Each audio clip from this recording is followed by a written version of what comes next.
Turner Yell makes the stop in the secondary for Denver. 1st and 10. The fake.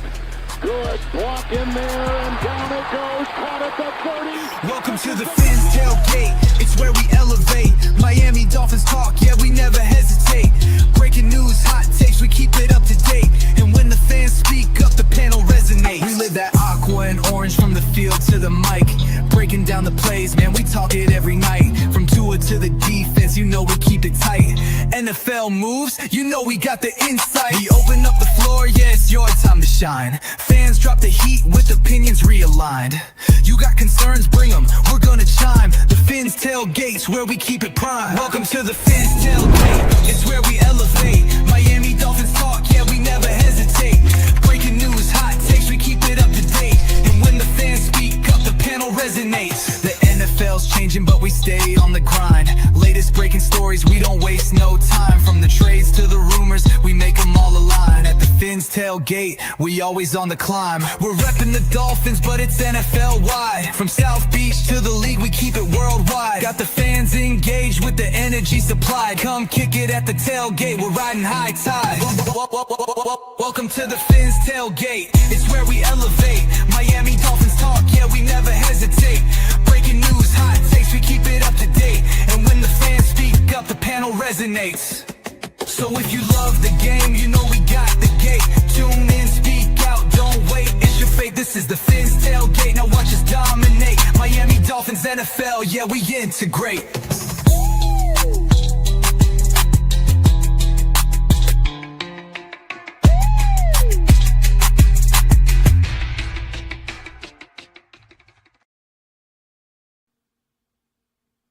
New seasons, new gear. Show the world what it means to be a fan in 100% authentic gear. Fanatics. Officially licensed everything.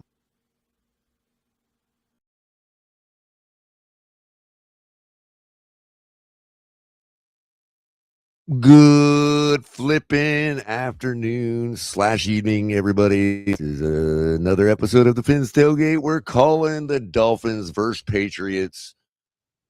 Last game of the season. And after this game, we're going to find out which, and we, as a Dolphins team, will Mike McDaniel be with us next year? Can he coach his way to another season? Can we play spoiler on the Patriots? We got a decimated squad. Darren Waller inactive today, among others. Devon Achane as well, not playing. Nursing a shoulder injury. And of course, I mean, it's a preseason game. Let's face it. We're going to try to stop the Patriots from winning today, though, I believe. The Patriots need to win to keep with the Broncos and the like. And the Jags. The Jags have won today. That means if the Patriots win, or if the Patriots lose and the Chargers beat the Broncos, the Jags, the number one seed in the FC, ladies and gentlemen. That's right. Duval County, our sister team up there on the East Coast in Jacksonville, has a chance, and we have a chance to help them do that. So let's get this win against our bitter division rival, the New England Patriots, who are rocking, in my opinion, the best quarterback in the league right now. What do you say, Ali? Yeah, definitely. Yeah. Go ahead, go. Statistically speaking, he's doing more for his team than any other. And they're going through him. Pardon me. That's my don't fall asleep. You got a show to do today because Cap, driving on the road right now, was not able to cover this game today, which I don't blame. I'd find another reason too if I get. It's tough. I've never had to call a game like this before. I know why. I could see why now that the commentators on the network make so much money. Because I'm going to be honest with you, I really am not hyped at all, other than to see the continued burden or lack thereof from one Quinn Ewers. What do you think about that? Yeah, it's Quinn Ewers. It's going to be very interesting, especially with I'm hearing Waddle and HN are out. So that is going to be Waddle. I didn't get the official on Waddle, but I'd imagine since we're probably trying to trade him, he wouldn't play today. Yeah, I think Waddle. I think Waddle, HN, and Waller are out. I think. And Tonk, I'm aware you could probably bring yourself in, but if you're having issues, let me know if you need me to bring you up. And if you need me to, there you are. Yo. If you did you run the stream for the other thing? Yeah, it's not on yet though, right? I just see Cup of Color. No, it's kickoffs at 4:25 or something like that. Oh, okay, so. Yeah. No, I see it. Yeah. Yeah, I was just waiting for somebody to request because I was, you know what I mean, like that way I could save bandwidth if there was nobody that needed me to. But yeah, I wrote in there. It's not a problem. Color, real quick. I'm getting someone just messaged me and told me that our show is being played, being on YouTube. Looks like it's on a mobile app of some kind. Yeah, because there's actually two feeds now. There's the they're two different layouts. Okay. So you just have to find and they show up in YouTube as two different shows, Friesen. I don't know why they do it like that. It's kind of stupid, but you mean the so the show that they may be on is that second feed is what you're saying. Right. They're on the other one, right?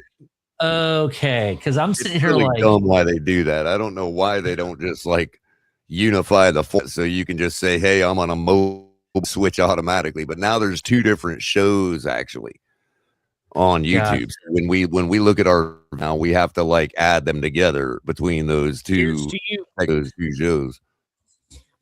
Thank you for the clarification. I'll let them know. And I ain't getting this going on for Twitter. I got one big now. Yeah, you should see that now. Yeah, I see it. Let me full screen it for you. It for some reason, I don't know if it's because of my I don't know if it's because of my audio card or what. I don't really need audio. No. I'm saying that my feed, as well as my audio in general, is skipping every 15 on my and for some reason why it's doing that. If there's any problems, just let me know.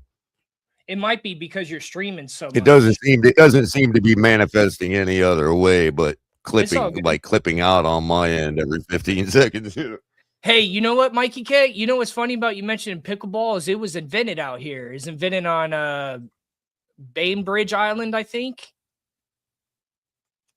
Oh, that's what. Oh, really? Yeah. There's a pickleball court at Okehele now. Yeah, that was invented. Yeah, right out here. I'm pretty sure it's Bainbridge Island or Bremerton.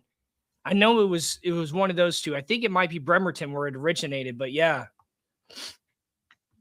So is that badminton on a full tennis court or something? It's like soft paddle tennis or something like that. Whoa. I don't know. I've never full size ping pong. Are you talking about pickleball? It's like extreme. Pickleball Color. Basically, pickleball is what they did is they turned racquetball into a tennis match because the paddles look like a racquetball. But they're padded though. Instead of racquetball are padded as well. And is the object to hit each other with? It's really not padded, so to speak. It has a texture. I mean, I've never actually touched it, but it looks padded. Is what they're not really little padded. blue racquetballs when you used to hit them with a baseball bat, bro. And they'd go on for my cousins had a racquetball. I'm not gonna lie, pickleball here in Port St. Lucie is huge. We have a pickleball club, and there's the massive pickleball courts and everything. I'm not gonna lie, bro. It's crazy. Mm-hmm. Sounds like a yoke sport, man. I have to tell you this. My cousins had a racquetball court at their house, and we used to go in there and fucking tear shit up. Because it had, I don't know why, but it had the tallest ceilings. It was 20-foot fucking ceilings, 30-foot fucking ceilings. But it was only maybe 200 square feet, but it had 30-foot ceilings. It's what the fuck is this thing? And so again, Tommy hit one of those blue balls with a baseball bat, bro. They go on for eternity, man. Yeah, I know. Color, do you know if I'm on the prime? I'm sorry, Tom. Go ahead. I'll wait till you're done. We got the underground the president of the underground Miami Dolphins fan club in the audience today, ladies and gentlemen, with his favorite picture. He's probably got that picture on a poster on his wall at his house, where he's got it. It's on his nightstand. You know what he does? He posts it to the back, like he sticky notes it to the back of his wife. No, it's on his nightstand. He looks at it every night and is like you know that meme of Wolverine looking at the photo? That's Michael K with that picture. Yep, exactly. You're exactly right, bro. That's exactly what I was thinking. It's on his nightstand. He's got it. He's his dartboard. All right, really quick, guys. Let's run through the scores on the league. Been a boring, eventful day today. Falcons beat the Saints 19-17. Texans ousted the Colts at the very end there, 38-30. Colts not getting more than 8 wins, just like I told you all they would. Houston and Seattle day taking step 1 to make Color's prediction come true about a Houston-Seattle Super Bowl. Bengals falling to the Browns today, 20-18. Vikings defense just absolutely stomping the Packers, 16-3. Not a very high-scoring game, but another exemplary Flores defense performance today by the Vikings. Packers really didn't need to win that game. Giants beat the Cowboys 34-17. Jaguars mollywhopping the Titan. What they need to do to secure their bid for the number 1 seed, 41-7. And then, of course, yesterday we saw Buccaneers barely beat the Panthers 16-14. And the 49ers falling to the Seahawks. Seahawks becoming the number 1 seed in the NFC with that win last night. And we'll have home field advantage all the way through the playoffs and the first round bye, which does everything for my prediction. In later action today, we got the Bills facing the Jets, Bears facing the Lions, Broncos facing the Chargers. Game right there. If the Chargers win and the Dolphins win, Jags are number 1. Chiefs and Raiders. Lots of 425 games today. Wow. 1, 2, 3, 4, 6 of them. 7 of them. The whole slate is on 425 today. Cardinals and Rams. Out in LA. Dolphins going to New England to face the Patriots in about a minute. On Fox, you can catch it. Commanders and Eagles at the nation's former capital. And then tonight, you got the AFC North showdown for that division title. Ravens in Pittsburgh to face Steelers. And that will bring us to our game today. Dolphins and Patriots. There ain't really much to say about it. We got a skeleton crew. We got a rookie crew. We got a rookie quarterback. I don't know how much the Patriots are resting people, but they have to win this game in order to take the number 1 seed. The division is already secure. But in their case, I mean, if somebody's got to go through Duval County to get to the Super Bowl, and you're a northern team, that's probably not the worst thing in the world. It's not like you're hinging everything on that. So maybe the Patriots some good. I don't know. And there you go. New England win today and Denver loss makes New England the number 1 seed. A New England win and a Denver win gives them the 2nd seed, and a New England loss gives them the 3rd seed. A New England-Denver loss will give the Jags the number 1 seed. First season is Patriots head coach Mike Vrabel, 3-3 on the season. Has already defeated us 3 times in his career. Mike McDaniel with a 5-2 record versus the Patriots. And of course, Riley Patterson will kick the ball off. I don't know who lost, but if we won it, then Mike McDaniel finally made a right decision. Ball is taken at about the 1 yard line. We'll get a return. Patriots returner makes it about to the 29 yard line. I believe they'll spot it.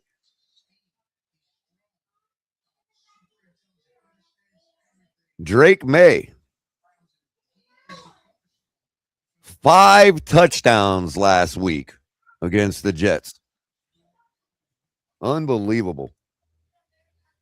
By all metrics I've been evaluating, this guy is the reason they're winning. He's the reason they're scoring, and he's the reason they're 13-3. Other than that, their team is just run of the mill. Secondary is kind of bad, actually. Drake May in the shotgun now, hands the ball off, and meets the guy in the backfield, but can't take him down. I guess he just wanted to dance with him, and the running back takes the whole pile all the way for 9 yards.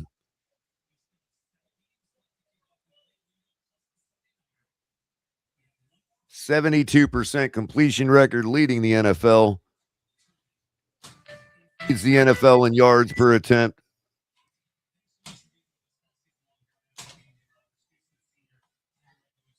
Looks kind of like Jerry O'Connell. Is that just me? We got the Firefly captain going on watching today. That's what we got. Hands the ball off again. Easily takes it for a first down. Stevenson stays on his feet, breaks through the hole, and he's going to probably take it down to about the 5 yard.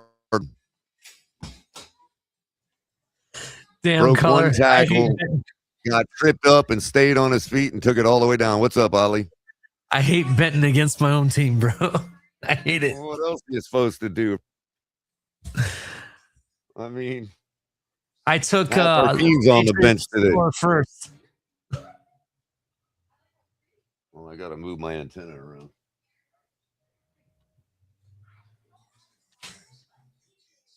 There we go. That should work better. All right, 1st and goal now from the 5 yard line. Give up Stevenson, who takes it right up into the end zone. No problem. I'm sorry, that was Henderson. Travion Henderson, for people that don't know. Travion Henderson? That is correct. I almost thought it was who's the other guy? CJ from it was with the Rams for a while. CJ Henderson. Travion Henderson is an Ohio State product. He's a hell of a running back. So who had Travion Henderson first touchdown? That was probably a big winner. I did. Did you really? Yeah, I did. I have one. I have him for 2 touchdowns today, actually. No, I mean, who had him for the first one of the game? Oh, I didn't. That's the big money winner right there. $100 on that probably would have got you a couple grand.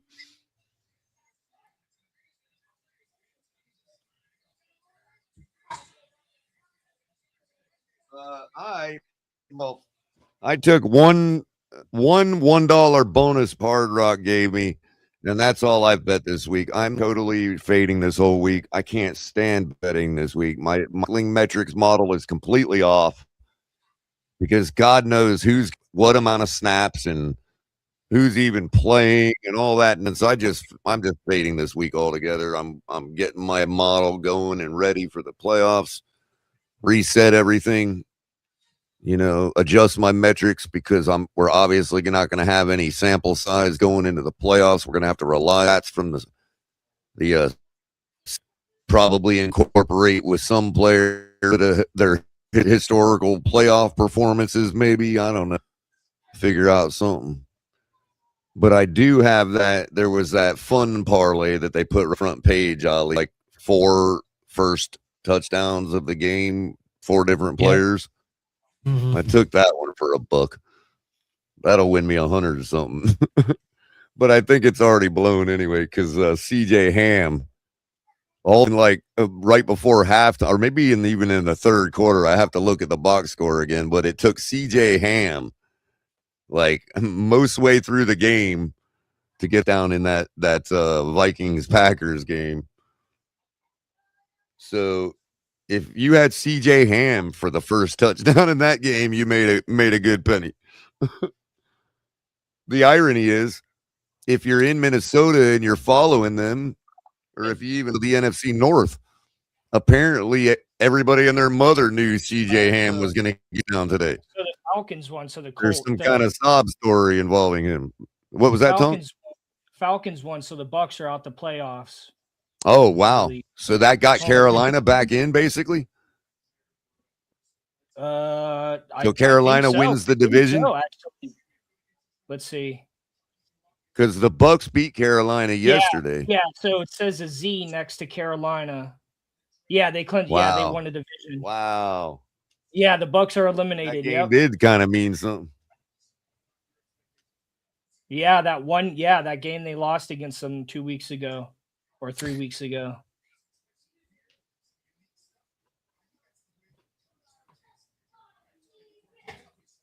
It's going to be a good game tonight, Pittsburgh and Baltimore. Trey Lance is playing today against the Broncos. Oh, he is? Yeah. He played for Ohio State, right? Nope. Oh, that was... Trey Lance is the guy that the 49ers drafted after they traded 3 first-round picks to us. And then after like 2 years of nothing, they traded him away. He plays for the Chargers now. I don't remember what school he went to. Utah? It might be Utah he went to. I don't remember. Third start for the rookie quarterback now. All right, come on, viewers. Performance last week. We'll see if we can get a nice one out of him today, too. He sits up under center on first down. Sweep. Rolls out to the opposite side. He's going to run it himself. He's going to easily pick up the first down. They may only give him 9, but I think they'll give him the first down on that. Nope. 2nd and 1. Call it 2nd and 1. Got some wheels, bro. That was pretty speedy. I mean, he runs a lot. I've never seen him play, but he runs a lot. Well, that also, it didn't time to develop either. That was pretty quickly done, you know? Like, yeah, and I mean, you know what? I mean, if that's what it takes, if that's what it takes for us to win, if it requires him to bring us like to he's got a little speed with him, though. I mean, if it helps us get to 2nd and 1 or 1st and 1, if it helps us get all the way to 1, then so out of the shotgun, Ewers the little sweep and then throws the screen to Jalen Wright, who picks up the first down. No problem. Yeah, Austin Jackson out, Chop Robinson out, Minka Fitzpatrick out, Jalen Waddle out, Devon Achane out, Darren Waller gone. Notice it's all the players we want to trade. Yep, it's every player that's not going to be. It's here that's over 23.7 years old. Ali, go figure. Give off to Jalen Wright on first down. He picks up a yard. I got to move my antenna.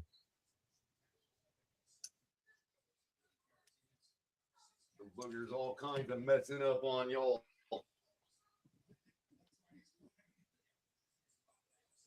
I should do it.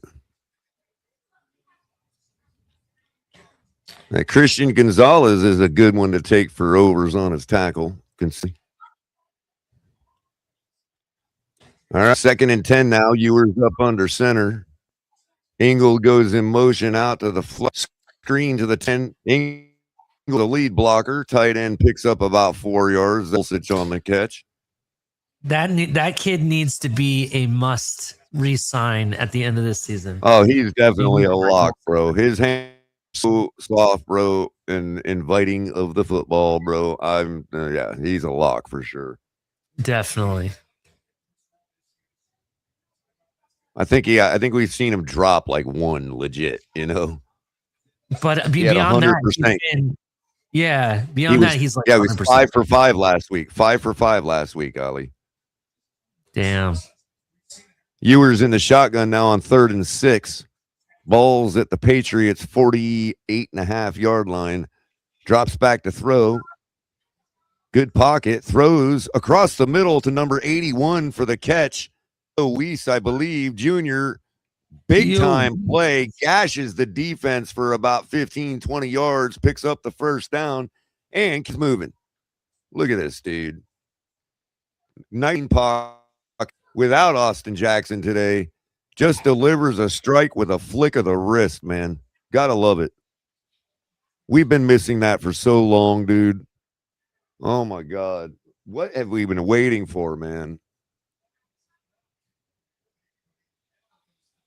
All right, 1st and 10 now. 5 seconds on the play clock. Here's the snap. Give off to right. Cuts back. Picks up a couple yards before he's met by the entire defensive line of the Patriots, who throw him back, but they'll give him forward progress of 2 yards.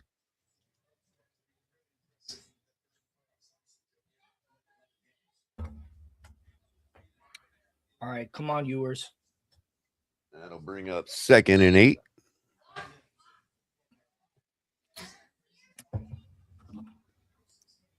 Fakes the handoff to Ollie Gordon, rolls out to his eye, throws down the sideline to Dulcich, who easily makes the catch, takes the ball out of the air over the head of the defender and picks up 8 yards or 7 yards. That's going to be a yard short of the first down. But yo, what's with the Josh Allen looking mullet head they got on our screen right now? Who the hell is that? That's Quinn Ewers. That's Quinn Ewers when he was Ohio State commit. And I missed that Quinn Ewers because that Quinn Ewers was nasty. So what in the American flag was going on? Now I remember watching that guy. Now that I think about it, thinking what a rough looking dude. Here's the handoff on 3rd and 1. Ollie Gordon just falls out of bed for the first down, like he always does. That haircut looks like he drove his jet ski to the arena today. Right, exactly. Yeah, this motherfucker pulled him on a jet ski with that haircut. I don't care if it means not even a jet ski. I don't care what he looks like. Someone was pulling him in. He rode in on skis. Yeah, it was a wave runner, bro. It wasn't even a jet ski. It was just a wave runner, a ski-doo. From Canada. Nah, he's rolling in a freaking Chevy truck, bro, with the lift kit. That's what he's rolling in. Ingold rolls out in motion out at the receiver, Malik Washington, who had Ingold as a lead blocker, takes him all the way up for 9 yards. Malik Washington. That'll be 2nd and 1 now. I love how Ingold motions out to the flat and then becomes the lead blocker on the screen. That was 3 running backs stand in the backfield. Viewers in the shotgun. Little 72 Dolphins action. Toss out to Jalen Wright, who's going to get wrapped up in the backfield and lose a couple yards. Williams wasn't fooled by that, nor the rest of the Patriots defense. I mean, if the but yeah, look at this. You got the quarterback in the shotgun. You got a wing back and then 3 running backs in the backfield with him. That's totally 72 action right there, bro. That's right out of Don Shula's playbook, man. From the 70s. I don't know why we didn't motion out of it. I would have motioned out of it. 3rd and 8 now. Ewers in the shotgun with 4 wide receivers. 1 running back stands with him. Actually, that was Dulcich, the tight end. Nice little pass to Taj Washington, I think that is, who catches it right at the marker. And they're not going to quite give him the first down. It's going to be 4th and inches. He didn't quite fall ahead enough. He got past it, but his knee was likely already down. They didn't give him a good spot. We'll just call it that. So we're going to get a 4th and 1 play from the 7-yard line, 8-yard line. I'm sorry, the 11-yard line. Bunch formation. Ingle goes in motion into the backfield. Fakes the handoff. Ewers rolls out, throws over the top into the end zone, got a man, damn it, and drops it. Likely wouldn't have had his feet down. That was Cedric Wilson had his hands on it. All right pass. I mean, not much you could do with that. And then it was looking like Cedric wasn't going to get his feet down anyway. And then he did end up dropping it, not controlling it to the ground. Stick the call, though. I mean, what are you going to do? You know what I mean? like the trust. I like saying, hey, what are we doing here picking up this yard? Let's see what the guy can do if we ever had to do that. And I think Quinn did. Probably could have thrown the ball a little earlier, made a decision a little earlier before everybody bunched up in the corner there. But the fake was good. It was very Manning-esque. Bottom time on the boot and looked very comfortable. It's all win, guys. Most games. It's all any of these other guys have been doing. Look at J.J. McCarthy today. Didn't have a great game, but looked comfortable.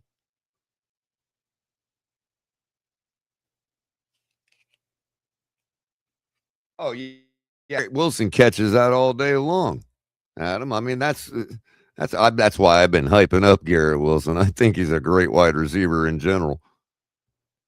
Might try to make a move on him this year off season. That'd be really cool.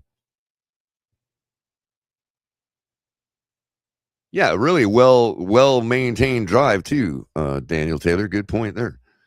I mean, we're just, he's got the serviceable part down, that's for sure. Most do.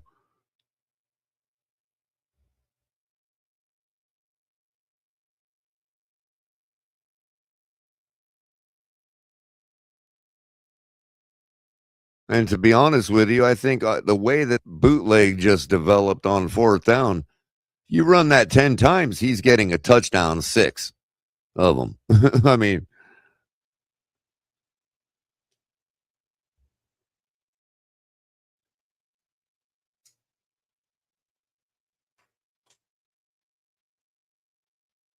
the way it was executed. Patrick over own 8-yard line.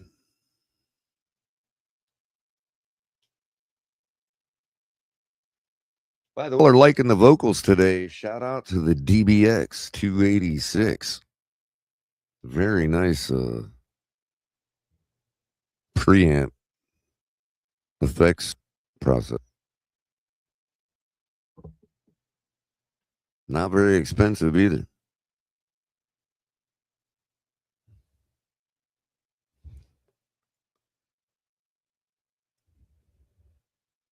Guaranteed to make you sound like color.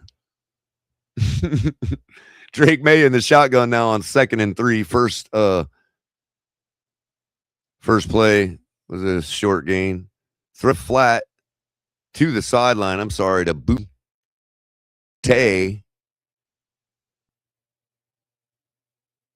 That's good enough for the first down and about 7-8 yards or so. Maybe 10.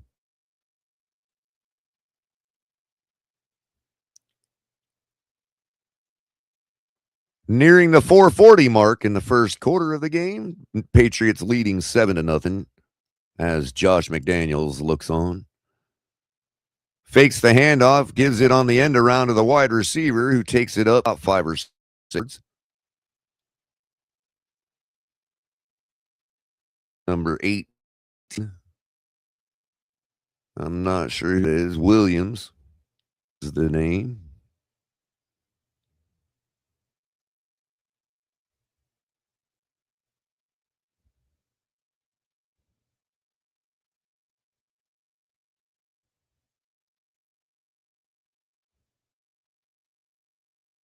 All right, May in the shotgun. Hands the ball off. Stevenson goes nowhere. Going to lose a yard. That'll bring up 3rd down. Zach Sealer sniffing it right out. Not. All right, here we go. They're hurrying it up. 3rd and 6. May in the shotgun takes the snap, and he's under a little pressure. He's going to get his face mask grabbed. They didn't throw the flag, and he's going to run forward for the first down the sideline. two different Dolphin defenders had him in their arms. One of them reached out and grabbed his face mask, but no flag thrown. That's a clear face mask by Quentin Bell. Refs didn't see it. But the end result's the same. He picks up 10 yards in the first down anyway. That would have likely been the result of the penalty. May in the shotgun now at his own 36. Runs a flea flicker, throws down the sideline, has his man wide open who takes it for a big gain. Chisholm is his name. Chisholm the third. Good question, Ghost. So how much stock does this game have for McDaniel's job? I think about 50%. I'd say about 50%. I would say the decision's been made. Up or down. Because if the decision wasn't been made, we would have a full roster plan today. Mm-hmm. Yeah. I'm going to tell you right now, the decision's been made, and there's this has no effect, win or loss. Yeah. Yeah, that's why I even said 50% at all. I mean, I just want to see. That goes both ways. That goes both ways. If the decision was to get rid of him, there's nothing he's going to do today that'll change that. Yeah. Yeah, exactly. Nice run by The Henderson. decision is to keep him for next year. Then if the decision is for next year, then this is a pregame for him. I mean, and there's nothing going to it's affect that. You know, it's a wash. You know, this game is a wash. I just want to see. I'm just excited for the offseason and what they're going to do about Tua. I think the team is feeling like that too. Hopefully, they're feeling like that, and they're just. Yep. Oh, and by the way, trying to find. Wait, real quick. I'm sorry, Tonk. I didn't mean to interrupt. This is actually us playing spoiler if we lose today. We're just playing spoiler to the Broncos, not or the Jags, not the Patriots. You know what I mean? And technically, the Broncos played spoiler to us last year, so we really should be spoiler to the Broncos, not the Patriots. Well, I just hope that the biggest change has been made. I hope they don't fire McDaniels. I hope they keep Quinn. I hope they do something about Tua and then go with that. Like, let's not. We don't need no more. The thing of it is, bro. The thing that gets me, bro, is you're not gonna, as the Patriots line up in a bunch formation on 2nd and goal. Direct snap to Williams, who takes it in for the touchdown. I'm sorry, that was Stevenson with the direct snap into the end zone for the touchdown. Patriots going to go up 2 scores early in or nearing the first quarter. Tonk, but the thing of it is, why do you bring in it? Like, you bring in a guy like Troy Aikman to help you with the GMs, yes, right? That may or may not mean anything, but what it does mean is that the caliber of GM you're going, if you do that, yes, is not the type of caliber that's going to keep Mike McDaniel. Let's be. Oh, hey, it is what it is. Look, I said this on one of my episodes. I say, call up old quarterbacks, call up old Super Bowl winners. Doesn't matter why, doesn't matter what you're asking, just call them up and get some advice. Right. But just see, there again, Tom, but why did you come to that conclusion? Why did you make that opinion? What's that opinion based on? Because I feel that if you turn to the ones who did the best, you're going to get the best advice. Right. So your purpose is right. So your stated purpose in that case is to get a really high pedigree GM, right? Yes, or any right. Now go back to what I was saying earlier, the point I made earlier. Is that high a pedigree a GM going to keep Mike, in your opinion? Real quick, just wait. I don't know. You see what I'm saying? If you're going for a high pedigree GM, that GM is going to go for a high pedigree coach. And I'm not saying he'll make that change. Well, then he'll make that change. And if you, right. I mean, that's the way it goes. It's regime change. That's what happens in regime change. So that's what happens. But now it makes me think that Mike McDaniel's out of here. You see what I'm saying? But at the same but they said time, they're doing Troy Aikman just as a consultant. They didn't say GM. I know. They're keeping it where they're keeping it to where they can. So he just gave his opinion, and we disagreed, and we kept him. You know, that I specifically said they should call up. Just give him a call. And what did they say? He's going to be a consultant. That's all I said. We don't need him to be a GM. Right, but you see what I'm saying though about the whole reason from that is to up the pedigree of the you're trying to fund. That's fine, and that's fine. Like if I had the opportunity, it is fine. It is fine. It just begs the inverse question of, is that type of GM going to keep Mike McDaniel? Well, only time will tell. I mean, in other words, a high pedigree GM would have to believe that McDaniel is a high pedigree person who has the potential of being that high pedigree. I mean, I'm not saying he can't be. I'm just saying that, like, I don't know, man. In other words, we're not hiring a lackey for McDaniel, is what it signals. Now, there is something that, I get. We just said that what happens in this game has no effect on McDaniel, firing him or keeping him, right? I do think, though, it does have an effect on the personnel we might keep or let alone acquire in the offseason.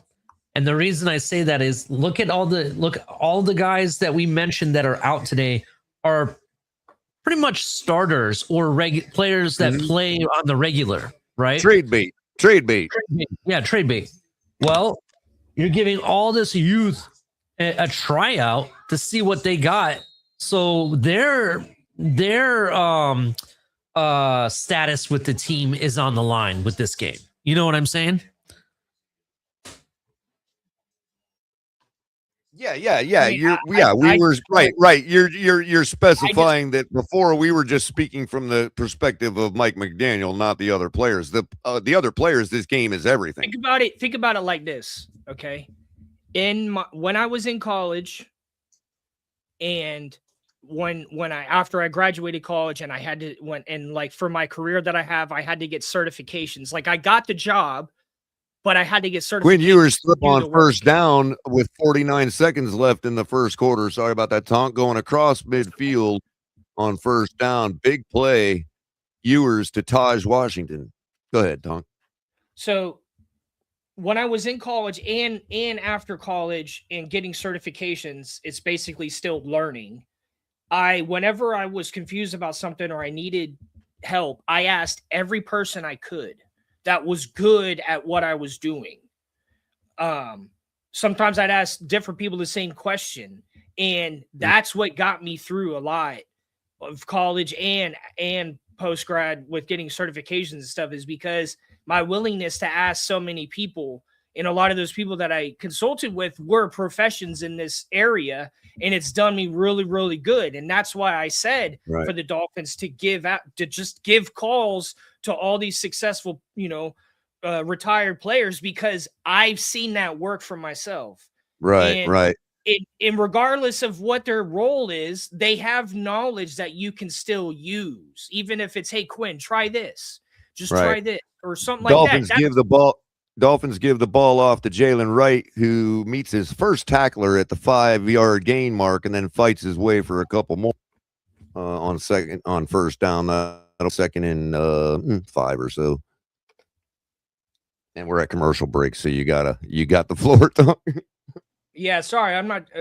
Oh, no problem. I just don't want you to think I'm interrupting. I'm just calling the part of the game. That's all. The game. I understand. So, but yeah, you can continue. But I mean, it's just I've seen it. But I totally agree. Totally, I've seen it work. Like it's just like, I mean, you could say all you want about Troy Aikman. I don't know. I've never really heard anybody say anything bad about him, but I've heard them say that he wasn't as good of a quarterback. It was the rest of the team and Emmitt Smith and this and that. It's like, dude, it's like, go play the game. He still had to do what it took, bro. Exactly, dude. It's like, go play the game and then tell me that, okay? Tell I me that. mean, the other thing is, Tonk, the other opinion I had when we first got the news about it was the hiring. You know, these businesses don't just give people money. They gotta like write it on taxes and all that.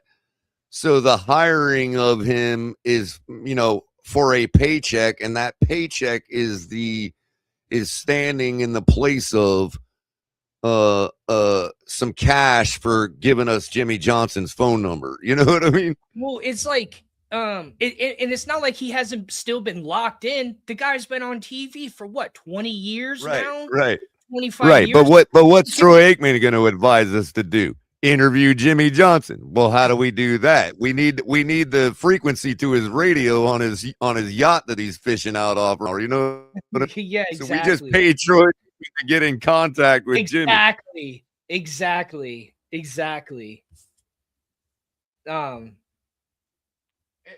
If not just to say, hey, how you doing? Any interest? You know.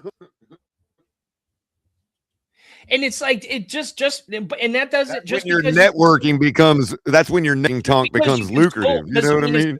I mean, look at Jeff Saturday. They hired him thinking he was going to save the Colts, and how'd that work out? But it's like right.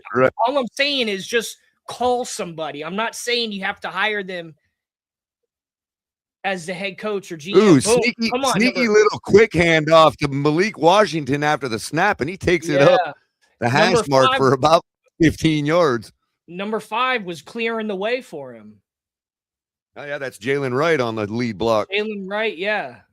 That was a nice little get through. See, this is what I mean. Like this you is what I'm saying. You can do leading when you look like Marshawn Lynch. All right, little quick pass out to Julian Hill. Picks up 8 yards. 3rd and 2. Oh, second. I mean, Quinn Ewers doesn't have a problem moving our offense down the man. No. So I just hit on Julian Hill. Julian Hill, if you don't know, go back and look at the games. Virtually every game, he gets one pass thrown to him. Right. So, about 10 yards, right. Oh, so they had him for half a reception? Ali, they had him for half a reception? I'll be right back. Did I lose you guys or did you lose me? I was muted by accident. I think they had him for 2, but I usually have him for at least 1. That's what I always bet he'll get 1. Oh, Denver trucking down the line for a touchdown and taking a 10-point lead against the Chargers. Not looking good, Tags. Not looking good at all. Patriots leading this one 14-0.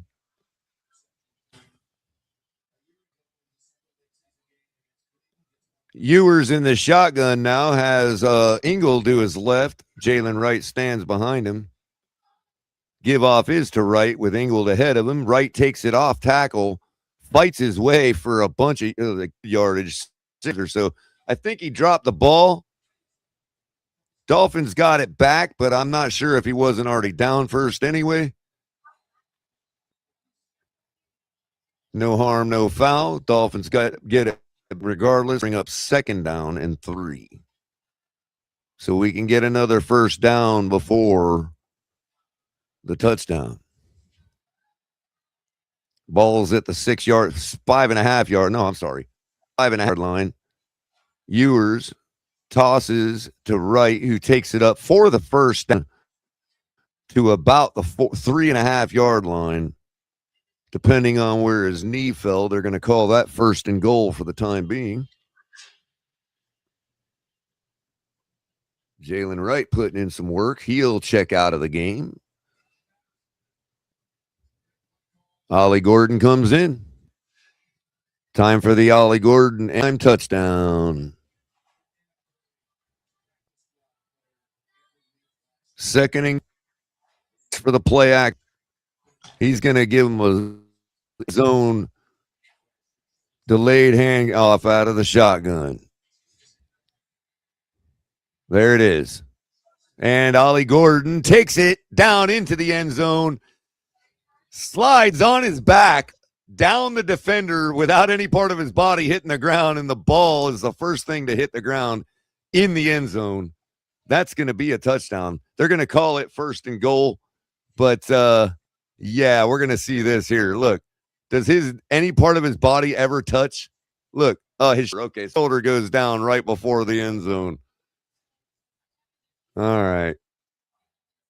But for the rest of it, he just slid right down the back of the defender into the end zone. Here we go. Wright's going to get a shot this time. Ingold, the lead blocker. There's off. And I don't know where Ingold was going because Wright already had that guy beat. He was in the backfield. Ingold followed a defender in field way away from where the ball was going, leaving Jalen Wright with no lead blocker, who just got gobbled up by the defensive line. I don't know what's going on here. Look at this. Here's Ingold, and Ingold just cleared the other way. I don't know if that was supposed to be a full counter trap or what, but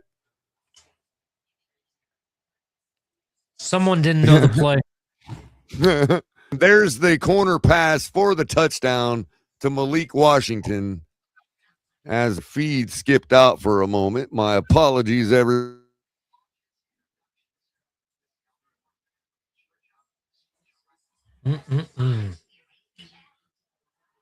Nice pass.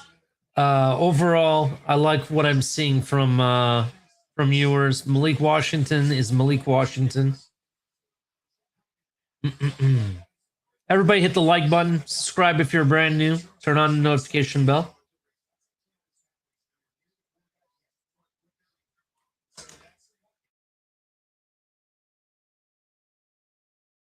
Color, are you back?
Ladies and gentlemen, hopefully you guys can hear us. We're having some technical difficulties at this time. Let's see what's going on with the Dolphins game. Looks like our feed has cut off, so I'm going to switch to the Super Box. It's 4th and 10. I know I'm a little bit behind, unfortunately, having to switch. 4th and 10. Patriots are about to punt. Waiting for color to get back.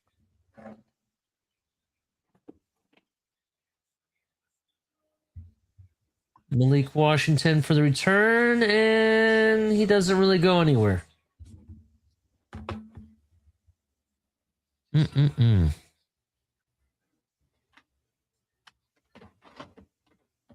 Looks like we've lost color again, unfortunately, Tom. Okay. We lost his feed also. Yeah. If I can put on my Super Box, but it's probably gonna lag a little bit. Oh, there's color. Color, can you hear us? I can. How long? Okay. How long have I been out? For the last like 5 minutes. Oh, okay. How far in the game though? I had to switch to Superbox because I lost the feed from the other thing. Well, what was the last thing that I called? I don't even remember because you cut out. And I've been doing laundry, so I wasn't here. Last thing I called. Did I call the touchdown? Oh yeah, we called the touchdown, but Okay. I didn't call. I called the. Let me go grab my Super Box. So that's where I'm at right now. The punt. The punt. Yeah, you're ahead of us because remember your feed died. Oh yeah, yeah. The punt was the last thing the last thing I called before I realized I was out. I don't know if the audience heard me call the punt or not. Yeah, I don't think they did. Okay. I'll get it going back in the other stream too. Give me a second. All right, no worries. Dolphins give off to Jalen Wright on first down. It picks up 5 yards. They're deep in their own territory after the punt. So it must have went to commercial after the punt. So I got a little bit of a 2nd and 4 now. Patriots did not score on that last drive. 9 minutes left before halftime. Ball is at the 17-yard line. Dolphins give to Jalen Wright again, who gets stepped backfield, but then picks up another couple yards after fighting for it. That's going to be about a yard short of the first down. Jalen Wright getting dirty today. Working hard. Let's see. Load more. Meeting room. 3rd and 1 now. Dolphins in a bunch formation. Engel comes back into the backfield. Give off his Gordon, who gets met backfield and is going to lose a yard. That'll bring up 4th and 2.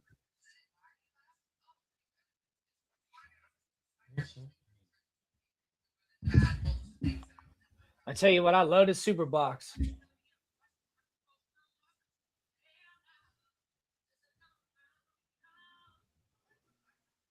Jalen Wright, number 5. What's the time on your game, color, if you don't mind? I have in 42-7. The punt drops on the ground, gets a little bit of a Dolphins roll down to about the 31-yard line. 7:33 left on the clock before halftime. It's back up in the other stream too, Tonk, if you want to get back to real time. Thank you, color. I can't promise how long it'll last before my computer freezes again, but we'll see. No worries. And the Super crazy thing is that was completely a problem between the browser and StreamYard, like caused by my computer, but like my hardware was good. That's why I didn't know I was out. Yeah, it's all good. Hit that like button, everybody. Share. Check out the website. We'll play a commercial during halftime. This what do they call it? The Super Box is an entire series behind. Yeah. Oh well, it's for free. Entire series? Try even have you tried a different feed, like switching over to Yeah, the regional locals or something? I was wondering, Let me try that. Right now I was just saw wondering the if it Olive was Garden different. one. I was considering, what was the other one you just mentioned? Well, I usually go to the regional locals because that's the one those are the ones that probably have no hops between them. You know what I mean? Oh, that's the trick. Like the ones being streamed in the NFL category are probably going through like 4 different proxies. You know what I mean? I didn't even think. Sometimes it doesn't matter. Sometimes they're all on the same pace. I'm just saying it might help you to try. You know what I mean? I just selected CBS Miami, and it's showing the freaking Broncos game. Oh, try CBS like Tampa. Oh, it's on Fox, Ali. Oh, that's right. It's on Fox. My bad. Fox Miami. Yeah, I know it's weird. 2 AFC teams, an AFC divisional matchup on Fox. Isn't that weird? Yeah, it is weird. Sorry about that.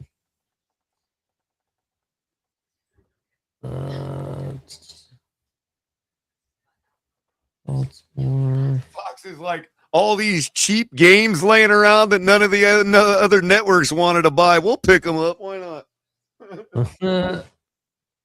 Dope. Now dude, I'm so glad I was on here to learn that, because it's been annoying to be on here listening to you play the calls, and I'm like, 2 minutes behind. I'm like, man.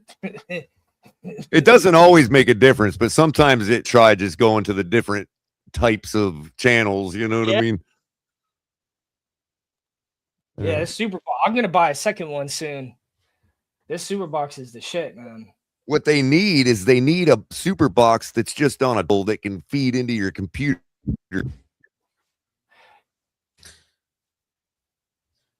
doing it with a capture card, but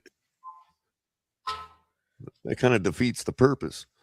Here we go. Drake May in the backfield. Drake May. Nice spoonerism, dude. Oh, he's going running. And he dives. Notice how he turned his back to the defender, the strongest part of his body. Let me ask you a question about that color. I understand when they slide, they're supposed to you're not supposed to dive at the player or whatever, because it can be a late hit or whatever. But what if they're like sliding forward? You know what I mean? Instead of like, well, I think that's why they do that, is to confuse the referees to try to draw the flag. You know what I mean? But that's technically a forward. No, he can be hit right there. I got But it catches the linebacker in a no man situation, a no man land situation. You know what I mean? Like, hit him. What if he does kick it out and slide? You know what I mean? False start by the Patriots. Yep. That'll remain 3rd down. Dolphins looking to get off the field quickly again on this drive. Patriots are getting a little stymied here in the second quarter. Denver still leading the Chargers 10-0 with 9:48 before halftime there. We got a 3rd and 7. 6 minutes left before halftime in our game. 12 seconds on the play clock and counting. May in the shotgun. Drops back to throw. Looking at his receiver the whole way. Throws short to the tight end, though. It was planned. Short. And the tight end gets planted by Tyrell Dodson. He's trying to tell the referee, yeah, that's right there. That's going to be about a half yard short of the first down, because the way Tyrod just made this tackle, planted the ball right before the marker, dude. Look at this. Brilliant tackling right there, bro. This is why Tyrell Dodson is right behind Brooks on our team as the leading tackler. Look at this. They might still give it to him, bro, if they look at it on replay. But man, where he ended up landing, bro, that was a brilliant tackle, man. They have the AI calling the line of scrimmage now, so I don't think they would. I don't think they will.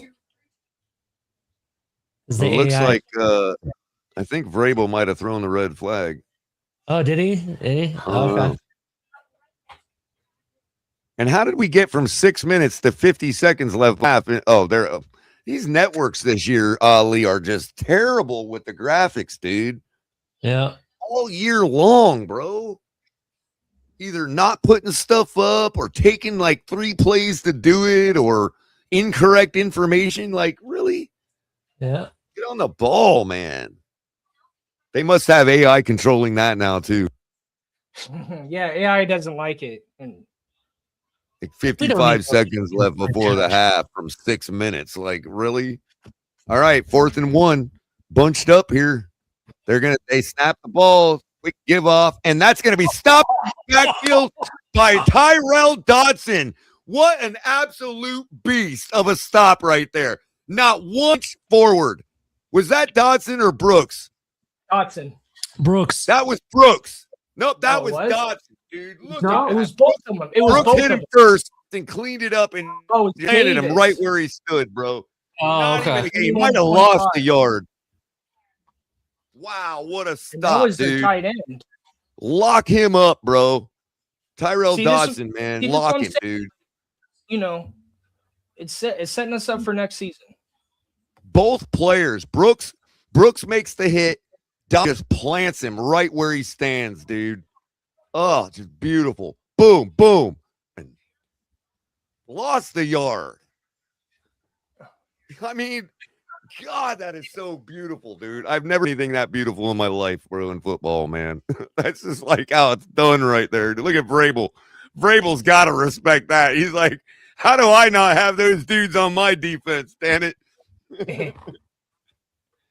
Ewers now it is at the Patriots 39-yard line.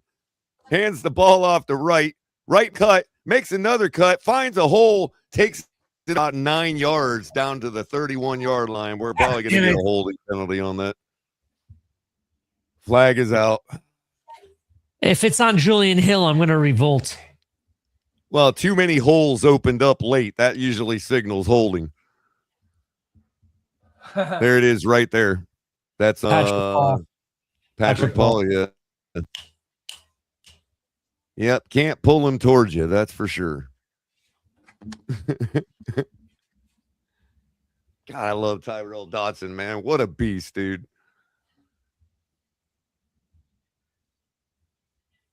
All right, here we go. 1st and 20 now at the 50-yard line.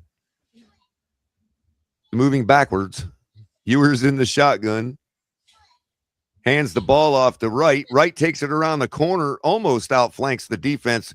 Gives up the football. Patriots have it. Guys running down the sideline. Big man, and they finally down. That's you fumbled today, Jalen. And this time you lost it.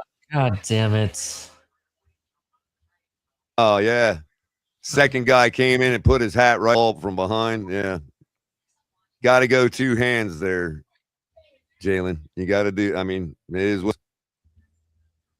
hasn't been fumbling all year. Probably gets a little bit of a, but man, that's 2 on the day, and you lost this one now. So sit down for a little while, buddy.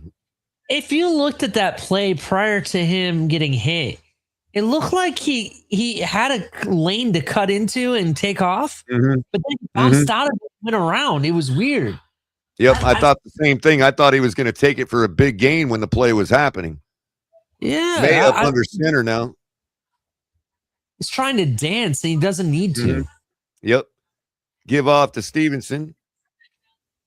Dances his way for about 7 yards.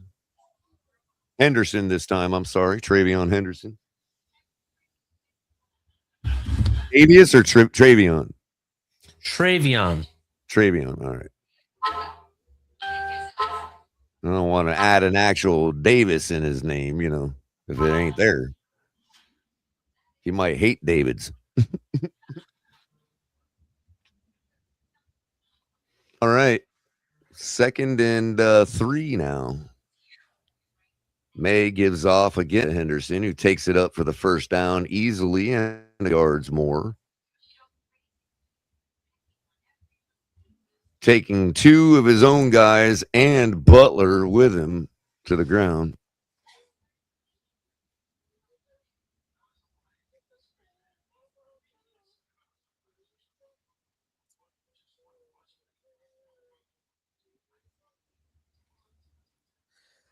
See, Jalen, and now you screwed it up because we were in scoring position. Mhm. God damn it. Well, did with You're clipping, caller. what? You're cutting in and out, clipping.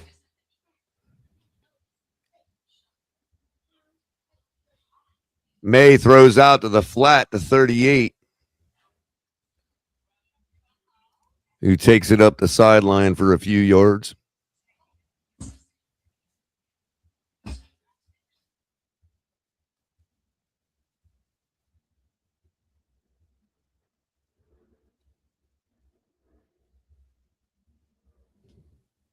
All right. Ball at the 17-yard line. 2nd and 3. And somebody called a timeout. Patriots take their second time out of the half. 2:27 left before halftime.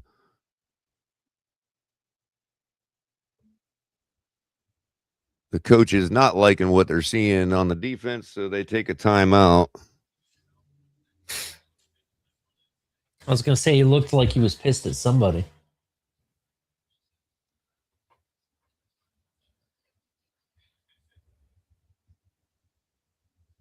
I mean, you got to hand it to that guy right there, Ali. Many decades of just excellence on offense, dude. Josh McDaniels, man. Just unbelievable the difference that dude makes.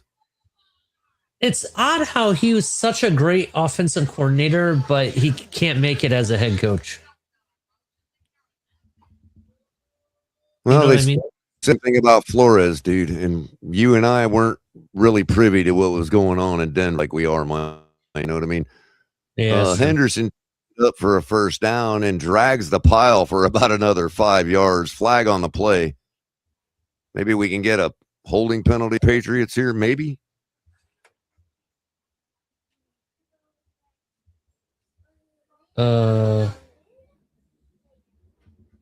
What's Yep.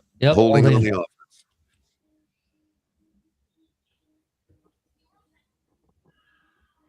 Well, that might help us keep it to a 10-point deficit before the half.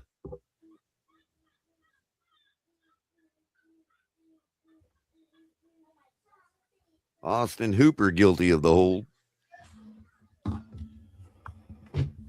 That kid's been on more teams than I can count. Atlanta, I think he was with. Cleveland. Mm-hmm. 2nd and 13 now. Ball is at the 16.5. Drake May in the shotgun. Gets Chubb to run all offside. That's going to give him 5 of that 10 yards back. That is the worst offsides I've ever seen him do. Holy crap.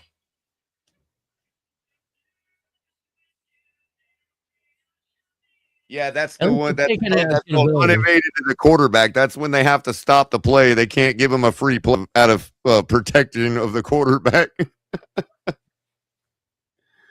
When it's so bad like that, they got to stop the play.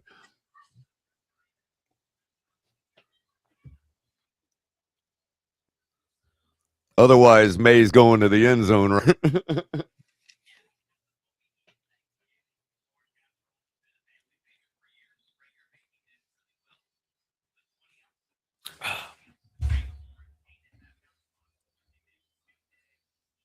Hey, you got to like how Quinn Ewers is standing in here. It's not like there's that much of a between these two quarterbacks today. One is just getting in the end zone and the other's not. I mean, Quinn Ewers hasn't done anything to lose the game. Yeah, that's the team aspect of it, Ali. When they talk about, oh, everybody needs a team. Yeah, you need a team to score, basically, like consistently. But if you're talking about numbers right now, oh, Quinn Ewers is wiping the floor with Drake May right now. 8 for 9, 71 yards, an 8-yard average, 1 touchdown, 0 sacks, and a 136.6 rating. On the other hand, Drake May, 4 for 7, 59 yards, 8.4 yard average, no scores, no interceptions, no sacks, and an 84.8 rating. So give the Patriots our quarterback right now. They would be blowing us out.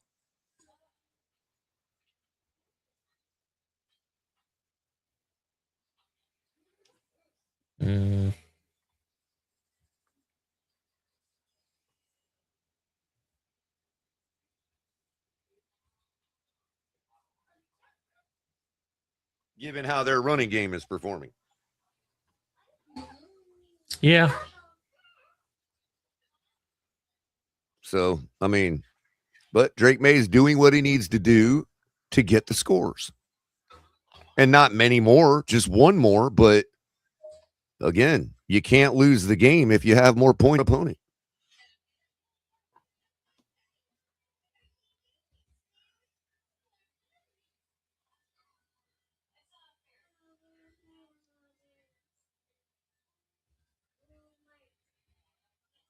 We know how Ewers has been moving offense down the field, barring save for the holding penalty and the fumble we just saw. We likely would have moved it right down the field there. Yep. I mean, we executing until the holding penalty and the fumble.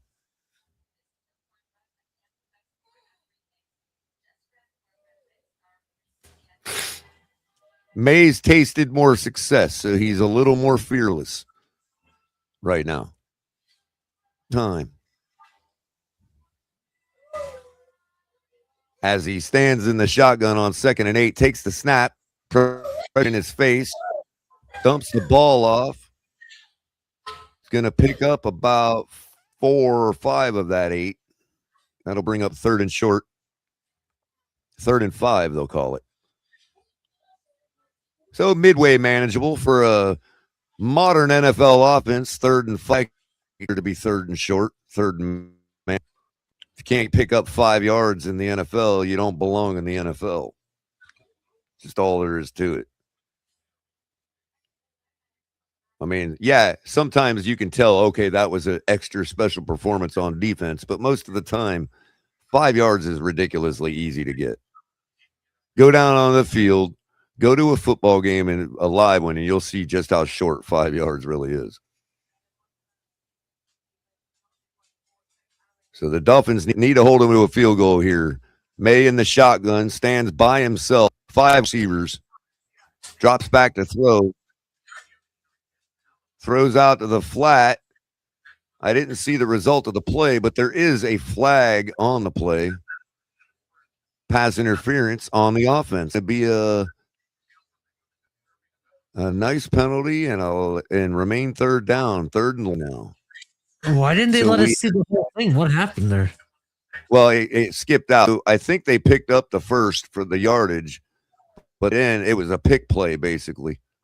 So they called Henry for pass interference, and that's going to make it 3rd and 9 with 1:50 left before the half.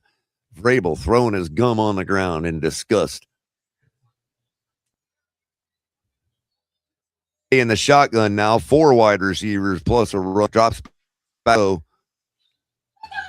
Looked like he was going to throw deep, but then threw short, and the Dolphins wrap a runner for a short, bringing up 4th down and likely the field goal unit. Good job, Dolphins.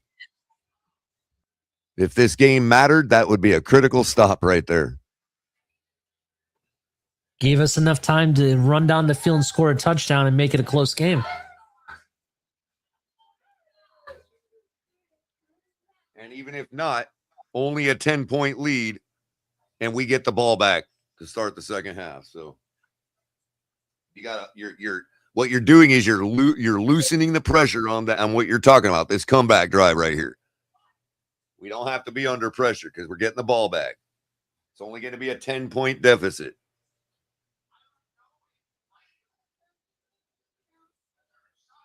If we don't block it. And we blocked it. That's 2. That's 2. As many games as I've called that I called a block like that. Oh, my God. Nostra color in the building. Nostra Recovered color. by Miami. Returned down for a little bit of yardage. That's going to give the Dolphins the ball with 1:31 left and only a 7-point deficit. To receive the ball, to start the second half. Our special teams has been on point this year. I'm just going to say, man. most part, it's been on point. I called the block in the Hurricanes game. I called the block just now. Like, damn, man.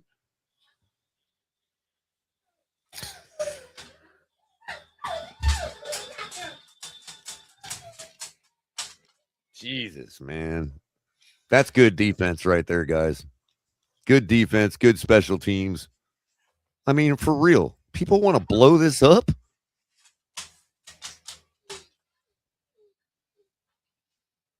Absolutely nothing to play for with a skeleton crew. And we're stymieing the Patriots, who are desperate to win. Well, not desperate, I wouldn't say, but you want to have the Patriots, if anybody, know the importance of home field advantage through the playoffs. And they also know how much we have stopped them throughout the years from attaining that goal. And here we are again. It's fun being a Dolphin sometimes. Sometimes.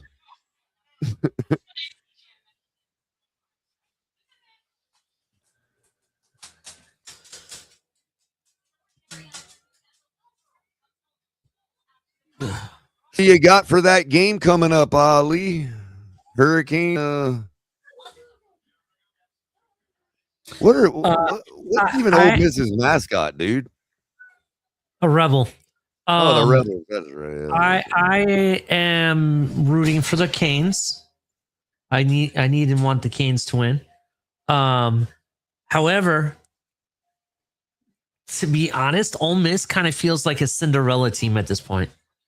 And the reason I say that is because they have the whole situation with Lane Kiffin getting fired and all that, and they're still finding ways to win. They obviously, I knew they would beat whoever they played. It was like Tulane or somebody like that. I knew that was going to happen. And then they go and they beat Georgia. That's huge. You know what I mean? So I know I have faith the Hurricanes are going to take care of it. I just hope to God they don't sleep on it, because they better not sleep on it. Yep. By the way, that was Zach Sealer on the block. Probably likely hit his funny bone, and I'm sure his arm is ringing right now. Yeah, I was gonna say it looked like it went off his like elbow or something. Yep, right off the funny bone. Ewers throws across the middle to Dulcich, who's well covered. And he had to put it too far out in front of him. Ball hits on Harm. Carlton on the coverage. Looked like the defender took Dulcich for a ride.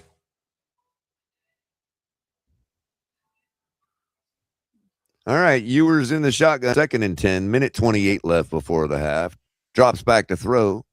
Under a little pressure, rolls out of the pocket, and he's going to go.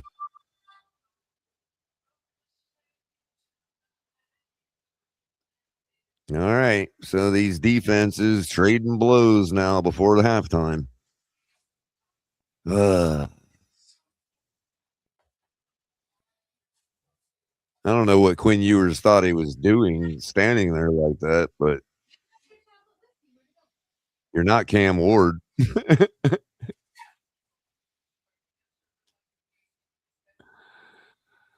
Good thing you held on to the football.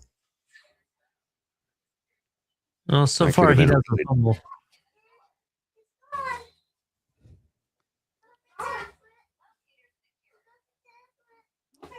All right.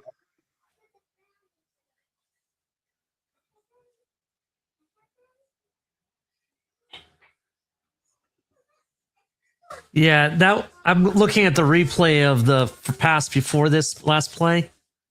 It was pass interference from the defense. Oh, Ewers dumps off to Washington, who had a good wide open lane, but doesn't quite get down to the marker. Going to be about 3 yards short of the first down. That's going to bring up a 4th and 3. A minute left on the clock. Looks like the Dolphins are going to go for it. Really no reason not to. Burn most of that play clock down first. Try to get him to draw, call a timeout, and then go for something. Oh, no, they're still on their side of the punt here.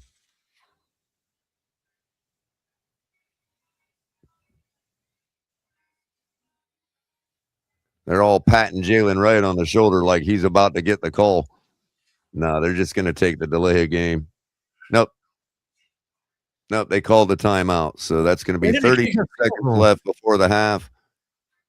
4th and 4. We're on our side of the field, dude. No, we're not. I thought we were. Why was the huddle standing back beyond the 50? I have no idea. Okay. All right. Yeah, you're right. We're well in field goal range. We're right at the range marker. 52-yard attempt coming for his father's son, Riley Patterson. Conditions are miserable. Wind is not really strong, though. Ball is down. Kick is right down the center and plenty of leg. That's going to give Miami 3 more points. Going in, 28 seconds left before halftime to receive the ball at the start of the second half. Down by 4. This was a good little comeback from the team. I liked what I saw. Game, man. Good solid game when you have nothing to play. No reason to win. Mm-hmm. The others are superior as far as how they've been playing, and you're doing this. I like it. I just don't understand why people think we got to blow this team. Well, I think a lot of it has to do with the fact that we've had a lot of financial roadblocks ahead of us with certain players. And I think that's why they're saying we need to blow it up. Well, I agree with that, but I don't necessarily know if blowing it up is going to solve that. I don't know if it's going to solve all of it, but I think for the long haul, I do think we do need to get rid of some dead weight. I think the long-term success, I think we need to. Yeah, I'm just not sure if all that doesn't mean addition by subtraction, Ali. That's what I'm trying to say.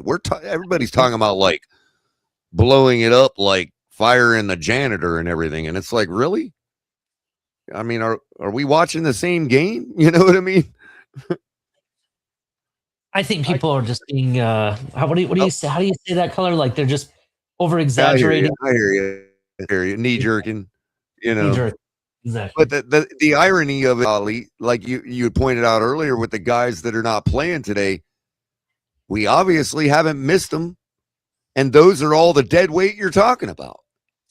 And the Patriots are playing their starters, so it's not like we're playing backups. Right. So all the people all the dead weight you're talking about, we're not even playing with today. Yeah.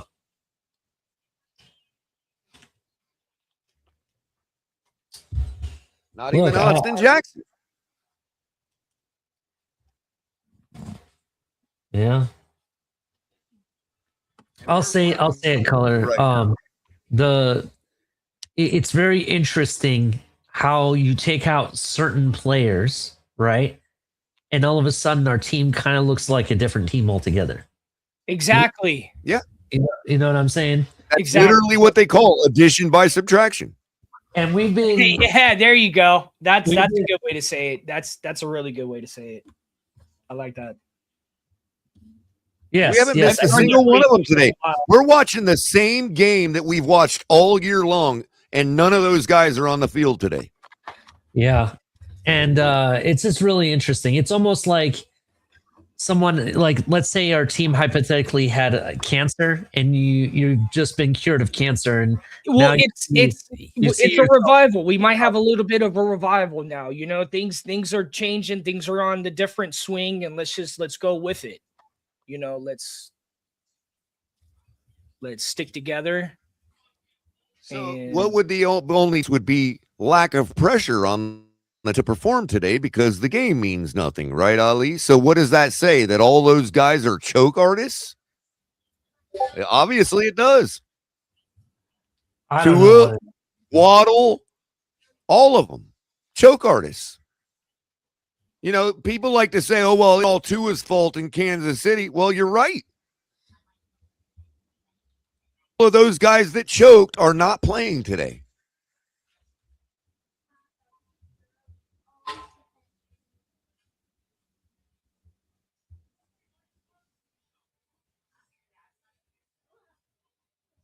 So we had all our money wrapped up in choke artists. Drake May drops back to throw at his own. He's going to take it up himself. Going to try to get that 3 back. And he takes it out of bounds with 11 seconds left before the half.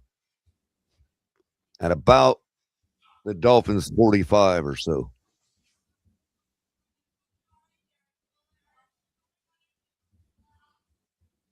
A little holding. Oh, yeah, just tackle Zach Seal. That's not a hold.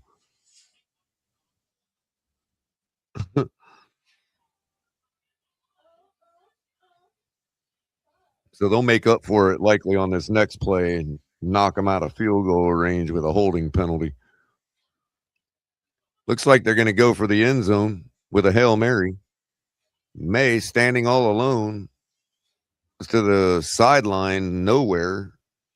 He was throwing to the cameraman. The cameraman was wide open, so he decided to take it.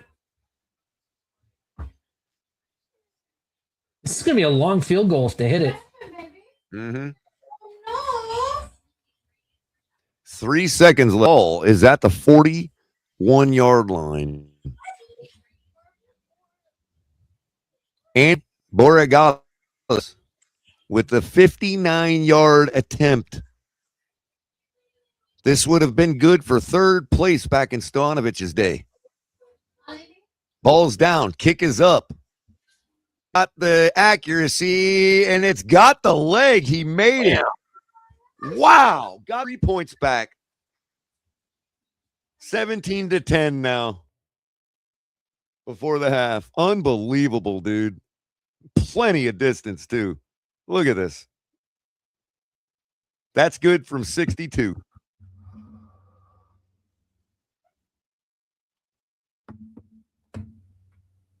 In the dead cold, cold,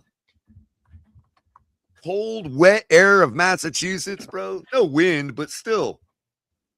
Hit that like button, everybody. We live for you today.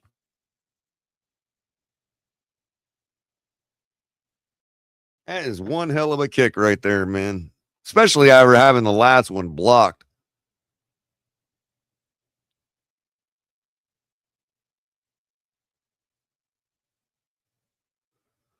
All right. Well, halftime now. Dolphins down 17-10, and they will be receiving the ball back. Before we get started with our opinions and conversation, let me run through the scores real quick. And I guess I can drop the link. You want to talk from the chat or what? Up to you, Color. You're captaining the ship today. Well, I'm going to ignore them all, so it's up to you. Just kidding. I just posted the link if you all want to come up and say something. Bills are leading the Jets 21-0 at halftime. Lions leading the Bears 13-0 at halftime. Broncos still up on the Chargers 6 seconds before the half. 10-0. Chargers have the ball in scoring range. 1st and 10 at the Denver 12 with 6 seconds left on the clock. We'll see what happens there. The Chargers can get on the board. Raiders, Chiefs 6-3 shortly before the half.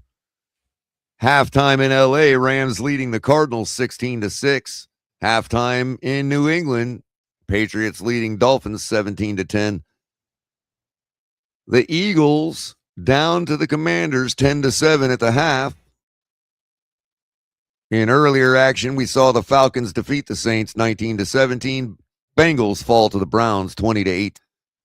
Vikings at home beating the Packers with their defense 18-3. Giants taking the Cowboys to the woodshed 34-17. Jaguars as well taking the Titans to the woodshed 31-7, making theirs for the number 1 seed in the AFC. Texans continuing to do their job, my prediction correct, defeating the Colts 38-30, who do not get another win above 8, just as they were projected at the start of the season. Buccaneers defeating the Panthers 16-14 yesterday. 49ers falling to the Seahawks and losing the West Division title, as well as the number 1 seed. which was acquired by the Seahawks yesterday in the NFC. All roads going through Seattle. In later action tonight, the only other game left to be played, as there is no Monday Night Football this week. AFC divisional showdown between the Ravens and the Steelers in Pittsburgh. The winner takes that division. The loser does not make the playoffs. So that's going to be an interesting one there. And that's all I have, guys, for the score rundown. What do you think about that Steelers Ravens? All of the teams wild card right now are 11-5. And the Ravens only sitting in the hunt at 8-8.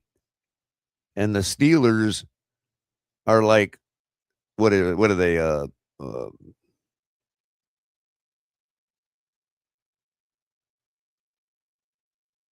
8-7 or something, or you know what I mean.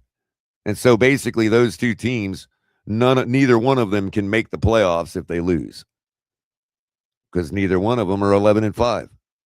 So the key to get in for both of those teams is to outright win their division. And that's happening tonight in Pittsburgh. Lots of talk about Mike Tomlin. With all the crap been talked about him, how do you feel about even coaching a win this tonight? I'm sure these guys are always about winning, so they're going to do whatever they can. But you got Aaron Rodgers, who always seems to be indifferent to winning. And then on the other side of the ball, you got Lamar Jackson and the Ravens that are trying desperately to get back into what's considered to be the upper echelon of the league. They've been getting it done with their backups the past couple weeks.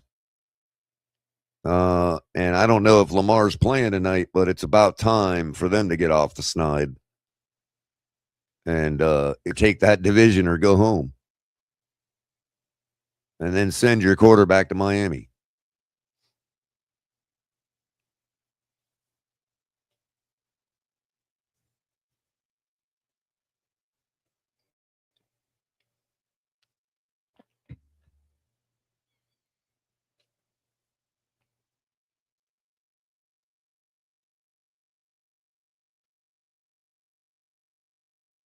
All that being said, hit the like button, everybody. Appreciate 175 of y'all chilling with us today. This meaningless game for the Dolphins to wrap the season.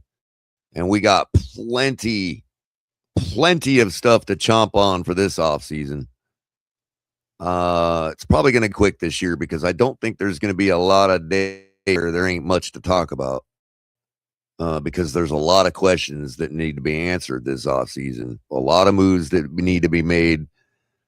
A lot of directional and as far as which way we go and where and when and with who. We got the GM serving up. Likely a head coach search. New GM. We got quarterback decisions to be made. You know, we got the Achane story. Do we trade him? Do we not? Do we go ahead and take our haul for him now? Or do we make the same mistake we made with Waddle? And where does Waddle go? Are the Bills still interested in him? I mean, they have a whole offseason to rectify their wide receiver position. I don't see them making a play on Waddle. I think Waddle's going to follow Tua wherever he goes. And as of now, I still believe that's going to be lost.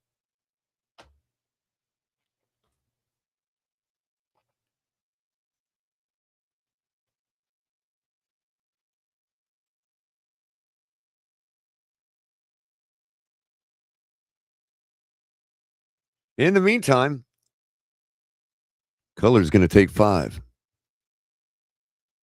So, in the meantime, you all will chomp on this.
Get on over to Finn's Tailgate. network.com. Hit the shopping link. Get all your merch. All of that, all of our merch in our store is inspired by things, takes, and events that you've seen right here on the Finn's Tailgate. Jokes we've made, all that stuff, including your very own color commentary coffee mug. And I heard that it's allegedly guaranteed to make your coffee taste better.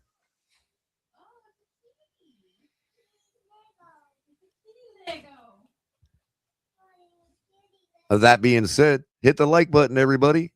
Come over to the Finn's Tailgate YouTube channel and subscribe to our channel. Share it out. Make sure everybody knows you're over here chopping it up with the real virtual tailgate. See what I did there?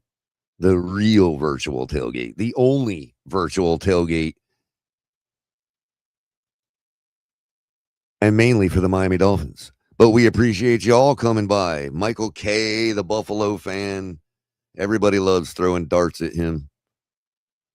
We got some Chargers fans, NFL lit. We got Patriots fans who's not here today because he's probably fanning in his own private corner of his room. Delusion Patriots fan. Daniel Taylor says our Dolphins community has a lot of questions that need answered in the offseason. Yep, you are absolutely right. And that's going to make it for a nice filled, it's all time consuming, all that talk. So, maybe we'll only get a couple weeks of complete dead air this offseason. Last offseason was brutal because nobody cared. Everybody was in, we're just rolling with Tua, running it back. We had to deal with all the same nonsense, all the same discussions. Well, now it's like we have actually different content to make now. We got quarterbacks to evaluate, mainly one in particular.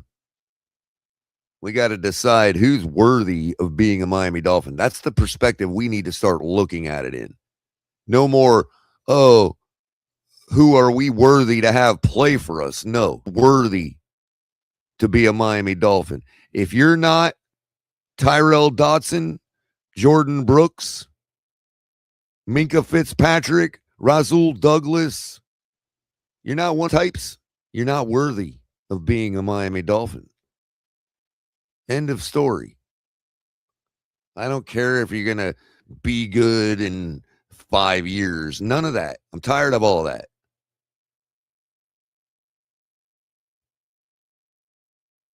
Nobody needed 5 years to evaluate Jordan Brooks. Tyrell Dodson comes in. I think it was his first game he played for us, got an interception.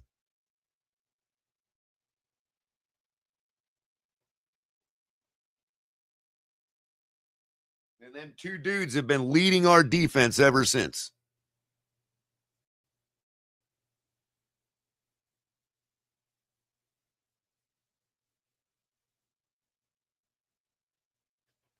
When you talk about a team's leading linebacker, Jordan Brooks, number one in the league. When you talk about the class of linebackers that get 7 to 10 tackles a game, Dodson leading the NFL in that category.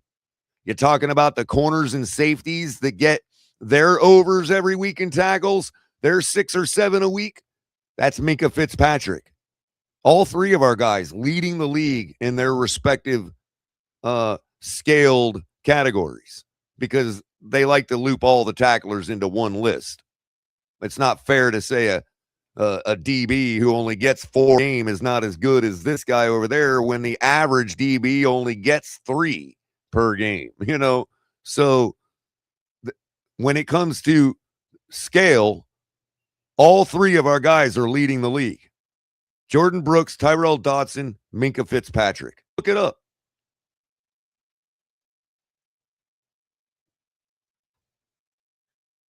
I was actually kind of surprised to see Minka in that class of player, but yeah. Dolphins take the kickoff out the back of the end zone. That's going to be a touchback.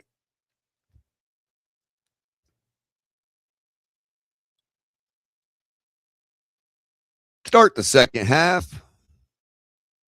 Let's see if the Dolphins not only get more in the third, but tie this game in the third. It's going to go a long way to winning ball game. Ewers up under center, pulls Ingold into the backfield, fakes the handoff. The guy in his face, throws deep, but not deep enough. I don't know what was going on that play. Maybe he just didn't throw deep enough, or maybe he didn't get his feet set. The player was in his face. He didn't get his feet set to really drive into the ball. It looked like he got held, though. The receiver got held a little bit. There should have been a flag. It might be. What's his name is? Oh, no, that wouldn't. Yeah, it was 1st and 10 now. Oh, shit. They did give it to him. Okay.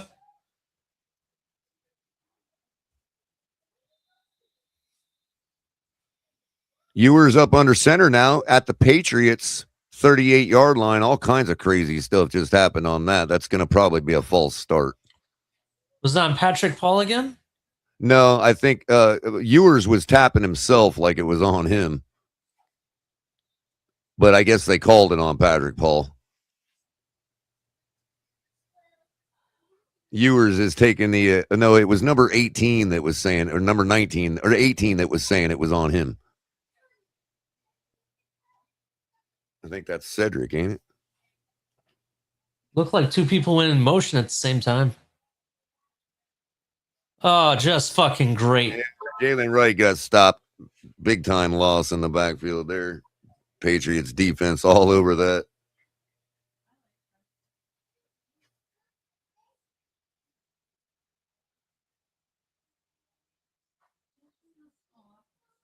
Yeah, play action doesn't work really well when the defense is just bum rushing you. You know what I mean? Like he saw right through all that. That was like, well, I'm just getting ball.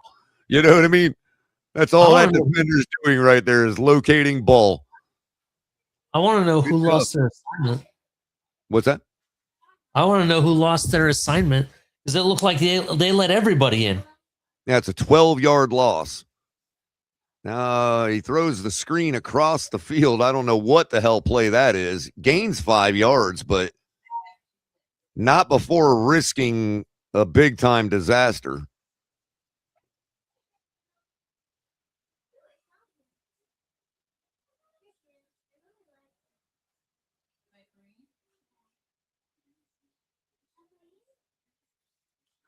They rolled him out to one side of the and threw a screen all the way across the other side of the field.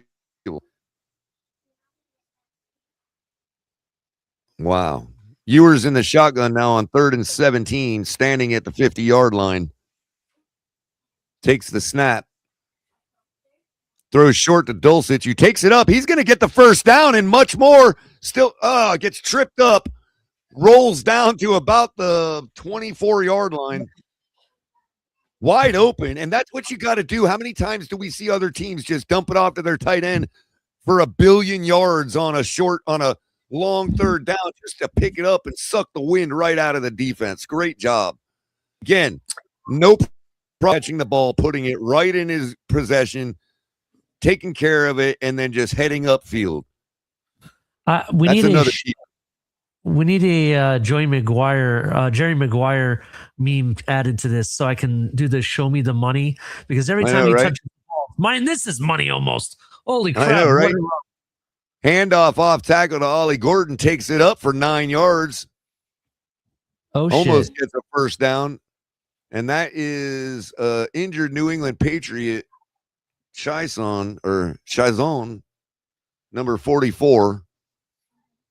Doesn't seem to be able to move his legs very much. Probably in a lot of pain. Either that or he cramped up in both legs. Yeah, that's what I meant. I didn't mean I didn't mean the electrical signal wasn't getting there. I meant that like they're cramped or something. He can't physically move them. Or doesn't want to. That's what I meant. Well, the way he was like shuffling himself backwards, it kind of looked like he was trying to push forward with his legs. That's why I said cramped. Well, That's why. well, as a commentator, Ali, I got to be more careful about saying somebody can't move his legs on the football field. You know what I mean? Gotcha. He didn't want to move his legs because they're cramped up and in pain or something.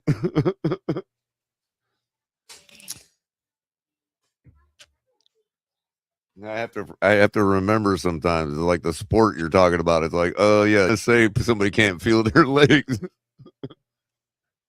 Gotta be careful. A hell of a play by Dulcich, man. They got to get every time this guy touches the ball, it's money. I need them to get him a contract. He's our guy. He's our guy, bro. No doubt. His hands are soft, Ali. He takes it up. He bulls over for a couple more yards every time he's got the ball. You know, I mean, that's what you need out of your tight end, dude. Yeah, and he blocks. And he's a hell of a blocker. Yeah. Even if he wasn't, the dude is so big, all you got to do is stand him in front of somebody. You can work around that.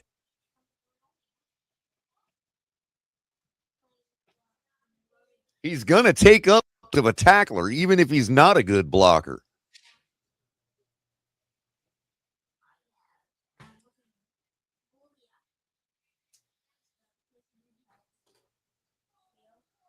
And then you can get in this rhythm where, hey, if his block gets blown, just throw it to him. He'll likely be wide open.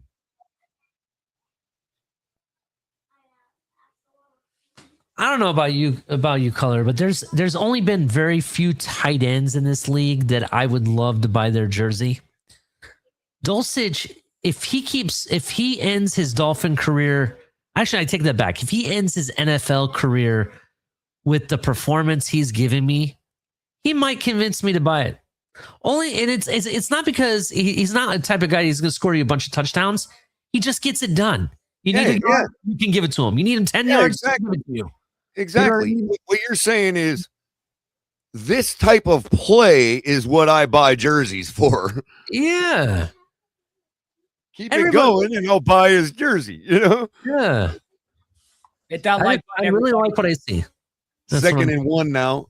Ewers up under center, tosses the ball to Jalen Wright easily.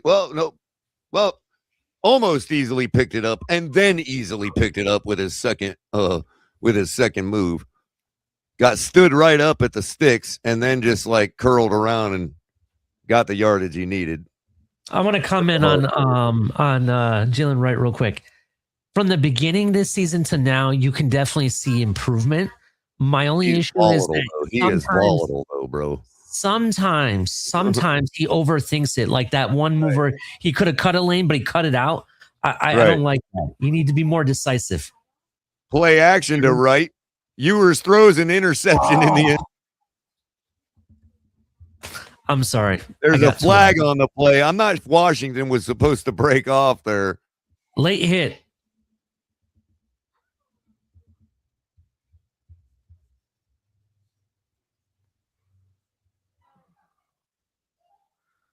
What's the flag?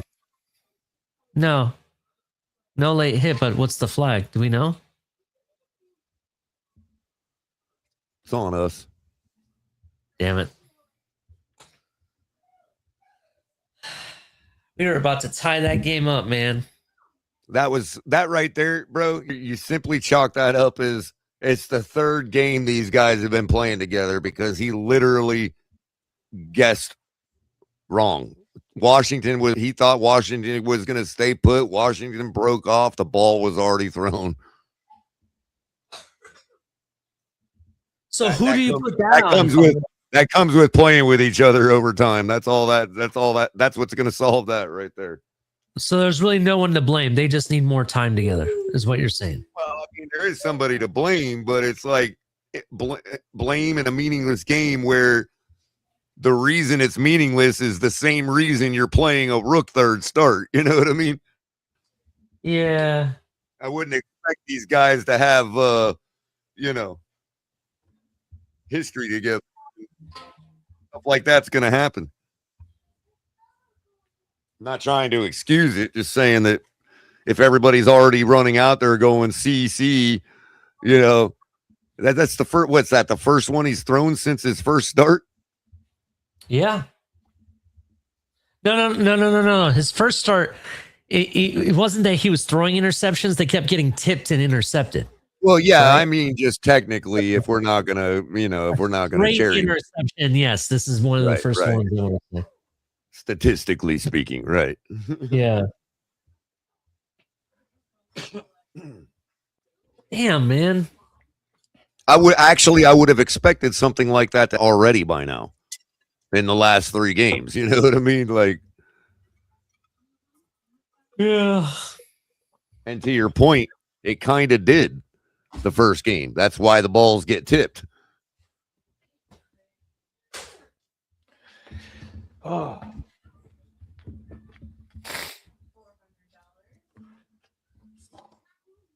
You're gonna say that interception is the reason you're gonna go get another quarterback. You're just, you got to pump the brakes a little bit. After today, what's the next stop? Fucking middle of June when we trade Tua? Well, I don't know if we're gonna trade. We might cut him. Just after cut June him? 1st. Yeah, we might straight cut him, to be Like honest. a fucking umbilical Yeah, if cord. nobody takes him, then nobody trades for him. We have no choice. I mean, there's no one that would take him as their starting QB. There's no way. The Raiders would. Raiders, maybe they definitely need a QB. Okay. Like I would say any team Okay, that's gonna okay, take I can, him- I can understand that. Well, I was gonna say, just for the audience sake, Tonk, I think a team that would take him would be a team that's in a position that they know they're either looking for another quarterback or they might be gearing themselves up for the next draft afterwards to pick a quarterback. I think that's where you're going to see, Tua play in those scenarios. Raiders probably. And it's going to be one of these towns that seems like they're indifferent to winning, like the Raiders or the Panthers or the Titans or the, I'm not saying those teams are candidates. I'm saying those are the types of teams I'm talking about. Yeah. Hell, he might follow McDaniel to Cleveland. That's true. A team that might need a QB that I actually think they're going to move off their QB this year, but I don't know if they're going to be able to get themselves a QB in this coming up draft. Arizona might be a team to look at. Mm-hmm. So now somebody's saying to draft Mendoza. I'm not trying to make this. It's more of demographical. Both of those teams, the Raiders and the Cardinals, would love to have a name like Mendoza in their fans. You know what I mean? Absolutely. That's just demographically speaking, that would be a perfect fit for a guy with a last name like that. That's one that's an actually good player. You know what I mean? Like, how much money is that going to make when they play in Mexico City? You know what I mean? Hey, the Raiders are winning 3-6 That's how the right NFL now. thinks of everything. Money. You know what I Sounds mean? like a really good place for Tua, a team that's going 3-6 right now, but winning the game. There you go, Tua. That's your next destination, buddy. Yeah, I that's why I asked, because I mean, it's what happens after today, because Mendoza could also. I don't know how the Rams would move up. This is the offseason we've been waiting on since this network started. I'm telling you right now, this is the offseason we've been waiting on. Because come in the next season, because in the end of this season is exactly the same way we were talking and yelling at each other and all this shit at the end of 2021. 100%. Yep. 100%. Quarterback, head coach, this and that, and that. And this network has been hamstrung having about Tua for 5 seasons. And now we finally get to actually evaluate prospective quarterbacks without having a bunch of people remind us that Tua is not going anywhere. And trashing every prospect. Oh, by the way, did you see Tyler Shuff's performance today? I don't know if you're being. He ran down. Diego Pavia. Who was he on? he was on Vanderbilt. I don't want Pavia on this team. We already have a short quarterback. We don't need another one.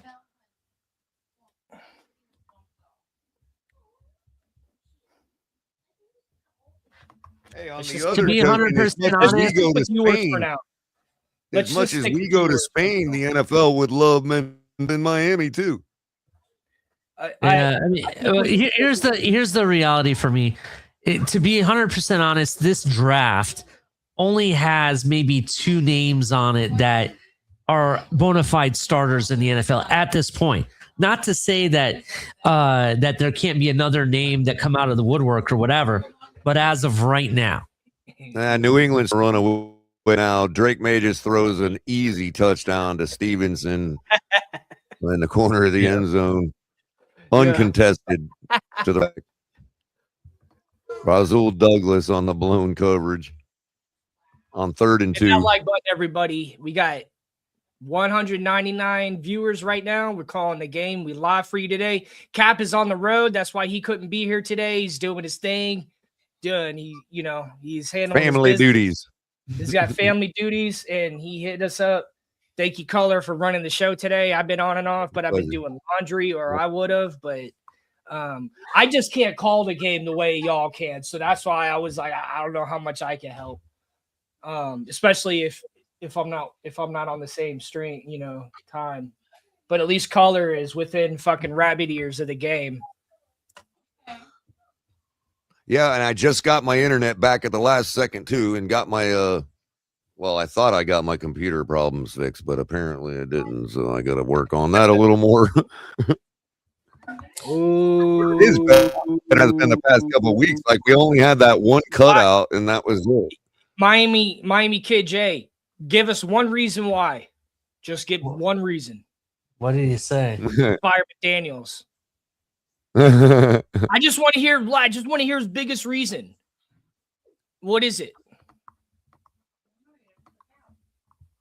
Because you got to have one major reason.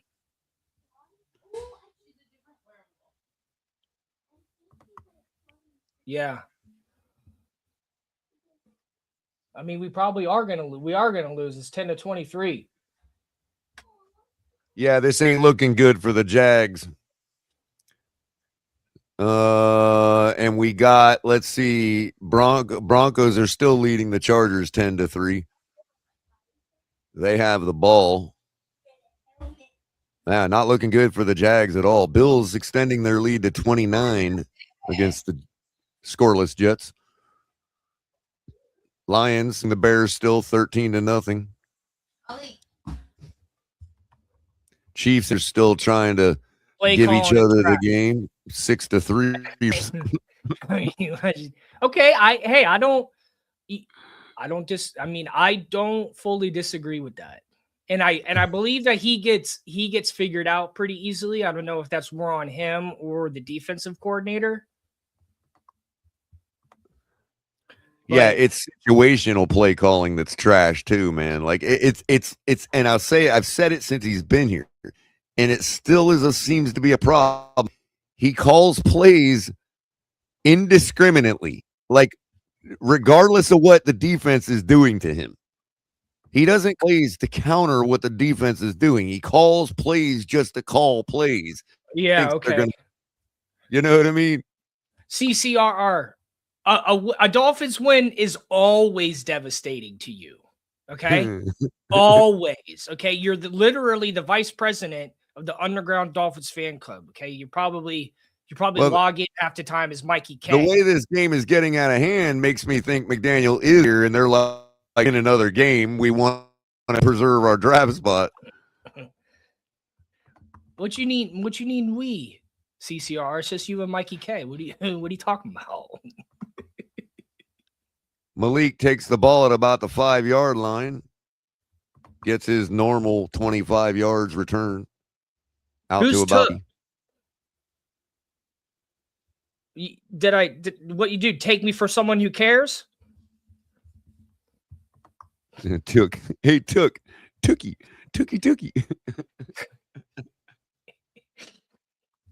What a linebacker in? I don't know what a linebacker is, you guys. I think we've established that He's got a don't work next to his name, so we tolerate it around here. He has a wrench next to his name because he needs a good fixing.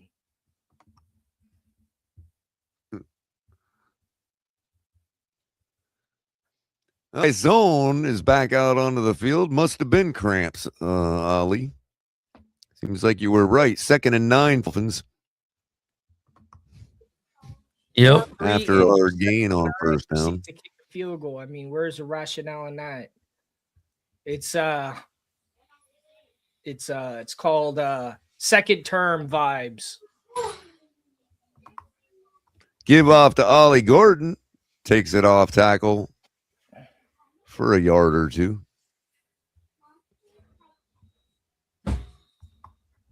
And Dolphins to get this score with. Drake May's in the MVP race. Are we kidding me? Oh, yeah. Oh, yeah. I'm sorry. Considering look at those stats, and Matt Stafford is the front runner, I would say, yeah, Drake May's in the conversation. I don't know. The difference in touchdowns is huge for me, bro. He has 20 more touchdowns. But look what they got out there. They got Devontae Adams, bro. And I mean, I don't believe I did ask that question. I don't believe I might have asked a question similar to what you're saying, but I don't believe I asked that. Hold on a second. The one thing about the Raiders, and I think puts Matt Stafford over the edge, is the fact that they actually run the ball better than they pass, but they pass more than they run. And they're winning, which means that's all Stafford. You know what I mean? Like, the Patriots actually pass well and pass a lot. So their Patriots are doing what they're good at. The rest are hiding what they're good at, which bodes well for them in the playoffs. Ironically, the Seahawks are doing the same thing the Rams are doing the other way around. The Seahawks pass better than they run, but they run more than they pass. So they're hiding the fact that they actually have a decent game. Speaking of which, the Rams, they have Devontae Adams, who has 14 touchdowns. I'll give you that. But surprisingly, he's not the leading receiver. In fact, the leading receiver has almost 1,000 yards more. Right, but can you name is what I'm saying, the Patriots receiver besides just because you know their names. You know what I mean? Like, oh, I get you. It's what's his name? Booty. That's the only one I'm even familiar with. Booty. They've been throwing to their running backs all day. Yeah, Nakua Puka is who's the leading receiver, to be honest. Right. Puka Nakua, right. And they still got Tutu Atwell that just re-entered the season last week. Yep, they do. He was good his first season. And then they got really decent tight ends, two of them.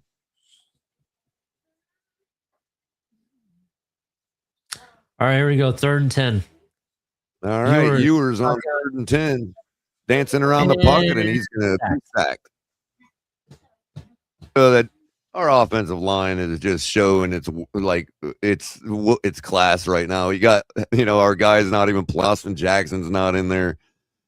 Yeah. I mean, this is a complete sack. Could have got 72 for holding at the same time.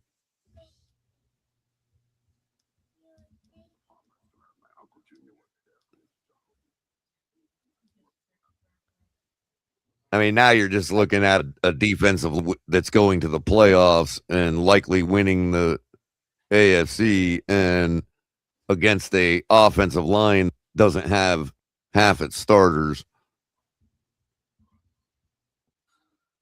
That's why you get that ginger sack. You get that, hey, we're just going to slowly take you down now because no choice. They didn't have to hit him hard. It was like, all right, just wrap him and take him down easily. It's no big deal. So the Raiders officially have the number 1 pick? I believe so. Go to Tankathon and see what it says. Can't believe they have a site named that, bro. Yeah, they actually They have officially, from what's been reported, they officially have the number 1 pick. So they're saying Raider. Mendoza is a Raider. That's what everyone's saying now. Who is? Mendoza. Oh, Nah. They'll still bring in Tua to play and give Mendoza a redshirt season. That would be a perfect money for them while Mendoza is redshirt. I hope he gets a redshirt season too. I hope they don't start him right away. Let And him. remember, we're talking about Pete Carroll, who redshirted Russell Wilson. Nice. I mean, Pete Carroll getting Francisco Mendoza. Like, I'm happy for Pete Carroll. You know, like I mean, if I remember correctly, Wilson they had left when they went 7-9 and made the playoffs and all that.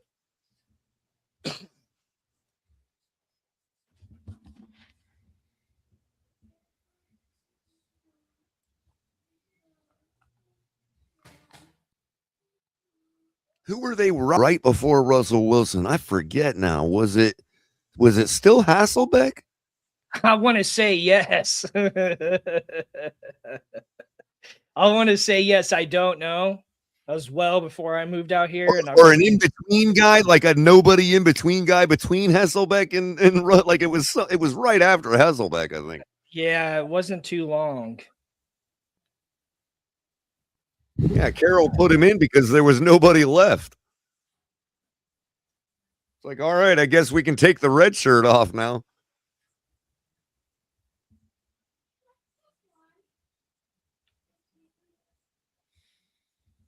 They would hype up Tua. They would be like, yo, we don't need him yet. Let's just win a Super Bowl with Tua. You know, they'll run that game on their fans for a year to make money. Drake May had the heat seeker on him coming after him, but that guy got blocked out. Really nice block. Protecting May's backside. That was who was that coming in that just got stole like that, man?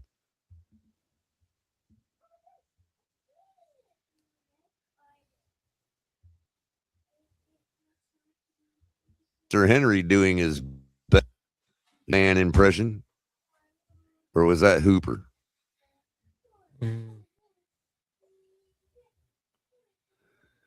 All right, balls at the Miami 47.5. May drops back to throws out to the flat. Met immediately by Jack Jones to stop him for a small gain, 4 or 5 yards.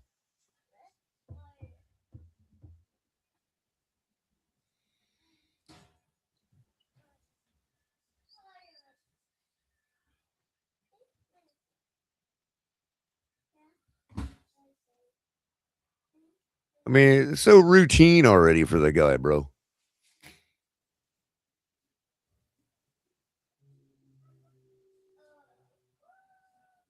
Handoff. First down. Easy. Andre Stevenson.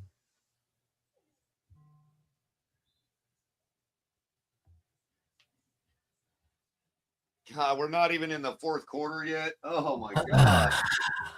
Can I give a score update? 24-10. New England. 2:38 left in the third.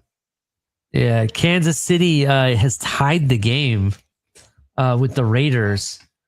For people that don't know, Kansas City is 1 place ahead of us right now in the draft. If they win, we'll end up with the 10th overall pick. Dolphins just get gashed for a touchdown from the 30-yard line. Ramondre Stevenson taking it all the way to the house. Yep, it's over.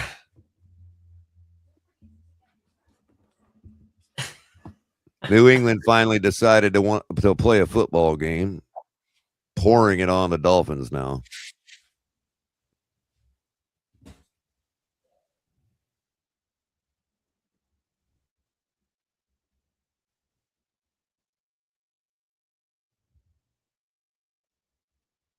Wow.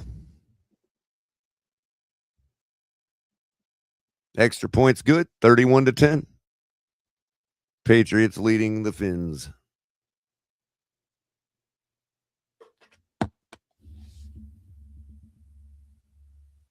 So, Color, do you want the draft order from what I understand it so far? Sure. I'm just going to give the top 10 as of right now. According to what I'm reading on ESPN here, Raiders have solidified the number 1 overall pick. They're currently on the clock, followed by Tennessee. Arizona will have the number 3 pick, followed by the Jets, the Giants, Washington Commanders, Cleveland, New Orleans, Cincinnati, Kansas City, and Miami are tied technically for 9 and 10. So we'll see what happens with that.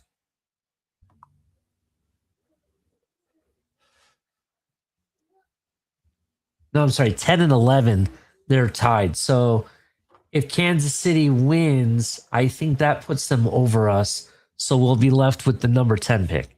So Right. we'll see. We shall see. Dallas didn't win today, right? No, Dallas lost. Big time.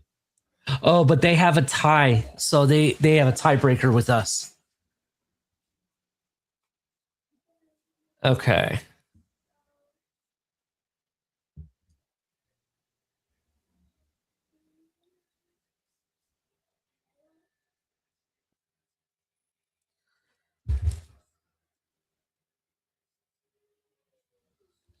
Jacoby Brissett taking the lead on the Rams.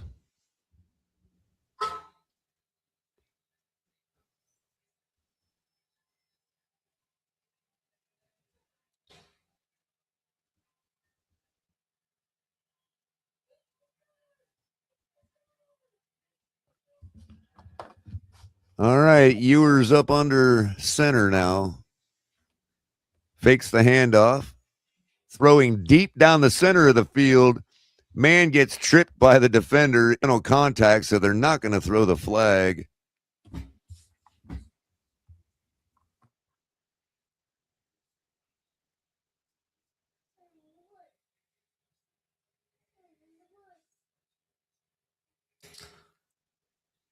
Both guys going for the ball. Legs get tripped up.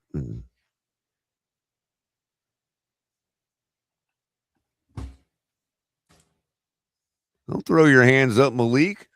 You ran into him. He's got a right to be there.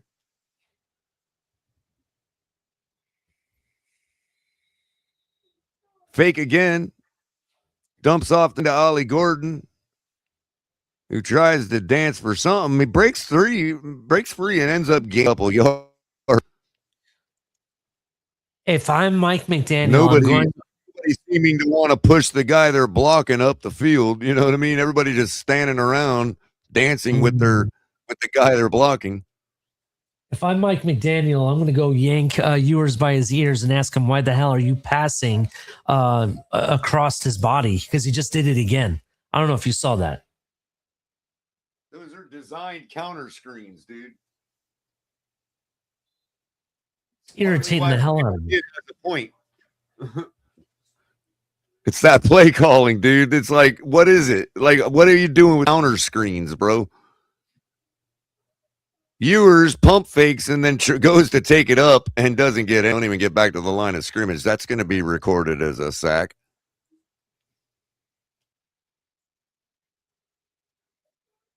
Probably should have just thrown. Why didn't he throw it?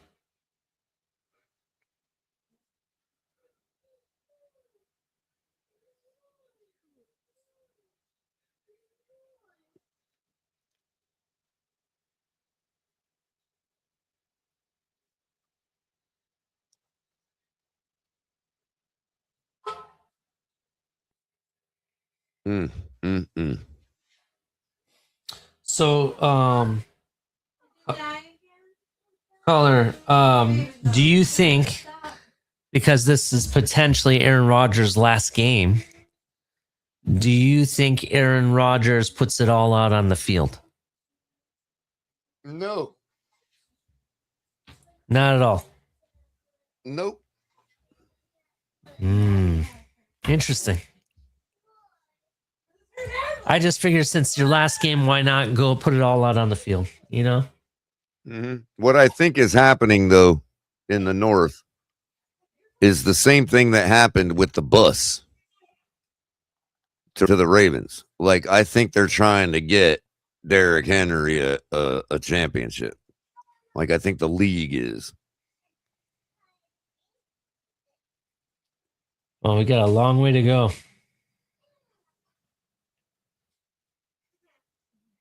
I mean, the only reason they're at where they're at right now is because of all the fumbles early in the year from Henry. How many?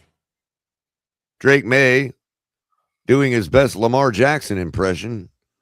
How many players is he just going to run by? Did they all just stand there and watch him run past them? Yeah, they're checked out, bro. The longer they let him run, the more time burns off, bro, and the quicker they get off this field. The quicker they're at dinner.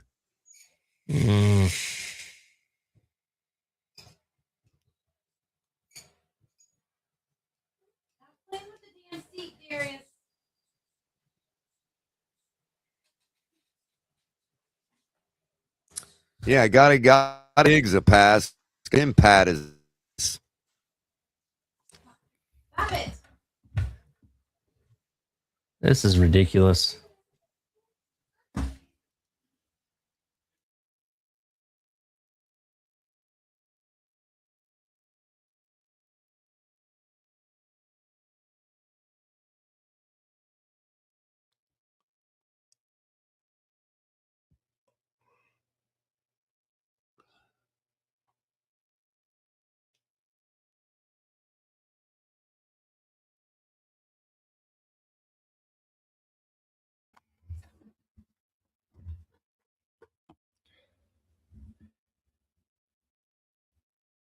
Yeah, this is reminding me of Gase's last game, dude. To be honest with you,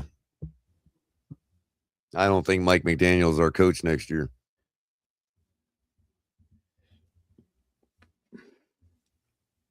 I think all the lip service Ross has been given is just so he looks like a loyal owner. You know what I mean? So you're saying he's gone? Yeah, this is exactly like Adam Gase's last game, dude. This is, I mean, you're not even trying to like inspire anybody for next season or anything, bro. Well, we'll see. I'll tell you what. In my opinion, if they don't fire him, I'm going to go with it's very easy. I'm not going to say I'm going to go with it, but I will say it's very easy to say that maybe the upper echelon told him that let's go ahead and, let's see what these young players have. But if they're leading, you don't need to put the most effort into it. You know what I mean? Yeah. And with the recent talk about the media bringing up all the histrionics of his relationship with Cleveland, it could be he has checked out. Like, yo, I'm going to go take this job at Cleveland. You know what I mean? It could be. And because right after that talk about Cleveland started up is when they came out with the news about hiring Aikman. Yeah. So they obviously know that the next GM is not going to keep McDaniel. Yep. And McDaniel can see the forest from the trees, so he's already putting his resume out to the Browns. How do you know that? Because all of a sudden the national media just keeps talking up his relationship with Cleveland, like his history with them, his career through there, all that. Whatever. I mean, they just started it out of the blue. Last week.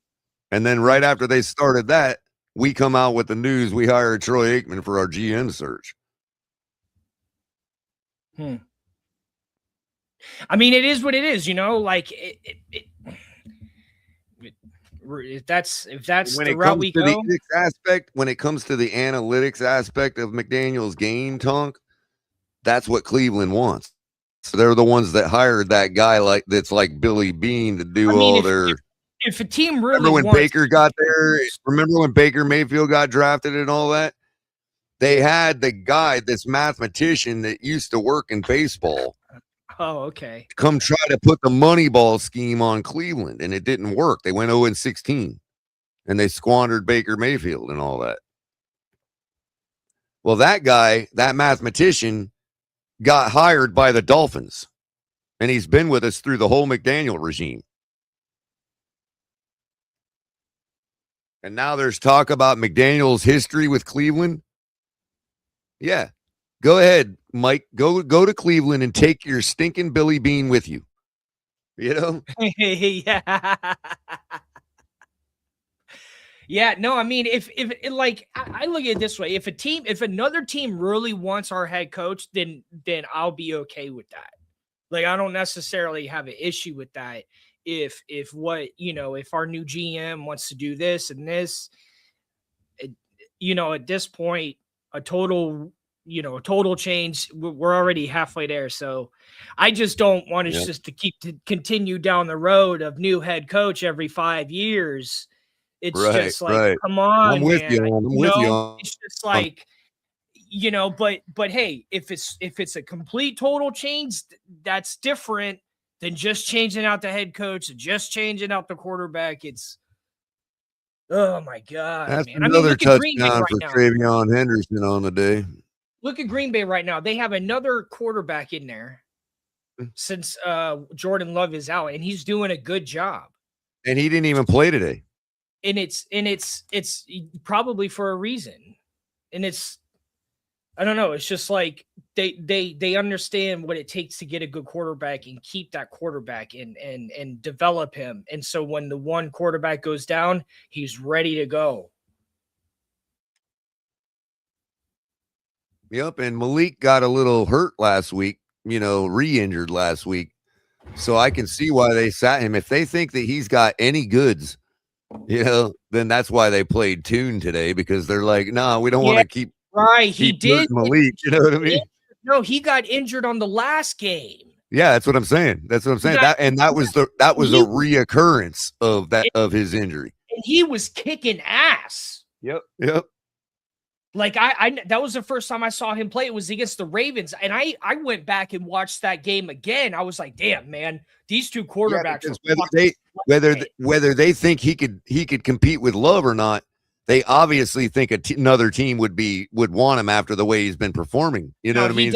He definitely can, but in a good way. Right. They're like he aggravated the shoulder again or whatever it is.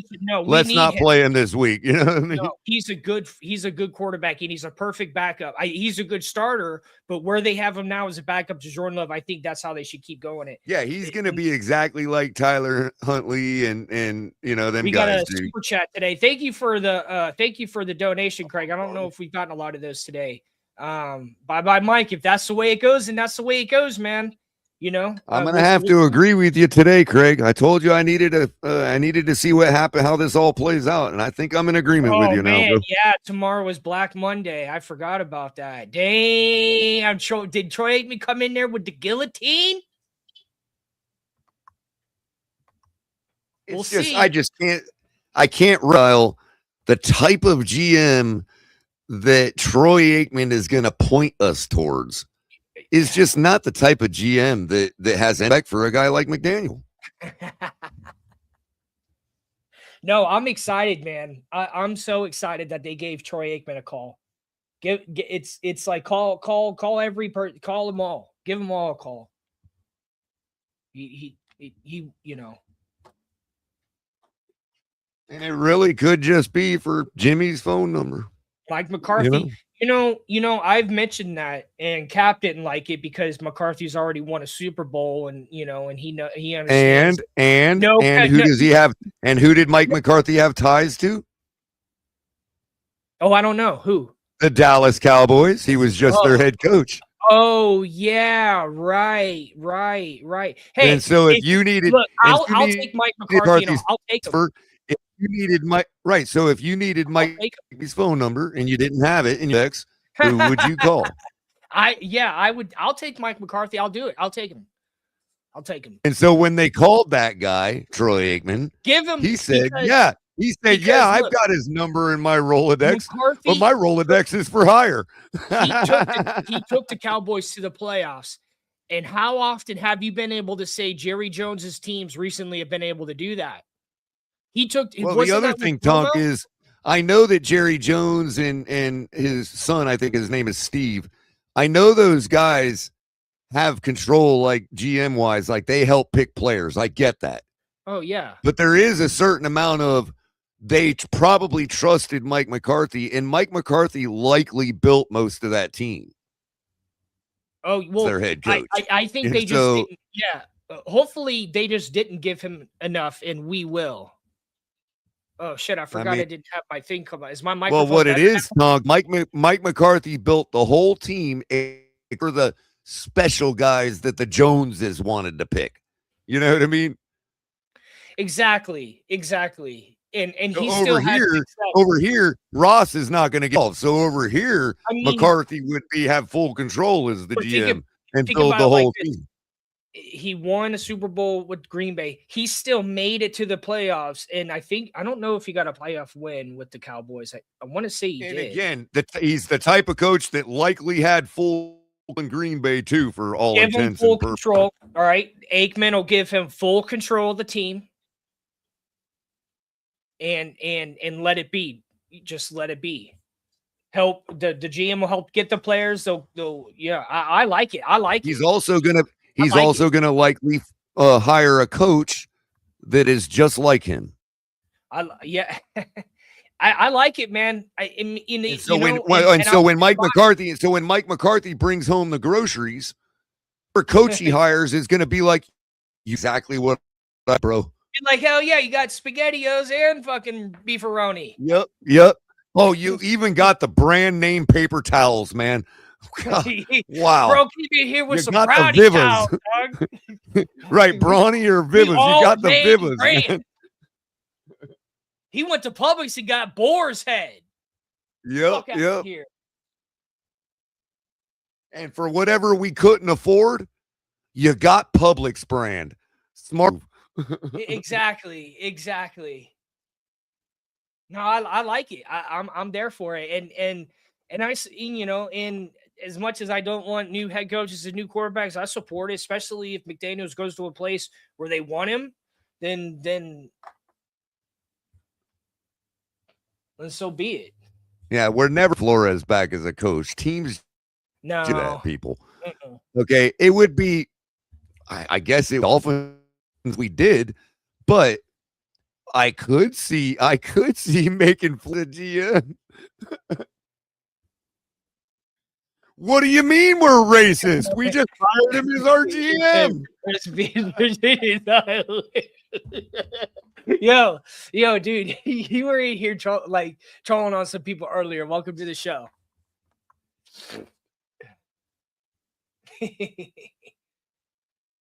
Fourth down now for the Dolphins. I'm sorry, I've been lax on the game, but nothing's changed. Only a minute's gone by in the game, and we're still down 38-0 and about to punt the ball. It's like the last day of school, dude. And now Tua is looking like I told him I would have done better than this. Look at this. Look at him shaking his head. No, like I told him. Oh my God, dude. Just guy off. So does Mike McCarthy make the play calls? No. Does he call He the wouldn't plays? do that. He wouldn't do all that. So he allows a offensive coordinator to call the plays or a play caller. Well, no, he wouldn't be our coach anyway. He'd be our GM. Oh, you're saying I'm talking about bringing him in for GM. Oh, okay. I would definitely take him as a GM. And then whoever coach he brings in is going to be like a protege of his. You know what I mean? Oh, I see what you're saying now. Yeah, I support that even more, honestly. I would love because the reason I brought up his coaching, McCarthy the as reason our- I brought up him having full control as a coach is because that means he builds teams and he can act as a GM. You know what I mean? Exactly. No, I would support it 1,000,000% if we had him as a GM. Color, how long do you think it'll be before Ross makes his Twitter announcement like he did last year? For firing McDaniel? If he's gonna fire him or keep him, either or. Tomorrow. Well, You I think don't it'll be think tomorrow? this is 'Cause the type remember of last year- embarrassing. Well, I don't think wait, this was the type of wait. embarrassing thing to get him fired on the way home. But Well, yeah, it should be coming pretty soon if it's going to come at all. The reason I ask is you guys remember last year. I want to say it was last year. Wasn't it like minutes after the Super Bowl ended that he put out his announcement? Oh yeah, was that's it the other before? thing, Ali. We have no hurry.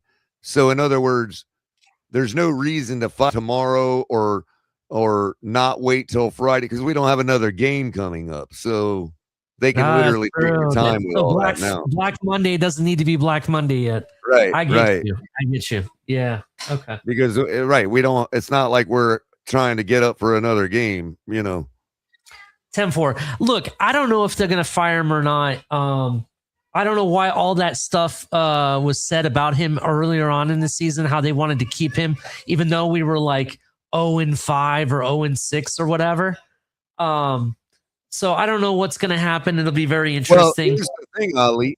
Here's the thing. If they do fire him, that means our GM search is already done.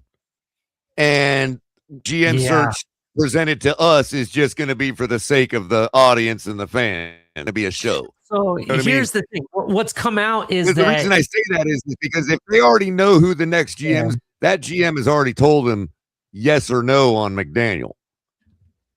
Now, if they haven't picked the GM yet, then Ross is the type of guy that were that decision to the new GM, in which case he won't fire McDaniel until the new GM is hired. But it's been said, I think Barry Jackson put it out or somebody, that the organization has said that the decision on McDaniel will not be determined by the GM search. So not by the GM search. Yeah. Like, in other words, they're not going to PM based on whether they want to fire McDaniel or not, is what that means. I gotcha. So that's not how they're going to contingent on the search. It'll be contingent on the GM, whoever it is, but it's not going to be contingent on the search. We're not just going to fire McDaniel because we brought in Aikman, is what they're saying. I gotcha. I understand now. Thank you. But again, if they already know who the GM is, the indicator of that would be an early firing of Mike McDaniel, because that new GM has already made his decision clear before even getting in the building. Like, you want to hire me, you got to let me hire a new coach. In which case, the slate will be cleaned before he even gets, and we'll get an announcement that Mike McDaniel is fired. If they want to wait and they don't know who the GM is yet, and they want to wait for whatever that GM's assessment is on me, then McDaniel is going to be fired until that happens.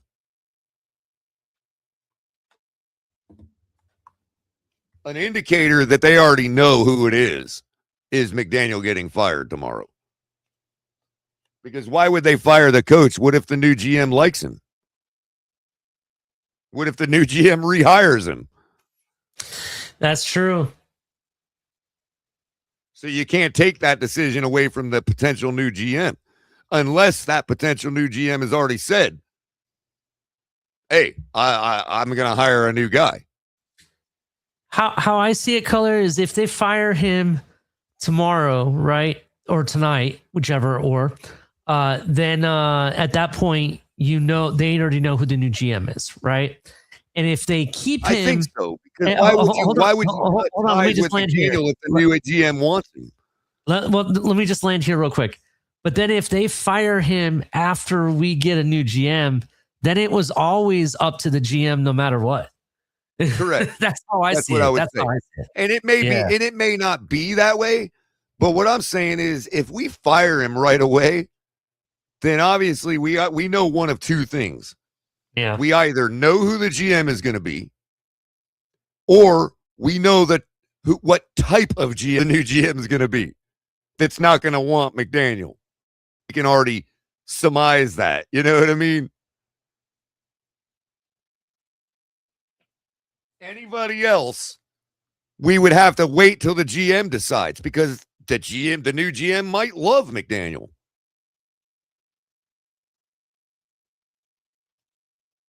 Then again, we could also have the stipulation that we're not going to hire you if you don't hire a new coach. Case we could fire McDaniel early without knowing who the GM is going to be. In other words, we're telling the dude the potentials. You're going to have to hire a new coach because we just fired our guy. Rams just took the lead again. Then again, not one of them that would keep McDaniel, and that's what I mean. They may fire him without knowing the GM. That is a possibility, but that's only if they assume no good GM wants him.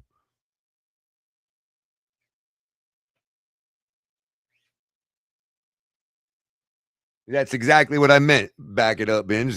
Keeping McDaniel may limit your GM options.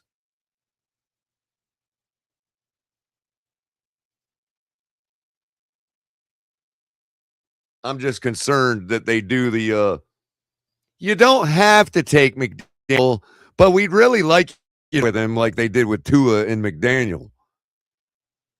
You can get another quarterback if you want, but we're kind of hiring you to see if you can do something with Tua. That's what we really want. And we'll probably fire you if you pick another quarterback. Ewers in the shotgun with 8:30 left in the game, stands at his own 16-yard line. Takes the snap on 2nd and 10, throws out to the flat to Ingold, who makes a one-handed catch because he can't seem to catch with two hands any other night.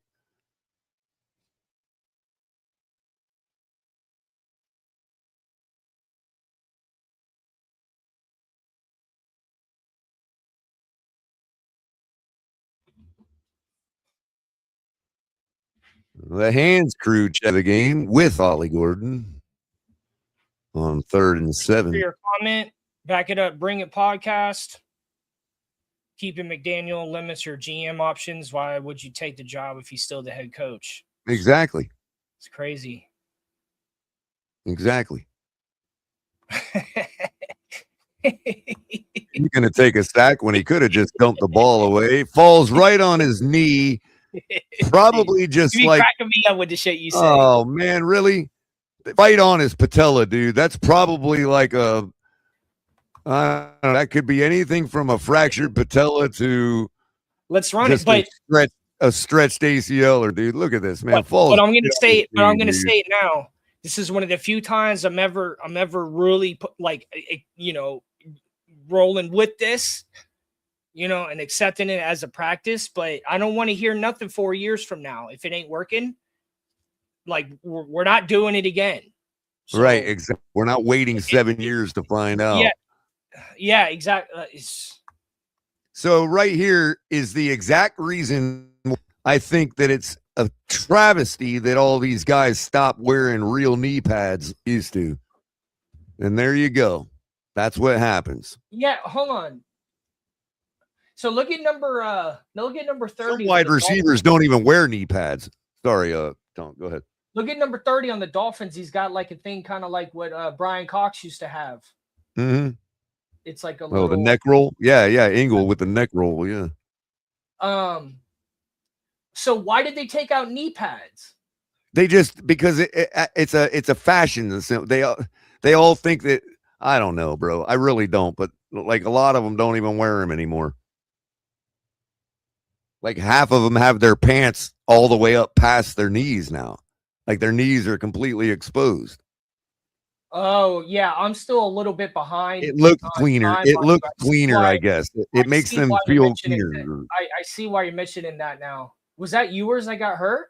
Yeah, well, I don't know how hurt he is, but yeah, he's the one on his knee, yeah. Come on, man. I mean, we used to have knee pads that would cover half your shin. You know what I mean? This is what I get nervous about with running quarterbacks is that their risk of getting injured.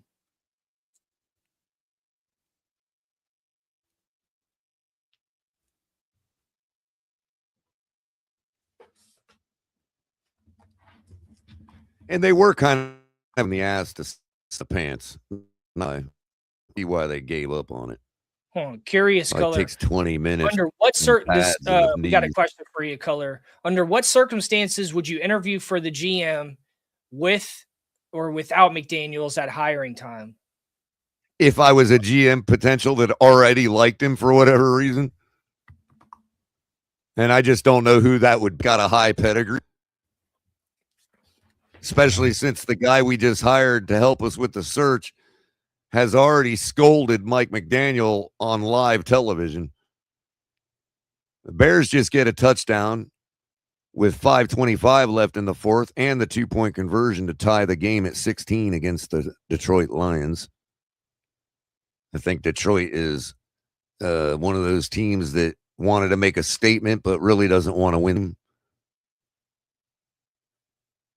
For draft positioning, they all couldn't let the Bears just curb stomp them like the Patriots or us. So I don't know what Mike Vrabel is challenging here. It's 4th and 1.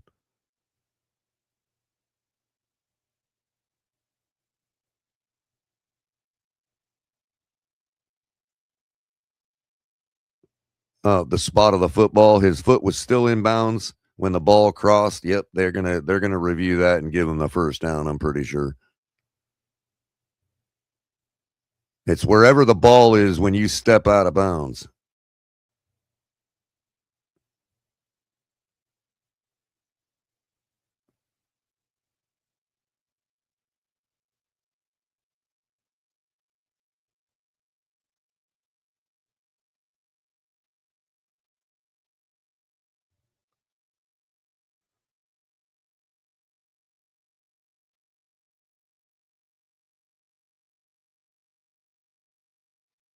He's trying to tell them.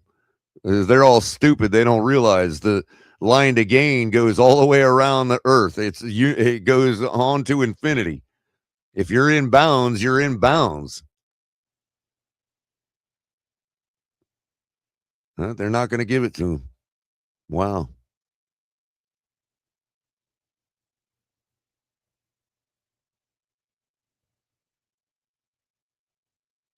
So they're going to punt the ball.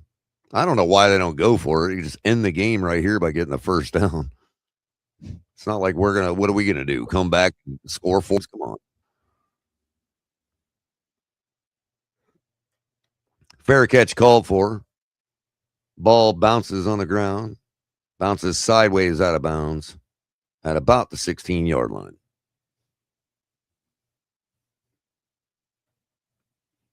.45 left in this game, in this season. 5 minutes, 45 seconds to the last time Tua ever wears a Miami Dolphin uniform.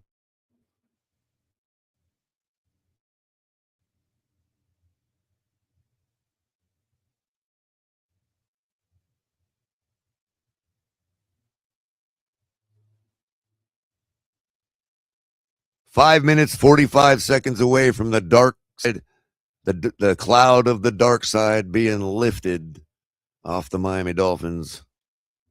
Ewers takes the snap, hands the ball off. Ollie Gordon takes it up for about a yard, keeping the clock moving. Oh, that's Zach Wilson in the game now. So apparently Ewers' knee was bad enough to keep him out.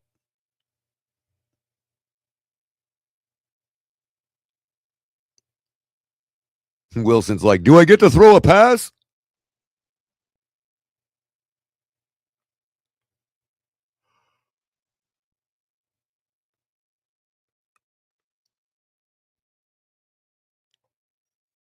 Number 0 takes the snap, fakes the toss to Ollie, and then dirts the ball before taking a sack. To a sack, I should say. Ollie Gordon in the area. That will not be intentional grounding.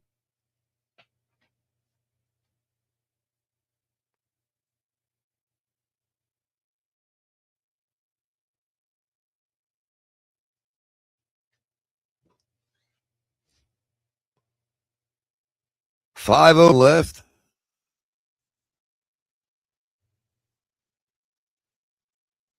Wilson standing in the shotgun. Ingold joining him. Drop throw. Pressure coming around. Screen is frozen. Lovely.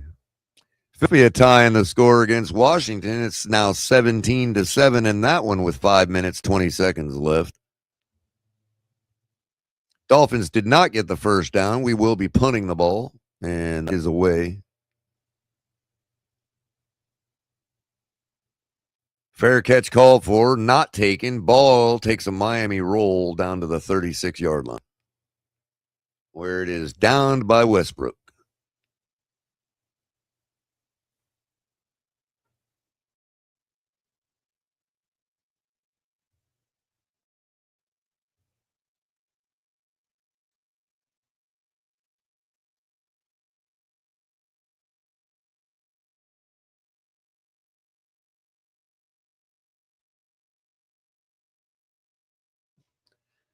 $38-10. Patriots leading the Dolphins in the last game of the season.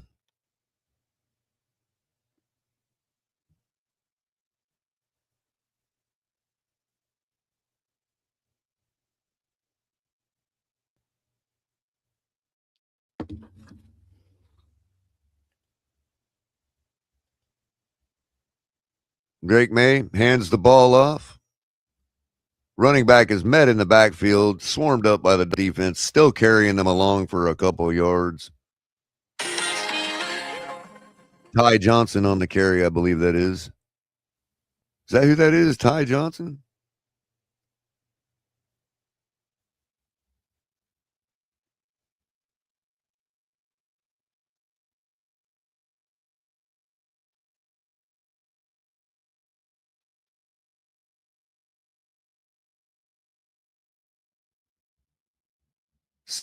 Nine now. 4:02 left. Handoff again. Swarmed up again. Carrying the pile again. And gain 2 yards again. Rams going up 37-20 against the Cardinals. Care of their business. Colby Parkinson, one of the 2 tight ends I mentioned earlier with the touchdown reception.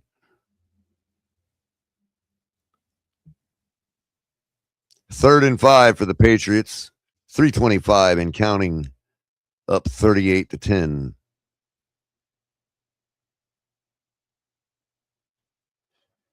By the way, that's no longer Drake May in the game. That's number 11. I think it's Johnson. Isn't it Josh Johnson they got? Or no? Who they got? No, Dobbs. That's right, Dobbs. Flag on the play. Late hit.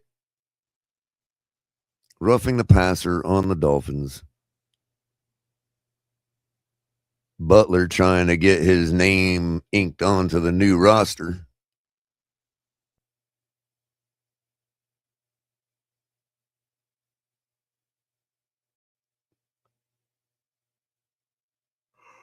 A little overzealous on that one.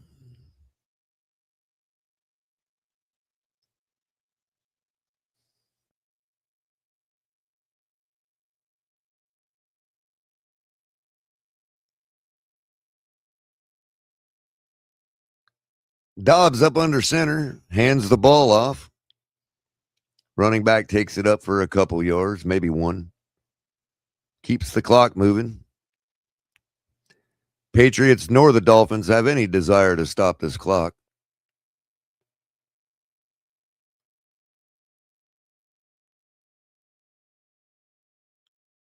Second and 9. We'll have to run one more play before the 2-minute warning.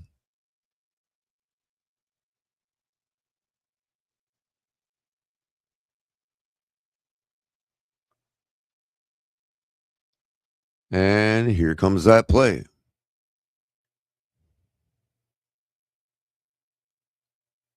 Fakes the handoff, rolls out, throws out to the flat to his tight end for no gain, but we'll keep the clock running and take it down to the 2-minute timeout.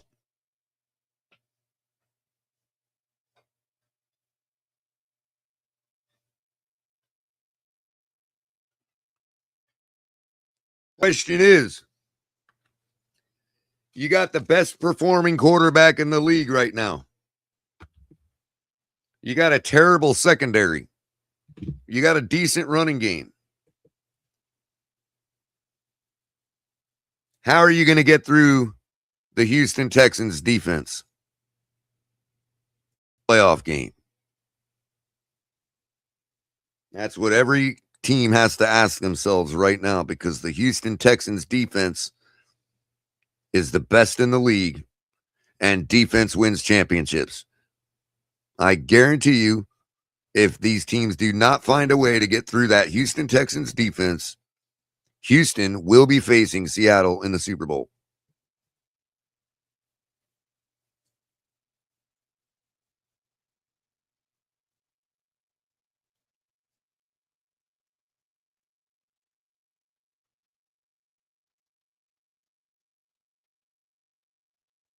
I think the Patriots have a quarterback that has the best shot of getting through the Houston defense, and I think the Rams have the best quarterback that gives them the best shot through the Seattle defense. If that happens, then it Rams and Patriots.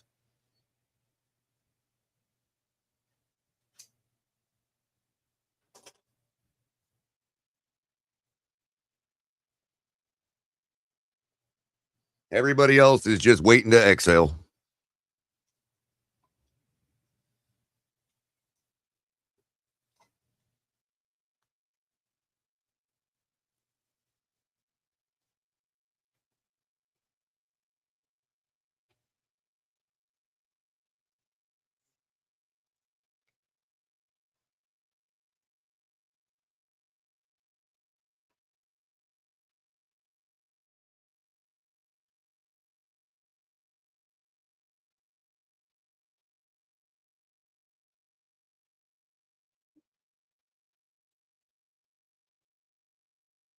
All right, like button, everybody.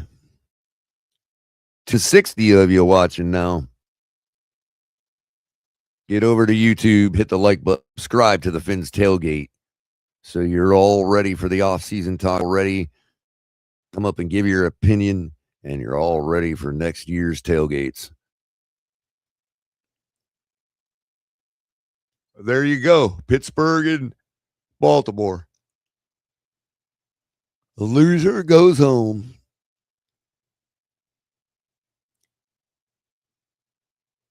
Patriots dump the ball off into the flat on 3rd and 9. Try to chew up more of this clock after the 2-minute warning.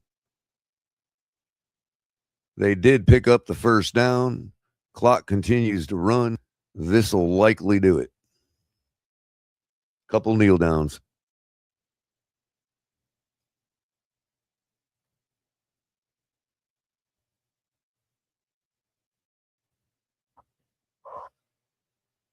Patriots are lining up in victory formation with a full complement of timeouts on their side.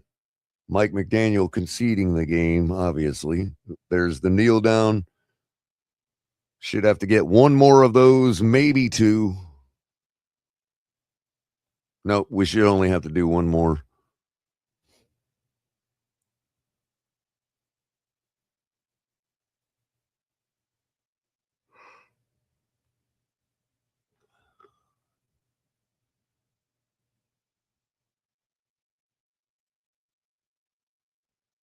Drake May acting like he's been there before.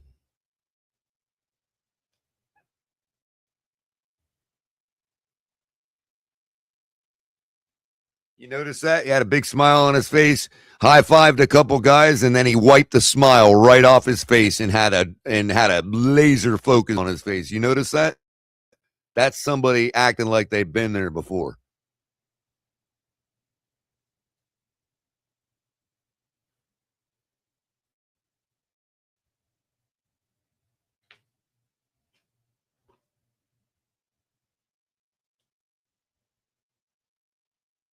Five more seconds. That'll do it. The reign of Tua Tagovailoa in Miami has ended. The last game of the season is over. We will never have to see that quarterback put on a Dolphins uniform again. Mark it. As you saw, Dolphins falling to the Patriots 38-10. We're going to run down some scores, give a chance to come up and talk, and then shut it down because there really ain't much left for tonight. Got a big-time matchup tonight in the AFC. Pittsburgh, Baltimore for the division and for the spot of the playoffs. Lions and Bears still knotted up at 16 with 33 seconds left. Lions have the ball in the red zone. Broncos leading the Chargers 19-3. That pretty much ends Jacksonville's hopes of taking the number 1 seed. Raiders leading the Chiefs 11 with a minute 50 left. Chiefs have the ball in the red zone. Rams leading the Cardinals 37-20. They're about to go to victory formation. Eagles down by a touchdown right now with a minute 58 left. They have the ball just inside field goal range, 24-17 against the Commanders. Bills defeat the Jets 35-8. Patriots defeat the Dolphins 38-10. Falcons defeat the Saints 19-17, knocking the Bucs out of the playoffs. Browns beat the Bengals 20-18. Vikings defeating the Packers 16-3. Giants destroying the Cowboys 34-17. Likewise, the Jags defeating the Titans 41-7. And the Titans denying the Colts of any more 8 wins on the season after losing Daniel Jones. They beat the Colts 38-30. Buccaneers beat the Panthers 16-14 on Sunday, but it did not make a difference as Atlanta has inked the Panthers as division champions. 49ers fell to the Seahawks, losing the division title to the Seahawks and the seed going to Seattle in the end. As I mentioned earlier, tonight's game is for the AFC North and the last remaining playoff spot. The Ravens and the Steelers in Pittsburgh. Baltimore favored by 3.5. Game time temperature expected to be around 28 degrees and clear. And that'll just about do for around the league. Kind of an uneventful day in the NFL. A couple games mattered. I just posted the link. We're going to give it 5 or 10 minutes. If nobody has to say about this team, we are going to join you guys likely tomorrow. Give a rundown on the season. Give an autopsy on the Dolphins 2020 season.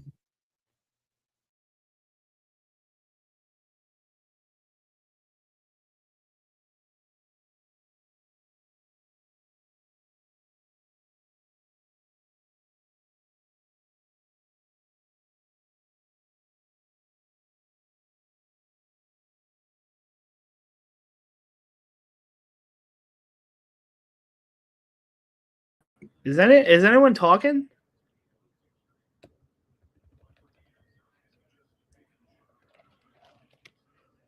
Well, I'm gonna come out and say it. I don't understand how.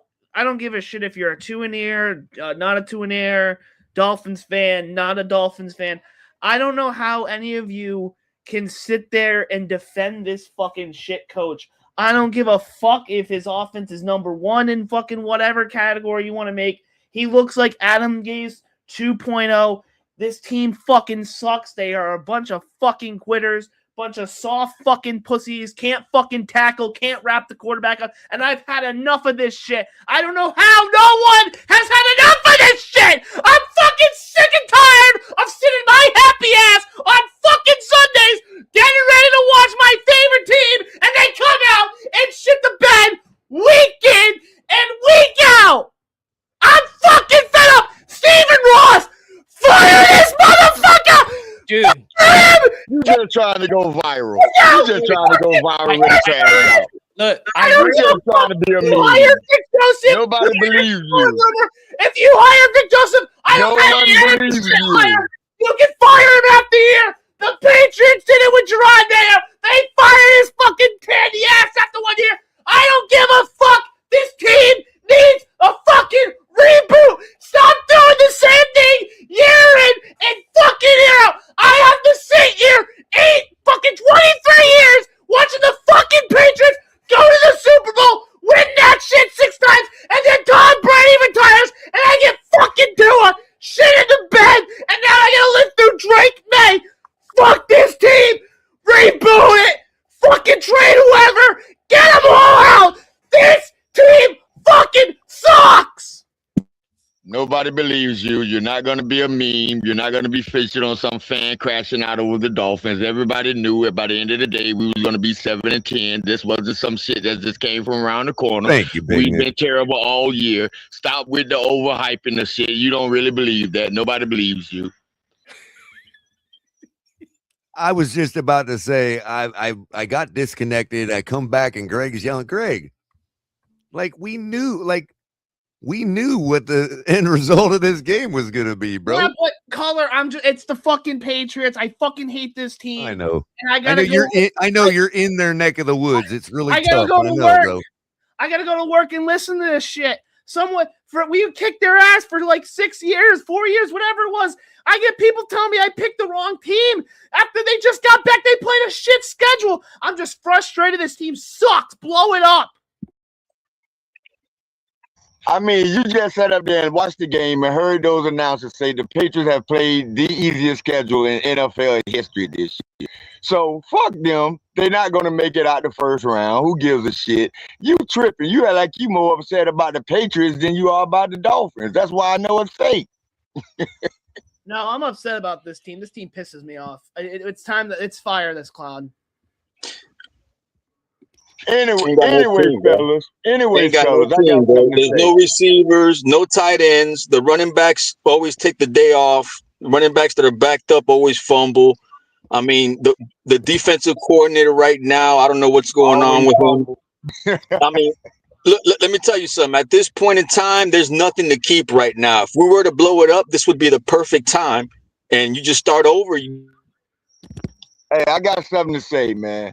Miami's got the Dolphins, the greatest football team. We take the ball from goal to goal like no one's ever seen. We're in the air, we're on the ground, we're always in control. And when you say Miami, you're talking Super Bowl because we're the Miami Dolphins. Miami Dolphins. Miami Man, you're crashing Dolphins. out. Big Nick, you're crashing out, bro. You're crashing out, bro. Change is coming. Whether you like it or not, change is coming.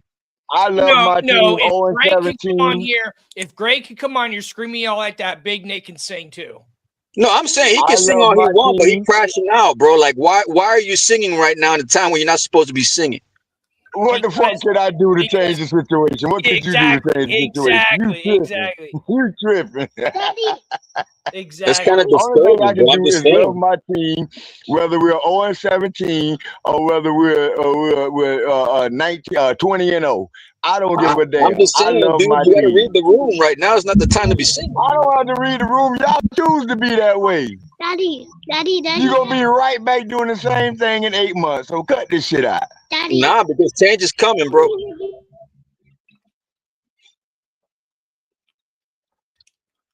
I don't give a damn if they go out and get Lane Kiffin to be the coach.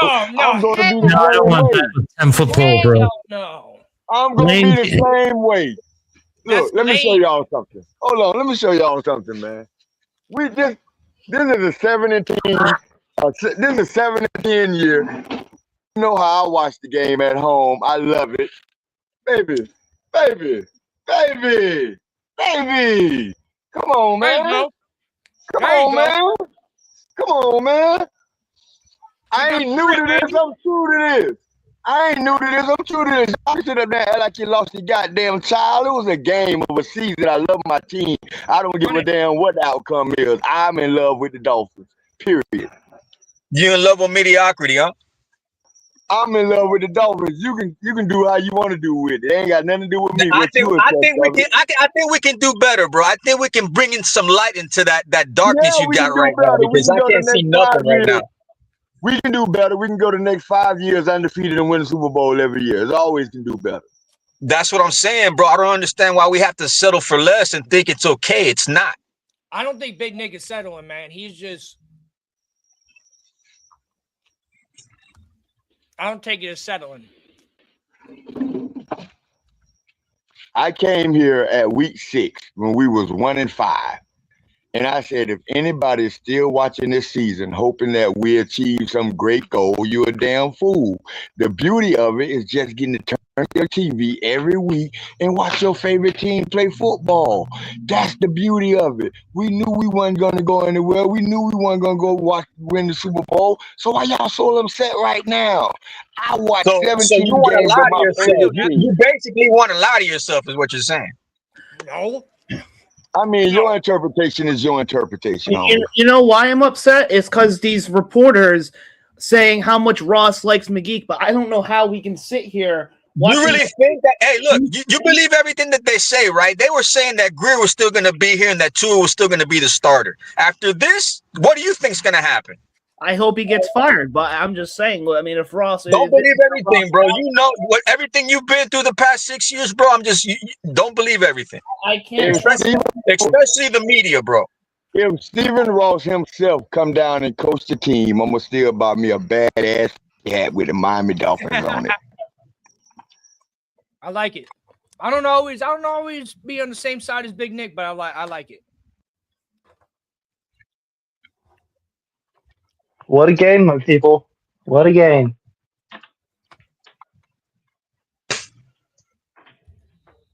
Crickets?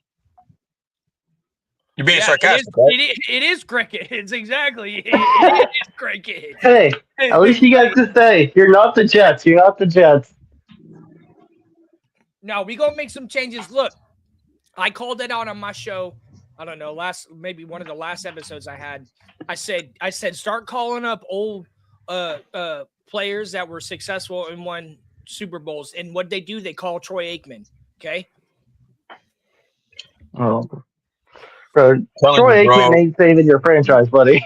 Bro, I'm telling you right now. Find a good GM. He might help us find a good GM. So Big Nick, I got a question. Hold on, Matt. Hold on, Matt. I got a question for Big Nick because Big Nick is a logical thinker. Do you follow my logic about? And I am a person that is completely indifferent. I'd be fine with keeping McDaniel, right? But let's just speak to the logic of the situation. Do you think that the type of GM that a Troy Aikman of the world would help you find? Do you think that type of GM, that type of person that would be, do you think he would keep McDaniel? Look, Daddy. I don't know.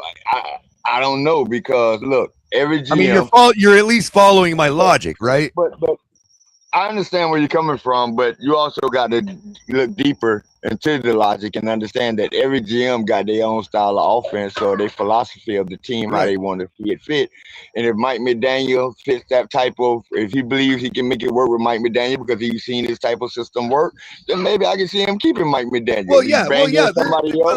Of course. There's a plausible chance that a high pedigree GM would still just likes McDaniel. There's obviously that possibility. I don't care who the new GM is. If they like McDaniel, I want them fired after the spot. If this motherfucker comes back, I'm out. That's my final straw. That is my only thing. The only thing I ask the new GM to do is at least bring the kid out in Green Bay in for a visit. That's the only thing I ask him to do. So I got done watching, the early games, right? And I watched games yesterday and this week and whatnot. and I've been watching other games for the past 2 weeks. You're all upset about Mike McDaniel, Greg. What does he do that's different than other head coaches? What does he do different? And don't tell me. No. The question. Let me rephrase that, Ali. What is his deficiency? You overthink? Is beyond other coaches' deficiencies that makes you hate him so much. Yes. You can't run a football team. Exactly. Okay. Wait. Say you can't run a football team. Okay. We have seen. Why? You need proof? Hold on. Let me finish. I want to address that real quick. 2023 was probably the best season that we've seen in more than 20 years? It was also the worst collapse in franchise history. Offensively, it's been the best offense that we've had in more than 20 years, right? You had a 3-game lead in the division in 2023. You lost it. That was a collapse. Hold on. So I've looked, Color tries to sit up here and educate everybody on the West Coast offense until he's bled to death. And I don't understand why you guys don't get it. Aqua in the face. Aqua in the face. Exactly. Aqua in the face. That's a good way to say it. The reality is this. The West Coast offense is the offense that we see on the field. The screen passes, everything. All that is dependent to run the West Coast offense, right? Now, if we get a new coach. But people say that he can't run a team. Now, here's the thing. What is the GM's role in this whole thing? If we're going to have players on the team, is it the coach's responsibility to sign the proper players, or is it the GM's responsibility? I don't understand where you're getting at. My point is, someone here, I think it was Matthew, said that lack of talent is not your guys' problem. You guys have talented players. There's a whole bunch of idiots because Mike McDaniel lets shit go by and doesn't give a fuck. Excuse me. What was that? He doesn't care. The whole team on missing meetings. There's no discipline. He's a weak guy. Every time you guys, he just in order to win the game, you gotta win the game. And Which meaning? Every head coach. Hold on. That's what. Hold on, because he just said something factually incorrect. What meetings of Mike McDaniel's have players been missing? Yeah. The ones that were getting fined. He made it very clear. The ones that the players were getting fined for. He made it very clear when Tua said that players weren't coming to his meetings. McDaniel made it very clear right? that he had no idea about that because they're all showing up to his. Players were getting fined and not paying the fines. You can find a myriad of reasons as to you might want to blame Mike McDaniel, right? Like you can blame him for his non-adjustment to the second half. You can blame him for his keeping Jalen Phillips in a blowout game and getting hurt. Man, I was quiet. I don't need your help. I know what I'm going to say. Let him go. I know what I'm going to say. Go ahead.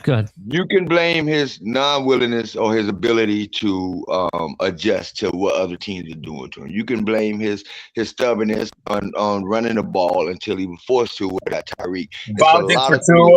It's a lot of things you can blame on Mike McDaniel. Even if you want to blame his covering for Tua, you can blame that, right? But what you can't blame on Mike McDaniel is since 2022, right? Starting at 2022. 2023, 2024, the Miami Dolphins made a total of 9 draft picks. 9. You can't blame that on Mike McDaniel. You can't. And you know what else you can't blame on him, Big Nick? You know what else you can't blame on him? Wait. You can't blame. The roster was set to win already. What are you talking about? You cannot blame Mike McDaniel. You cannot blame Mike McDaniel for the $100 million dead cap the Miami Dolphins are going to be hit with next year because Xavier Howard held the team hostage 2 years in a row. I can definitely do that. You can't blame Mike McDaniel for wanting to give You can't blame Mike McDaniel for giving Jalen Ramsey not one but 2 contract extensions when nobody wanted him to have that. The same guy that did all that was the same guy that hired McDaniel. You can't blame Mike McDaniel for Mhm. giving Tyreek Hill a The same quarterback guy that deal. did that is the same guy who hired McDaniel. Start over. Blow it up. But you can't blame Mike McDaniel for it. I can blame him for today. Your I logic can blame is him you for just today. want to argue. You I just can want blame to him for a argue. 7-10 I don't record. care. I don't care who hired. If that's the case, your logic, then you have Then to you need blame to start Steven caring. Ross. You need to start caring. If you don't care, then you got people like me that are going to show you how to According to care. your logic, you just want Oh. to fight. According to your logic, you're going to have to blame Steven Bro, your Ross's logic mother has for not giving. worked in 6 years. What are you talking about? Time to mix it up, bro. According to your logic, Your you're going to have to logic has not eventually. worked for Jack the past Why 6 is years. this guy doing this? Why is he doing this? According to your logic, you're going to have to According to eventually yours find right your now, the way. quarterback should be taking us to the Super Bowl. What happened with that logic, bro? Where's the same energy? Eventually, you're going to have to blame Steven Now you want Ross's to act mother like for you have giving selective birth to him. amnesia, but the past 6 years you were talking the complete opposite. Eventually, you're going to have to blame Steven Ross's mother for giving birth to him. Ain't nobody talking about that. Hey, look, if you want to talk about the owner, that's a different conversation. But you vouch for the general manager, and you vouch for the quarterback. Now you're watching for the cloud. The coach is right now under 500. Now, listen to me. Listen to me. Guys, real quick, let me before you finish, go. Charlotte. I want to Let me finish, please. Okay, I okay. got him, Go ahead, Charlotte. go I just ahead, wanna Big Nick. expose But I how got to silly get he the super sounds. chat after you're done. Go ahead, Big Nick. Okay. I just want to expose how silly he sounds. He can sit up there and he can hold me No, accountable. you can say for it's the silly, but it's logic. fact. What you've been saying for You Yeah, can 6 hold years me is finish, accountable. bro. Let him You finish. can hold me accountable for the logic that I have from my perceived notion The and my logic, information the that I've logic, yeah. gathered. Yeah. However, the most I've ever done for the Miami Dolphins is buy some apparel. So you can hold me accountable all you want. My biggest argument was I was giving you reasons why you can't blame Mike McDaniel. And if you're not going to bring up those reasons as to why you should give Mike McDaniel a fair shake, then you're just being biased and you're uninformed. Bro, and do you wanna see fight. his do you see his record against playoff teams? Do I need to go any further, bro? Are we gonna act like that, bro? Okay, I'm gonna Can we go to the super chat pause for a first, and second. then- I want to grab this super chat Yeah. from Rokuko. Appreciate you, buddy, for the $5 donation. Cool avatar too, man. He says we got outscored 127-27 in the third quarter. Get this bum out of town. Look, that's something that I've harped on since McDaniel's been here about our lack of scoring in the third quarter. That's And the how numbers you it need to affects our focus on. games. So I can't disagree there. But again, and this is I'm gonna loop the rebuttal to this along with my rebuttal to you, Cap. We all sat here. I don't know if you agreed with me or not at the time, but I have maintained through this whole Mike McDaniel Tua thing that Mike McDaniel was required to cape up for him in order to even get the job. Now, you may disagree with whether that is righteous or not, okay, but that is the reality. And Ain't nobody told him to pull that stunt with the cell phone on the jet plane. That jet plane stunt was from day one. Hold on. Is it possible that from the owner's standpoint and from the organizational standpoint that Mike McDaniel is seen as a good soldier to them and likewise has earned a chance to build his whole thing with his own quarterback? Yes, I understand. You also had 5 other coaches that were good soldiers and got fired in advance. Listen, I get that he caped up for Tua. I get that he caped up for Tua, but everybody on this planet caped up for Tua, and now they're all denying that they did. So if that's the case, then Mike McDaniel didn't either. What I'm trying to tell you is the owner has a track record of getting rid of guys before their contracts are even done. It's happened 5 times. This right now should not be an exception to the rule. Name them. None of that has to do with Mike McDaniel. And none of that happened. He gave Joe Philbin an extension. He gave Tony Sperano an extension. He would name them. He gave Mike McDaniel an extension. You're naming them. You're doing the job for me. Keep going. None of which affects our salary cap. He only got rid of one affects our coach. salary cap. You only Keep got putting rid of one your coach that mouth, didn't bro. fulfill the You're answering entire. it for me. Keep doing it. Come on, please. He only Bro, got please, rid of. keep He going. only got rid of one coach who didn't fulfill his entire contract. You flow her. So That's the Cameron problem. You didn't still leave. heard about Sperano flow. didn't leave. Philman didn't leave. And who else? Gase didn't Morano leave. got That's an 4 right extension. He there. stayed What on happened to 4 Flores? years. That's 5. Do Bro, you even learn know how to what do Mr. math, bro. That's You don't 5 know what you're coaches talking right about. there, bro. Bro, I'm You going to cook don't you know all what night. you're Let's keep talking going. Come about. on. I'm going to cook you all You night. Let's don't keep know what going. you're That's 5 talking coaches about. right there. How long was Morano the head coach? I just named you 5 coaches, bro. Your 2 math is seasons. not mathing right now, bro. 2 seasons. Sperano got. Sperano got Yeah, more than 2 Cameron, seasons, Color. No, who else? Big Nick. Flores, They fired him Gase. after. We can go on all day, Listen, bro. hold on, Cap. We went 11-5 Sperano's first year. Then we went 7-9, I think, and they We fired won him the that next division year. and then we got They rid of didn't him. no, Color. They gave him a contract extension. And then we got After rid the of him. After the Harbaugh situation, they gave him a contract extension. And now keep talking. Then we got rid of him, right? No, you got to And talk. then Bro, you got to put And then context into Philbin. what you say, We bro. gave Philbin. We You gave put the foot Philbin in a your mouth even contract further when you extension. say Man, it. I'm not. Look. I'm not even. regardless of I that, told you all when it happened, and I'm going to say the same regardless thing. of any of If that. you all think that a contract extension think it's means cool. anything in this NFL as to what an owner thinks about a coach, you're wrong. They all get contract I'm extensions. just telling you the before facts they right get now, bro. fired. He's done it 5 Right before times. they get fired. He's done it I told 5 you that times. I'm just before. saying, bro. I tell you that now. A coach gets a contract extension right before he gets fired. That is how it goes in the NFL. So you're telling me he should stay after this? No, what I'm saying is people continue. So what are we arguing about then, bro? Are you? I'm not arguing about anything as long as you're continuing to talk. Are you finished? Yes, sir. He's upset that we're not as upset as he is. Okay. I'm tired of That's people crazy. bringing up the contract extension as if that's a vote of confidence for the coach. That's not how the NFL works. Most people, when they hear contract extension, they think the coach is about to get fired. That's usually what that tells me. So please stop bringing up the contract extensions for any coach as if it means dick. That's all. The contract extensions mean dick. All they care about is what you're doing and what they think about you right now. And what do you think after tonight? I'm not the guy that has to make the decision. I'm just saying you should be. You're part of the you're a fan, bro. You should start be. having a voice. I know I should be, but I'm not. Well, we need to change that. I'm the guy that gets paid $5 to read super chats. If you So thank think, very much, if Omar you think Davila. because we're Dolphin Hold on, fans, Omar Davila says, if you why think can't- because we, hold on, you think Big Nick, because Big a Nick, couple people go to the Big Nick, stadium, 1 second. No, Why you're can't- compromised. This man is delusional. Can I read You're the super compromised. chat? Ain't nobody can help you. I paid to hear his words spoken. Can I please do that?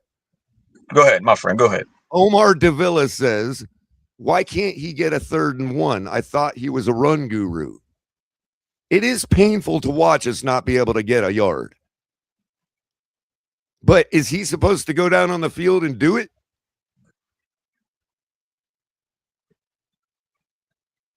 We had no Devon Achane today. We had no Austin Jackson. We had no Darren Waller. Waddle wasn't even on the field. No, we had no Waddle today. He was a scratch. And we had a team. We were facing a team that needed to win to take the number 1 seed in the AFC. So yeah, I would expect it to be pretty tough to get a yard today.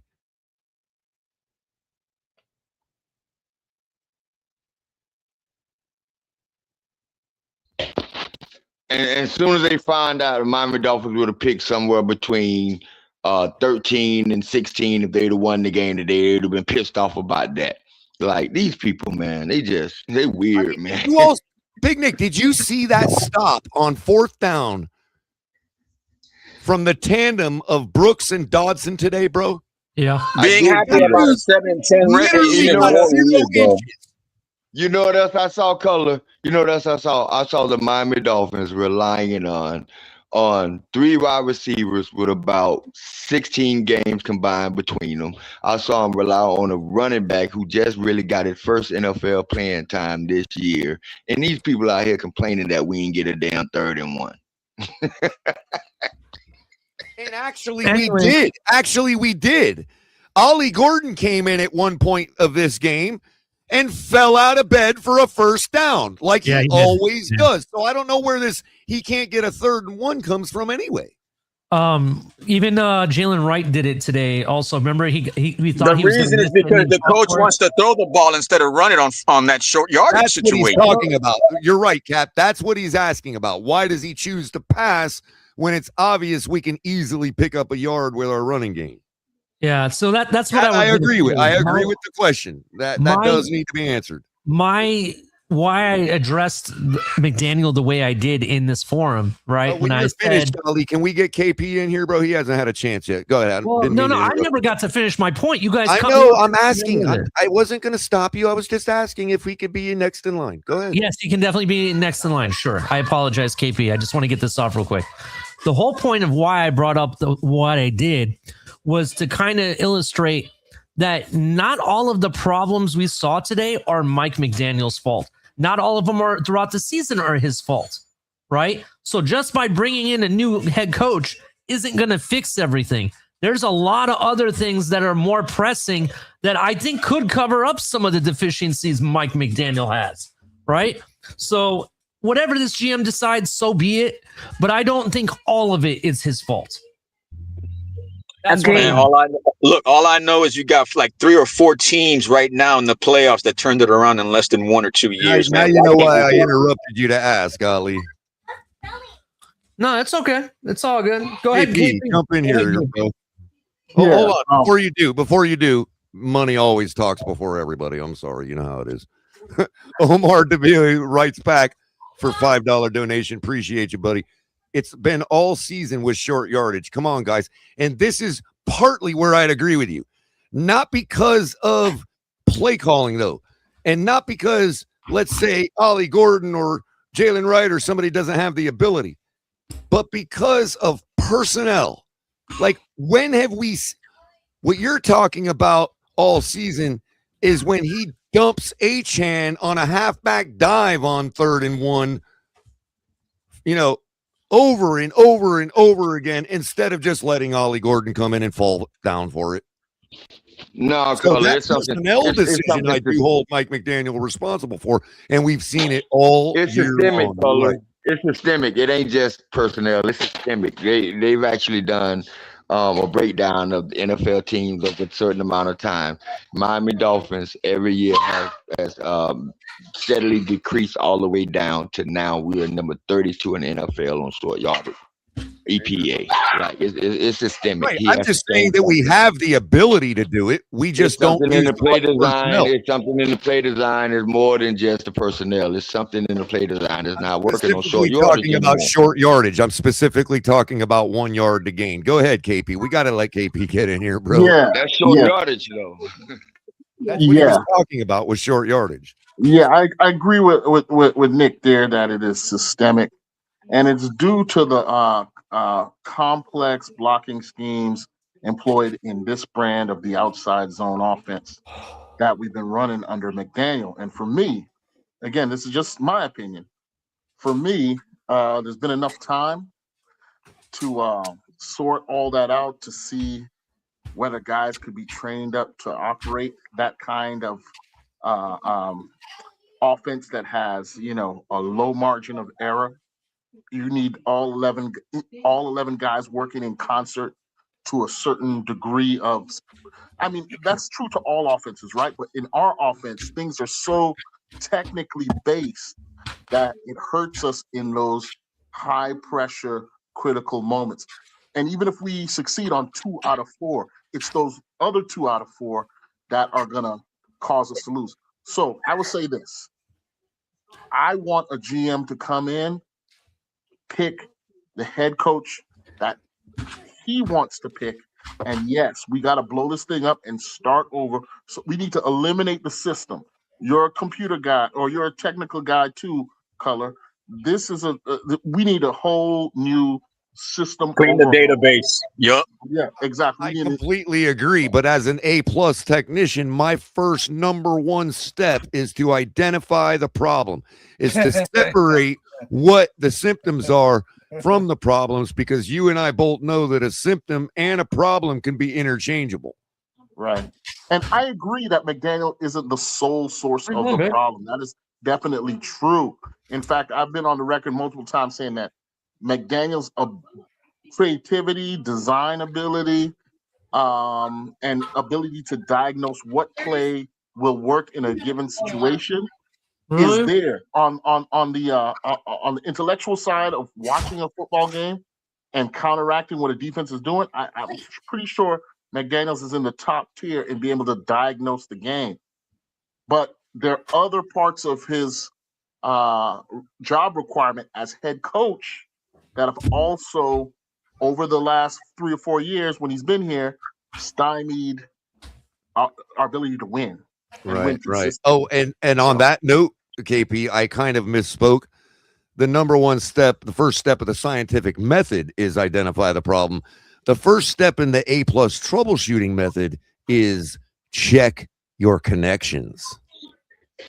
Hey, do you guys remember what Bill Parcells did after year 2? Check the power. Besides taking the money and run, what he always preach? He always preach being available, being on the field. Bill Parcells will fire the damn trainer. You know what I'm saying? Like, why my players always hurt during the year? Why they getting hurt off petty shit? Why we getting all these injuries? So, maybe we got to look at all of that, because a lot of teams, they really value the trainers, and they look at the conditioning, they look at the medicals of these players, and they're not missing 8-9 starters in the middle of a damn crucial run like the Miami Dolphins have been known to do. Look how many starters was out today. I don't know if because it was the last game, we ain't had nothing to prove, but just look, the main stars is out due to injury. Some of those were healthy scratches, dude.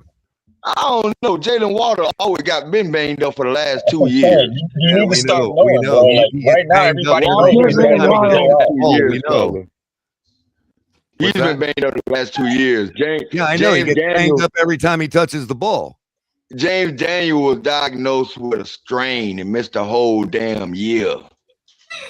Like, come on, man. He did exact same thing that receiver did. What was wrong with Darren Waller? A lot. He missed some games too. Remember that receiver that had a broken pinky and we didn't play the whole year? What I'm saying, Big Nick, is I don't mean that they didn't have real injuries. What I'm saying is they're the type of injuries that would likely not keep them off the field if we had something to play for today. I don't know, man. Hey, look, at this point, I'm going to be here. A-Chan's playing today. If we had a chance to get in the playoffs, A-Chan's playing today. I don't know. Well, I don't remember how bad his shoulder is, but you get what I'm saying though. Like, some of these guys would have been on the field today if we had if we were playing for something. Can I ask a theory question to you in regards to Waller? Sure. Everybody told me that Waller will always play for Coach Frank Smith, right? No matter what. If the team is looking to possibly move off of McDaniel, do you think the reason Waller wasn't here is because he knows McDaniel's already out the door? Why would he risk himself? Right. It's a dangerous sport. Because here's the other way you could look at that though. There's one other way. Wait, hold on. Let me ask you a question, Ali. He doesn't need to play. Let me ask you a question, Ali. I just want to make sure I'm following you. You falling in love with Darren Waller? No. Not at all. Oh, okay. He's over 23.7 years old. He's gone anyway. He had more touchdowns. He had more touchdowns. You think he played better than Dulcich? Well, I would say he scored better than Dulcich, but I would say Dulcich was the most consistent tight end we've had this season. And that's a fact. You can go look at the numbers. But the reality is this. Darren Waller is a weapon. Don't get me wrong. He looked way better than I thought he would. So it's not that I'm falling in love with him. That's not really why I brought it up. I brought up the whole question because it makes me wonder if I'm saying that I'll play for Frank Smith no matter what and his job's in jeopardy, you better be damn believe I'm going to be on the field to help out the guy that believes in me. Unless he thought that no matter what he would do, the job's gone anyway. You know what I mean? Or to be fair, in that exact analogy, you can flip it and say, or he already knew that there was really nothing to play for and the job is safe, so I don't have to worry about it. You know what I mean? So it could go either way. Just saying.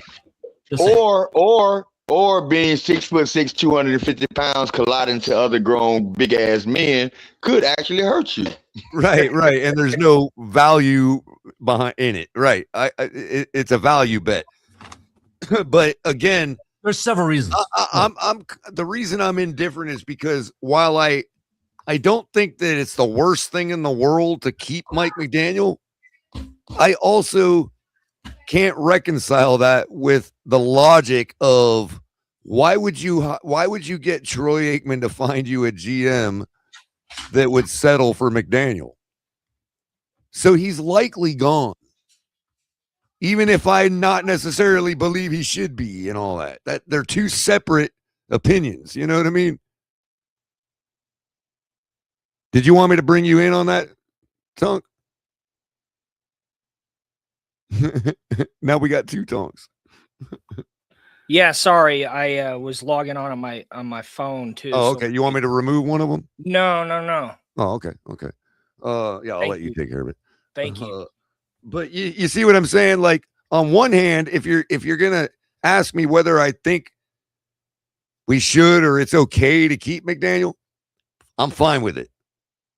Should we fire him? I'm fine with that too. And that's my stance. I'm indifferent. But if you ask me what I think is going on, there's no way that you bring in a guy like Troy Aikman. When you bring in a guy like Troy Aikman to help you hire a GM, you're expecting a certain pedigree of GM. And I'm not saying McDaniel isn't that pedigree of a person. Can y'all give me that he's an unknown when it comes to that. And another GM of that pedigree is not going to keep McDaniel.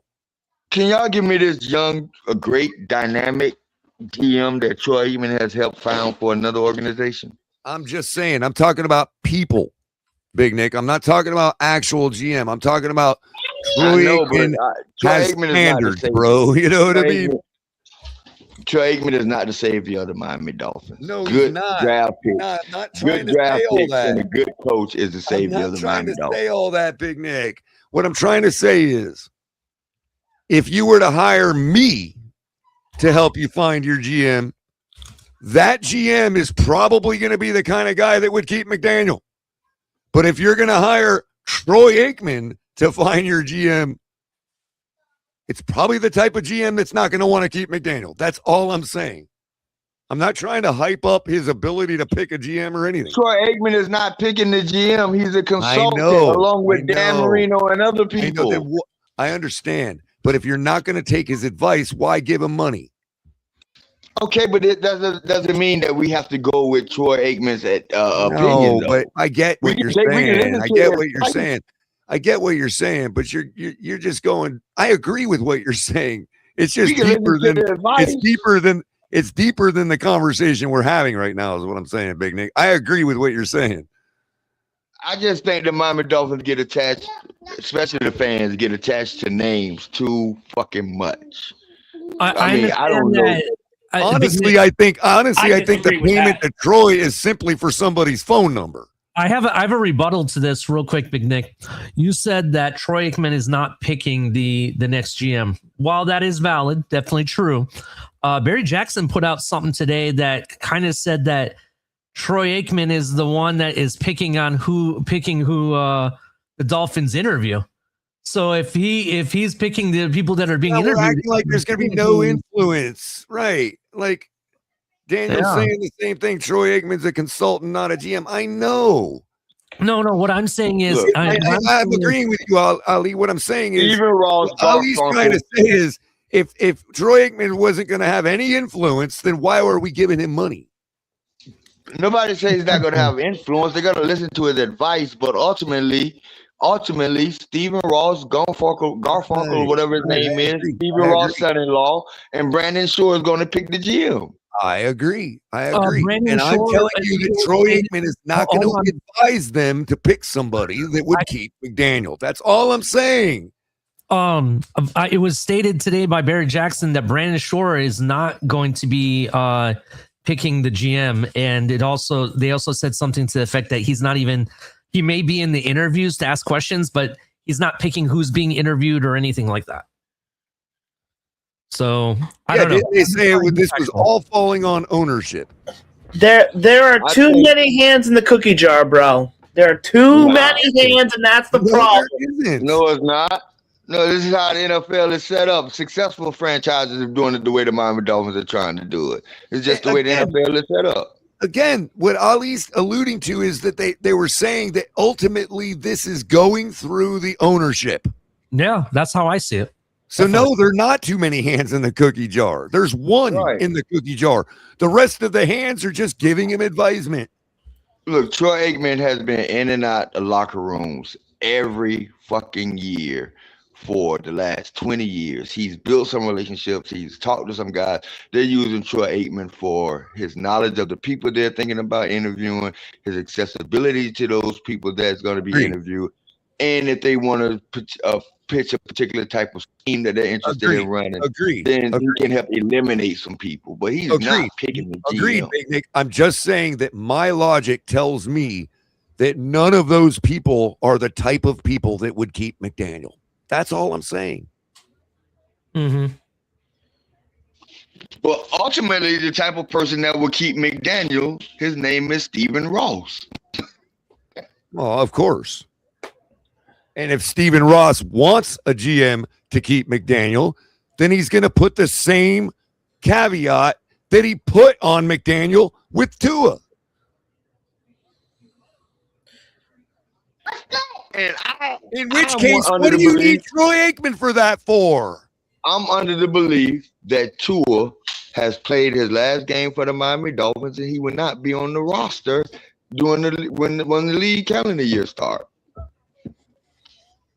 Or he will be a June 1st.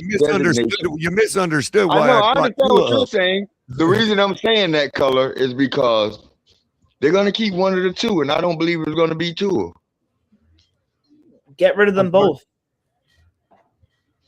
I'm okay with that too. I'm okay with anybody they bring in. I'm going to root for the name on the front. Of course.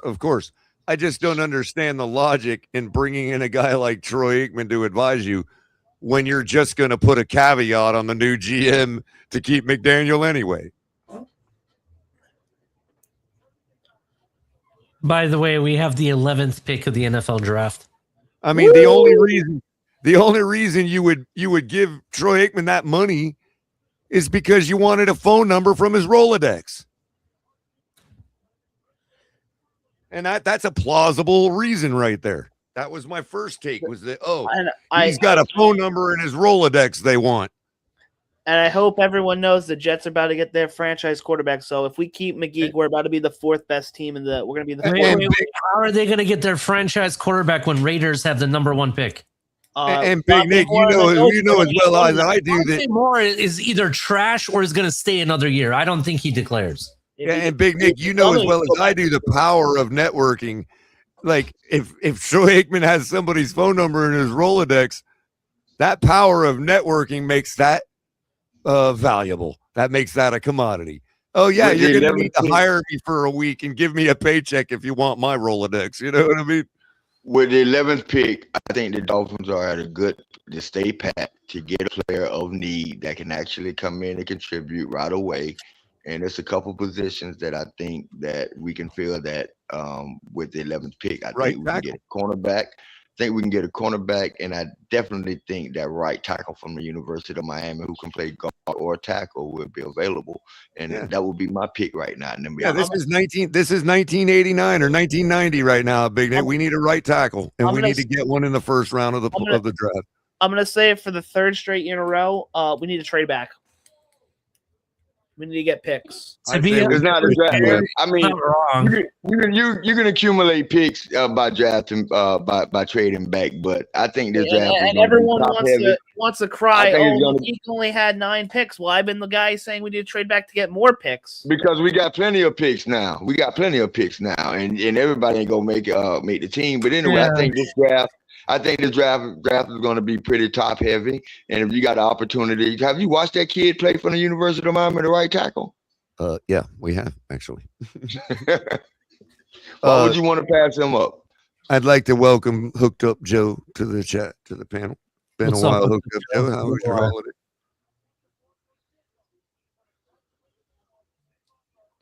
Well, He might be having problems. Hooked Up's not known for technical difficulties. It might be StreamYard, bro. It might be StreamYard. Well, I'm not showing you muted, Hooked Up, so it might be equipment, but we're here when you get it fixed. Can you hear me now? We I can can. definitely hear you. What's up, sir? Was this not the best season we've had in years? I Greer's mean, who was benched. We almost have an offensive line. I mean, that's like what we've been wanting for years, right? defense in Freaking some spots of the freaking season. tastic. Okay. Should have well, been there it is. benched a while ago. Well, yeah, okay. But silver lining moment, he's benched. And the thing we've all been wanting kind of happened this year. And I'm obviously joking about being all optimistic and everything. But seriously, we did a few things happen like that. And to round out the whole season, there it is. Greer's gone. It's kind of He was ironic, benched. Hooked Up. It is kind of ironic how many people called for exactly what we saw today and how many of those people are upset about it. Oh my God. Mm-mm-mm. I mean, a lot of us wanted Quinn to be at least second. I mean, just to not have him be second string right off the bat, that's the reason Greer was a bad general manager. I think Greer was part of that. You know what I mean? Agreed. But here we are at the end. Finally, Greer's gone. The witch is dead. And we have that one, at least nice, good thing that happened this season. And we made it halfway through the game and acted like we were just having fun. We knew we were going to lose, but that's okay, right? Because ironically, I'm the guy that is against tanking, and I feel better about today than the people that wanted to tank. no, I didn't want to tank. I'm talking about getting rid of Greer and Tour. It wasn't yeah, about I'm just having saying in some general, Hooked Up. preconceived thing that we're going to tank on purpose at the beginning of the year and some orchestrated crap. It just, the end result of being what we are was Greer is gone and Tua is benched, right? You also need to get rid of Waddle. Go ahead. I'm sorry. The end result is that we are no longer hamstrung by Tua. We no longer have a political or propagandistic reason to keep playing him. Right, because Greer isn't here trying to direct the team based on his own picks. Yeah, masterful point. Very, very astute point there. Yeah. Hey, Color, we still need to get rid of Waddle, too. Oh, if we can get a second rounder for Waddle, I'd be all for that. But is Ross going to make the same mistake by trying to make himself look right about Mike McDaniel by force feeding a new GM, force feeding him to a new GM? No. I think he's going to allow a new GM to do the GM thing. And personally, I was thinking we'd have co-GMs, keep McDaniel, let Quinn play the year out, let it be whatever it's going to be. But with the comments about McDaniel, I just can't see how we're going to keep him. How can you have the new consultant / not really a GM saying your head coach sucks and not fire your head coach? The new head coach is going to fire McDaniel. So are they going to just go ahead and fire him and say, whatever new GM comes in, you have free reign to hire whoever you want? And before I continue blabbing, I know I just showed up. I'm going to end with this next year, 2026 is a mulligan. The only way we're going to get a head coach and a GM that are worth anything is to tell them 2026 is a mulligan. We don't care what happens. It's a loss. Don't worry about year one. We're not going to judge you on that. Right. And that's how you go from a 4-win season to a 14-win season instead of the crap we've been doing, just to twist the knife on ourselves. And I'm done.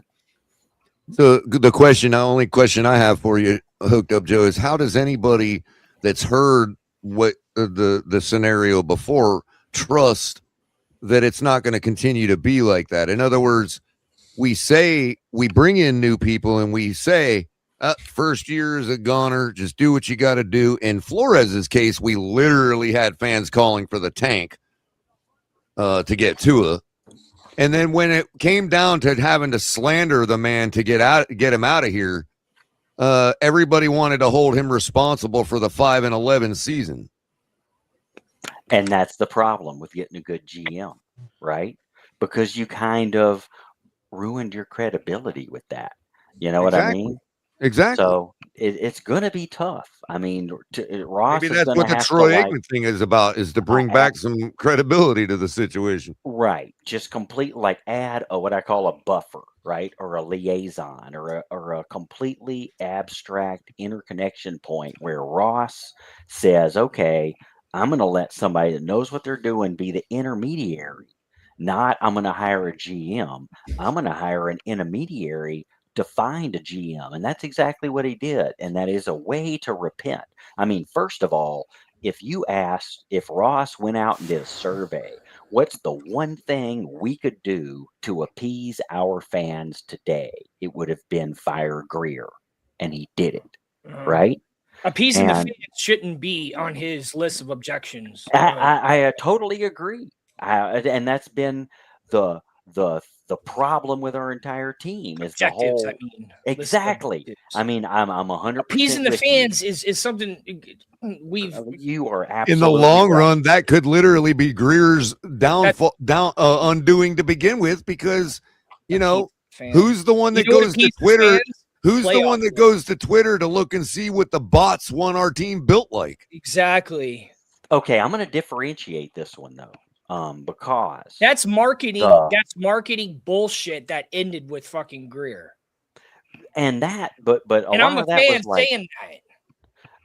Like go ahead, Joe. Even getting Tyreek Hill, getting I thought a it was whole bunch of that I stuff. thought that was stupid. No, that's exactly what I'm saying. That was trying to say, what can we do to make the hype? We get to hype up the team, to make all of our fan base say, "Look, we're doing something. We're getting a player. We're doing something." Right? He's the offensive version of Ndamukong Suh. Exactly. Right. So when you see exactly, so but at this or Brandon Marshall. But I am going to differentiate that in this case we're talking before or about after the fucking what charge did he have? It was domestic abuse or whatever. I mean, I'm not a big Aikman fan, but just the fact that Ross is allowing an intermediary to come in. I think it's what we needed. 100%. I think it's what we needed. That says to me, Ross is saying, I am not qualified. Exactly. It's like if you want to learn, want to learn how to, if you want to learn something, call the people who did it the best. And that's the differentiation point to me on this between a Tyreek Hill hire and a Aikman coming in as it's like, what is Aikman? Aikman ain't got no, loyalty or he's independent of so much stuff. Like he came out and said McDaniel did a shitty job in the fourth quarter. Right. So right hook up, Joe. Right hook up, Joe. So when Ross was sitting there watching that broadcast, what did he hear? He heard a plebe that's willing to say whatever hell he wants to about the nature of his football team and his coach. Allegiance. You know what I mean?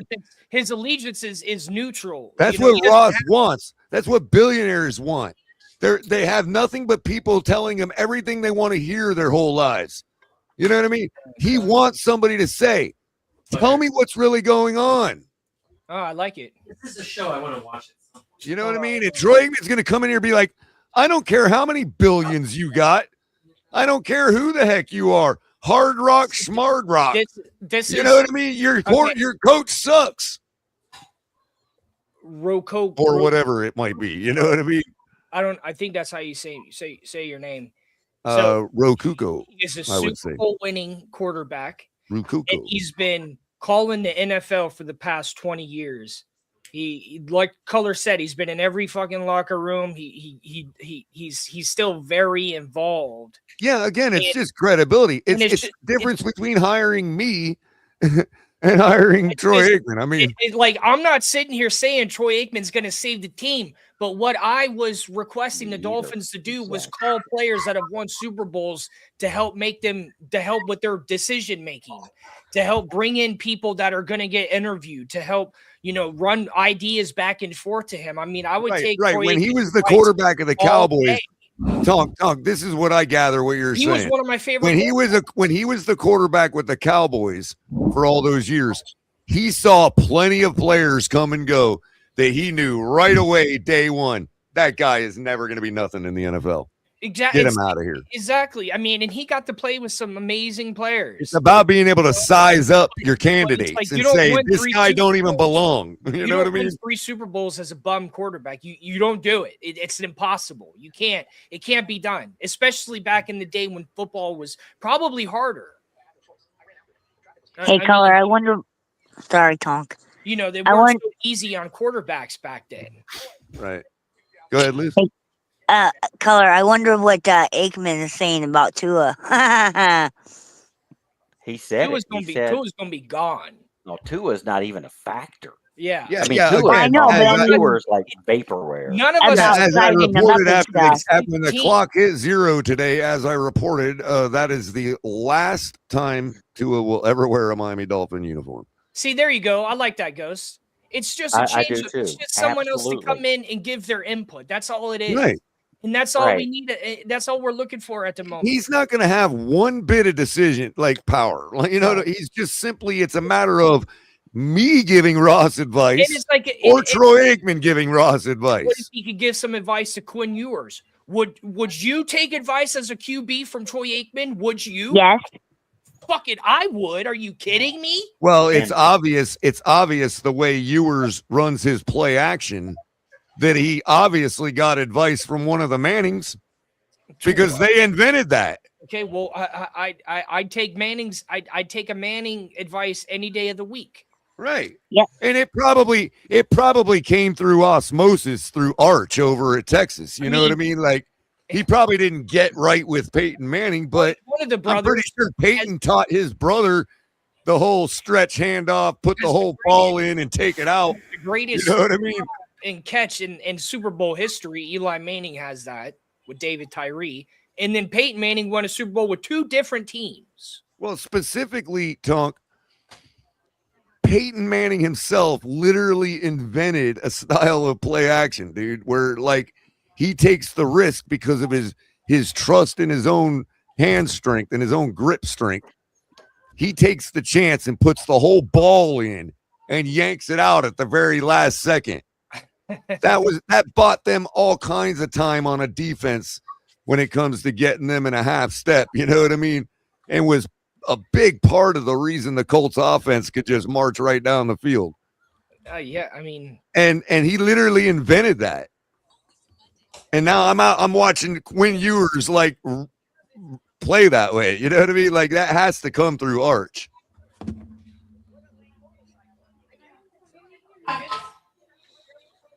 If we had actually hired him as our GM, I would not have been happy about it. But just having him as a consultant to select the GM shows not only that we're doing a total reset, but we're not doing it in a hasty manner. And because in 2026 is a loss anyway. What are you going to do in a rush when you don't have any cap space or right? Are we really going to rework everything? We're not in a hurry, right? I think this is like a very good strategic move. We don't need emergency management. We don't need it. Right. That's why we don't really need to blow the entire team up per se. Yeah. It's not. It's not like they're good. They're good. Keep them. You know, Tyrell Dodson, keep him. I mean, there's nothing wrong with keeping guys either. I mean, if it wasn't for this network, I wouldn't pay attention to the Dolphins even remotely this hard. So, but I'm sorry, Achan could solve every bit of our problems on the books. Achan trade alone could erase what Chris Greer did with Tua. I'll see you guys later. I'm gonna go listen to the game. take care. Hey, can I ask a question, Color? If that'd be okay. This got brought up in a space earlier, and I'm just kind of I was doing some background check on Troy Aikman, right? And let me just read what I've come up with and what I've read so far. Troy Aikman, outside of his NFL career, because everybody knows what he did in the NFL, right? Won a Super Bowl, all that. So we're gonna skip that part about that. But this is what I will just quick tidbits on that real quick. I was gonna skip it, but let me just give you a quick tidbit.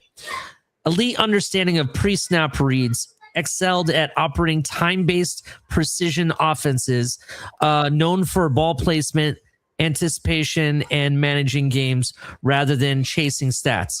That sounds like somebody we know. That's kind of scary. Strategy and scheme. Strong grasp of route combinations, protection schemes, and situational football. Right? That's some of his football that's what knowledge. made Dallas really good. Hold on. This is just some of his football knowledge. Let's actually talk about his leadership and preparation. He's a film junkie by reputation, calm, authoritative presence, trusted by coaches to make checks at the line. All right. This is all his football acumen. Now we're going to get to the NFL connections. And this is kind of interesting. Dude, everything you're saying is what we want. I get exactly what Dallas was known for back then. Yes. But this is what's interesting about it. Played under Jimmy Johnson, one of the most influential coaches, executives of the modern NFL era. Maintained strong relationships with former Cowboys staff, many current head coaches and coordinators throughout broadcasting. Front offices, deep ties across the league. Hall of Fame career, year of Fox leads NFL analyst, regular access to GM owners and team decision makers, often hears leagues thinking before it becomes public. All of this going into this, and then you talk about his vast network of players, veteran and young, that Rolodex, as I called it earlier, Ali, his Rolodex. His Rolodex. Yeah. It's almost like this guy should be a GM, to be honest. Yeah. If you really think about it. Yeah, absolutely. Absolutely. So, I've always been a fan of Troy. Would you be opposed to him being named the GM? I'm not. Who, Aikman? You think hiring him as a consultant is just a flag up the flagpole, you think? Maybe it's the smoke screen for McDaniel, because maybe McDaniel is going to lose his job. You know what I mean? Here's the thing. Here's the reason why I'm bringing this up, right? And everybody that has ever watched my show or listened to me in the spaces, I've been banging the table for a football guy in this room, in this front office. This guy is a football guy. He played the game, knows the game, has a huge network, and as it says, he supposedly knows what the NFL's thinking before it becomes public, right? That's everything we wanted.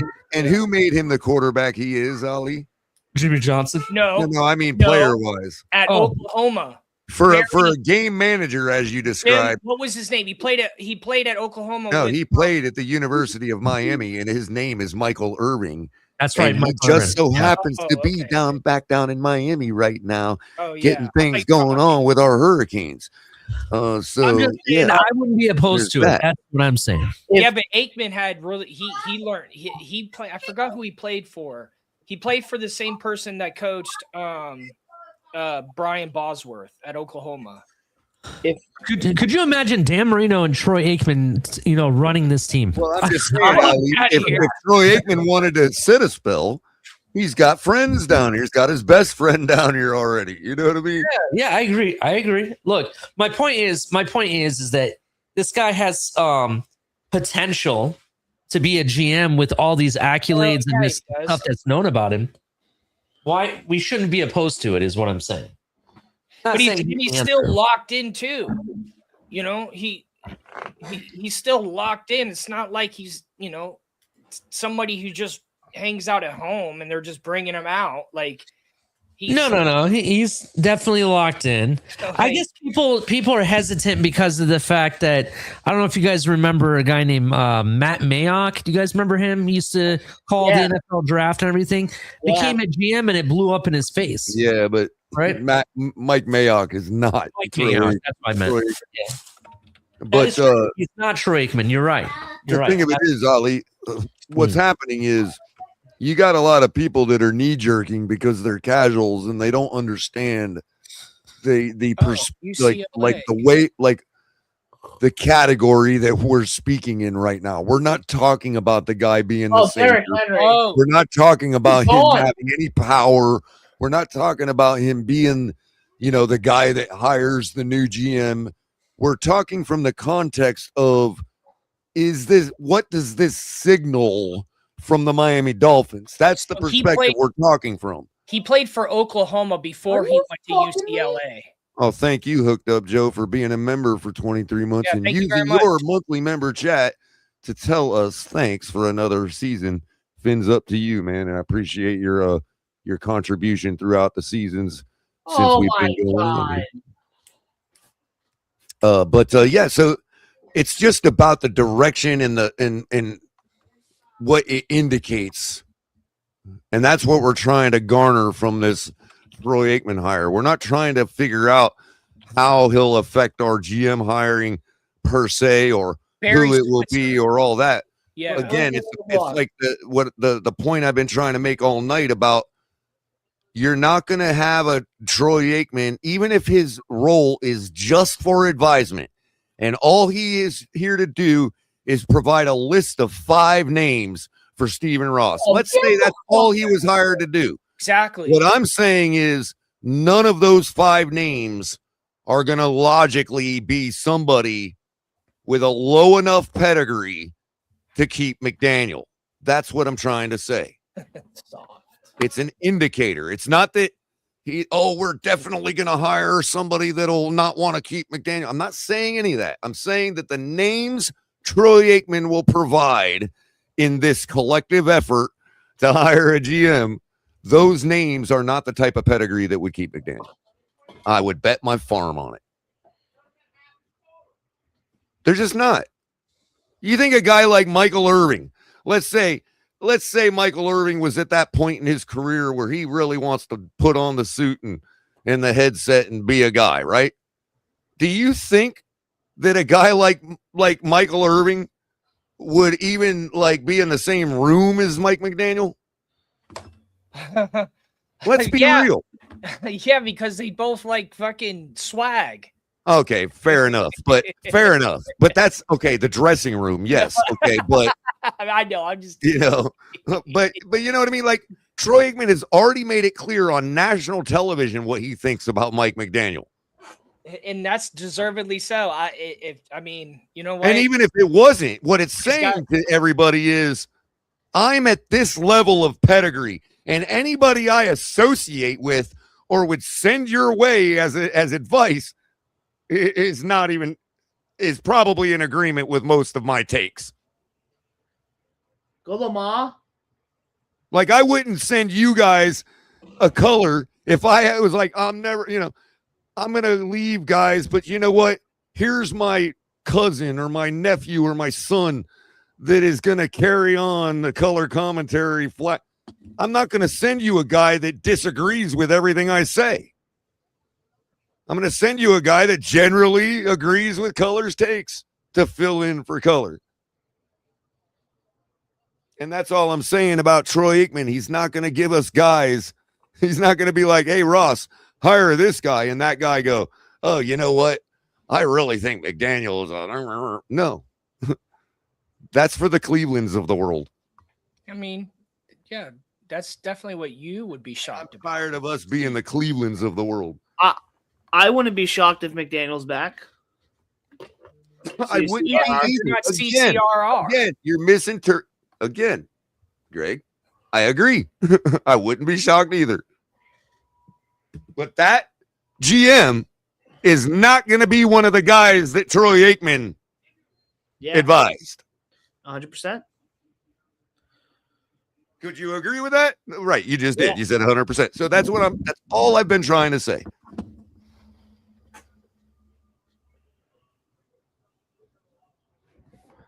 Well, you know, I have to over logic guys everything and jargon everything, and so it gets, but really the simple point was that those guys that keep McDaniel are not going to be the guys Troy Aikman advises we get.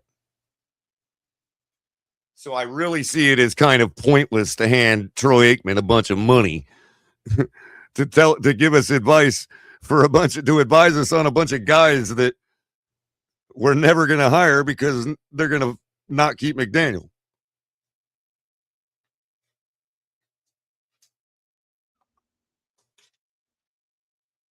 The moment I heard about the Troy Aikman hire, I went back on my I was like, you know what? No more Ice Cube reports.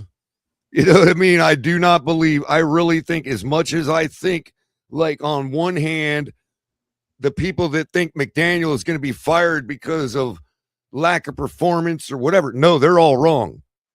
If it's just based on all that, McDaniel is keeping his job. He's got the coldest seat in the league. I firmly believe Ross likes him. But as soon as I heard, we hired Troy Aikman for advice, we already know what his advice is going to be. Like, that changed right there. That changed my whole take. I no longer think Mike McDaniel is going to be our coach next year. Doesn't matter whether I think we would keep him or should or we're gonna. Maybe still could. I don't know. Maybe. But the Troy Aikman thing alone, I'm going to put my name on McDaniel ain't going to be our coach next year.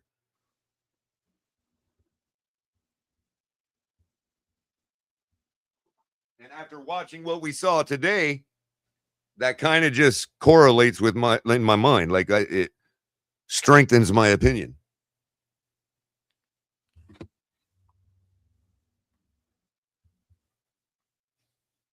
I mean, when the second half hit, we completely shut down.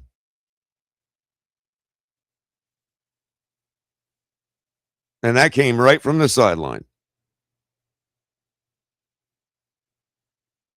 Who that was ordered by, why, who knows? But with the reports about the idea that a bunch of people are liking the idea of McDaniel in Cleveland, coupled with us hiring Troy Aikman, coupled with the lackadaisical coaching performance in the second half today. Like, we did enough in the first half to show Cleveland, I can do it. I'm the coach. But the second half was, hey, guys, I'm going to Cleveland. Go fuck yourselves. That's what that looked like to me today. Couple that with the Troy Aikman hire. He's not our coach next year.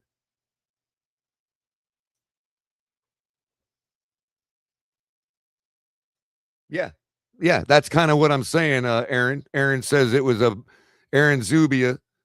Welcome, by the way. I'm not you may be a regular, but they got the usernames right now.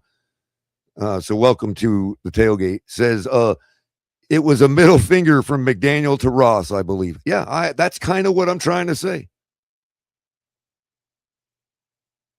It was, you're going to get the media to go out there and talk about my ties to Cleveland, and you're going to hire Troy Aikman. McDaniel knows what's going on because he's been in control of the Miami sound machine for the past 4 seasons. He knows what they're perpetrating on him, and he knows he's been in control of the machine they're using.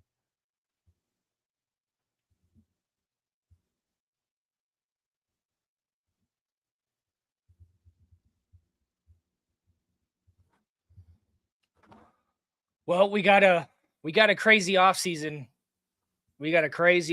I'm excited to see how things go. I think I'm really excited. And we're probably not going to know one piece of new information other than little tidbits, changing our opinions here and there. Good. It'll give We're us not one going to know topic per one week bit of until the game concrete information until after the Super Bowl's played for on like the GM front. how many weeks? Like 30 weeks. Well, Yeah. we have to get this GM situation because we're about 2 months away from free agency. Right, but the GM thing ain't going to happen till after the Super Bowl is over. It may happen quick, but it's not going to happen till after the Super Bowl is over. Why do you say that? Because they don't really do things like that major. They won't. They won't.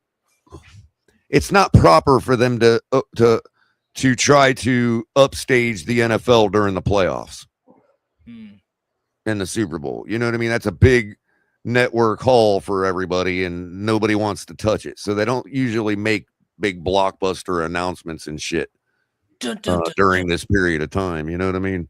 Not that anybody would really care about Miami and GM hire, but but you get what I'm saying. I guess they could. I mean, it's not. It's what is that? Like 2 weeks away? Like it's fucking. Well, we got 3 rounds of playoffs. It's about a month away, I guess. Yeah.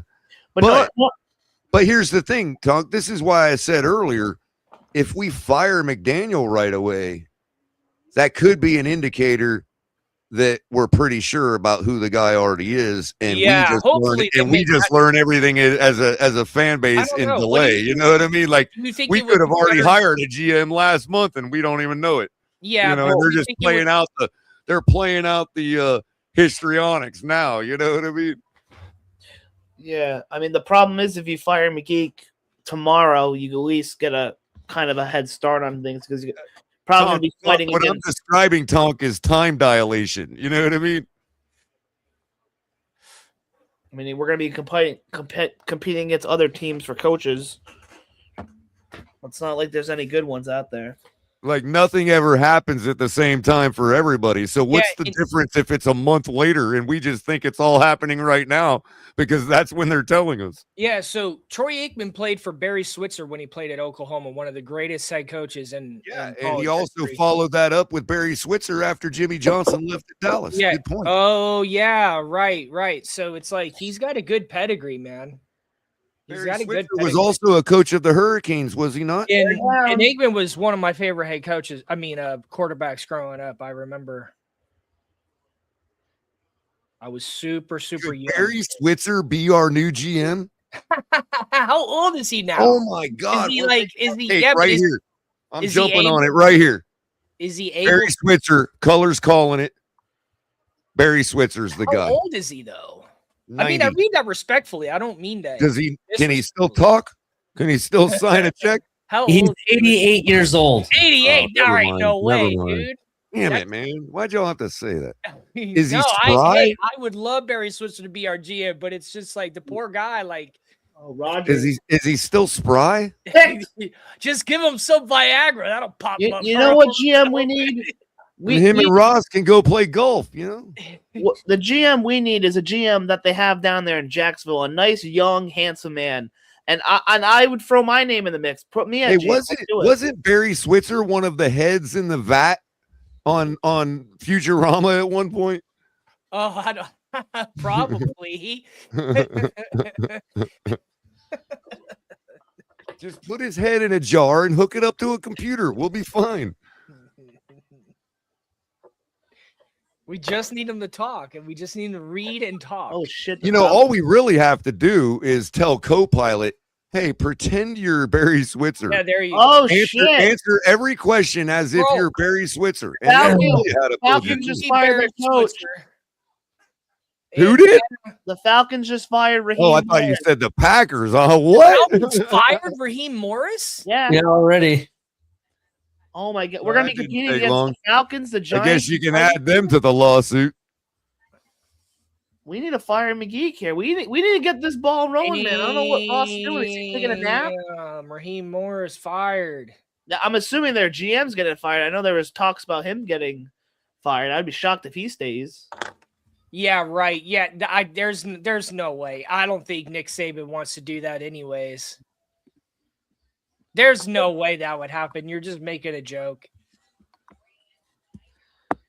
man, we need to find a jar. Nick and hook Saban would be Barry good. He Switzer's needs to head just to stick it. in college. He shouldn't go to the NFL. Listen, if Mike All Tomlin right, decides so to step away, so it's got to be Mike McCarthy, dude. Nah, that That's would got to be be what the whole Troy Aikman play is for, bro. I don't know how to feel about Mike McCarthy though. As I'll GM, take him. I mean, I would As take GM? him, but like I don't know how I would feel. well, he got the job done in Green Bay, where he likely had full control as head coach. And he was so there he was for a GM long in there. time. And he took the Dallas Cowboys to the Right. playoffs. And the only person that interfered with his GMing in Dallas was the Joneses. Right, exactly. That's what. And we that's know why all I they make cared that- about were the big that's time why- positions. that's So why I everybody make else that was built point. by McCarthy. That's why I make that point about him going to the playoffs with the Cowboys, because it was Jerry Jones who he had to. And that's who stopped the train. It wasn't Mike Exactly, McCarthy's fault. It was the exactly, Joneses sticking their nose in everything. As Maybe always. maybe it's because of the Dallas situation. That's kind of why I'm feeling iffy. Well, I could probably get bought in. I But think that he's should leader make of you men. feel that should, in my opinion, that should enhance because he still was able to have success there. You know what, Ghost? That's a good exercise. I think I'm going to go look up those years in Dallas on Pro Football Reference and see what style offense they were running. Yeah, there. Yeah. Well, it could have been a West Coast. Even if I mean, Quinn Ewers is able to reach out to Aikman on some pointers, I like that. If I was Quinn Ewers, I'd be doing anything I could to be around Troy Aikman. He's there? Okay, Right. I'm on my way. Oh, I just happened to be there today working out. Oh, hey, Troy, I just happen to be throwing the ball right now while you're out here on the field. well, you had mentioned Brady earlier and what Brady thought about Tua or something, but it reminded me, though, that we just picked up that guy off the Raiders practice squad who was supposedly favored by Brady out there. Yeah. I'd take McCarthy in a heartbeat. I think he's a good. All right. So when was Troy Aikman in Dallas? Let's see. 92, won the Super Bowl. That's got to be then with Jimmy Johnson. All right. We'll go with that one. No, not Norv Turner. No, I don't know about Norv Turner. That's probably Yeah. true. You talk about 80. That dude's like 105, man. What are you talking about? He had his stint. It didn't work out when he was a good. But offensive at the time, the OC coordinator. was Norv Turner. So I Yeah, see well, why that's they what brought I'm him saying. up. Yeah. He was a good offensive coordinator. I'll give him that. I mean, Their I don't know. defense I'm not gonna alignment was say he would. I wouldn't their want him as a head defensive coach. alignment was 4-3. I wouldn't It want him doesn't as a head say what their coach, offense was. but I wouldn't necessarily give him. I would be okay with considering him as a GM. Defensive alignment 4-3. Still, they still don't show what their offense was. Let's see if it shows in 93. Norv Turner was Aikman's offensive coordinator. I didn't know that. Yeah. I know. That's why I give him credit. Oh, and by the way, it wasn't Barry Switzer I was thinking about as a Hurricane. It was Butch Davis. What about Butch Davis? I don't know who that is. Forgot about the Arkansas State coach. Oh no, that's Butch Jones. That's what I'm thinking. Wait, Color, was Butch Davis already here? Well, Butch Davis was the Hurricanes head coach for a while.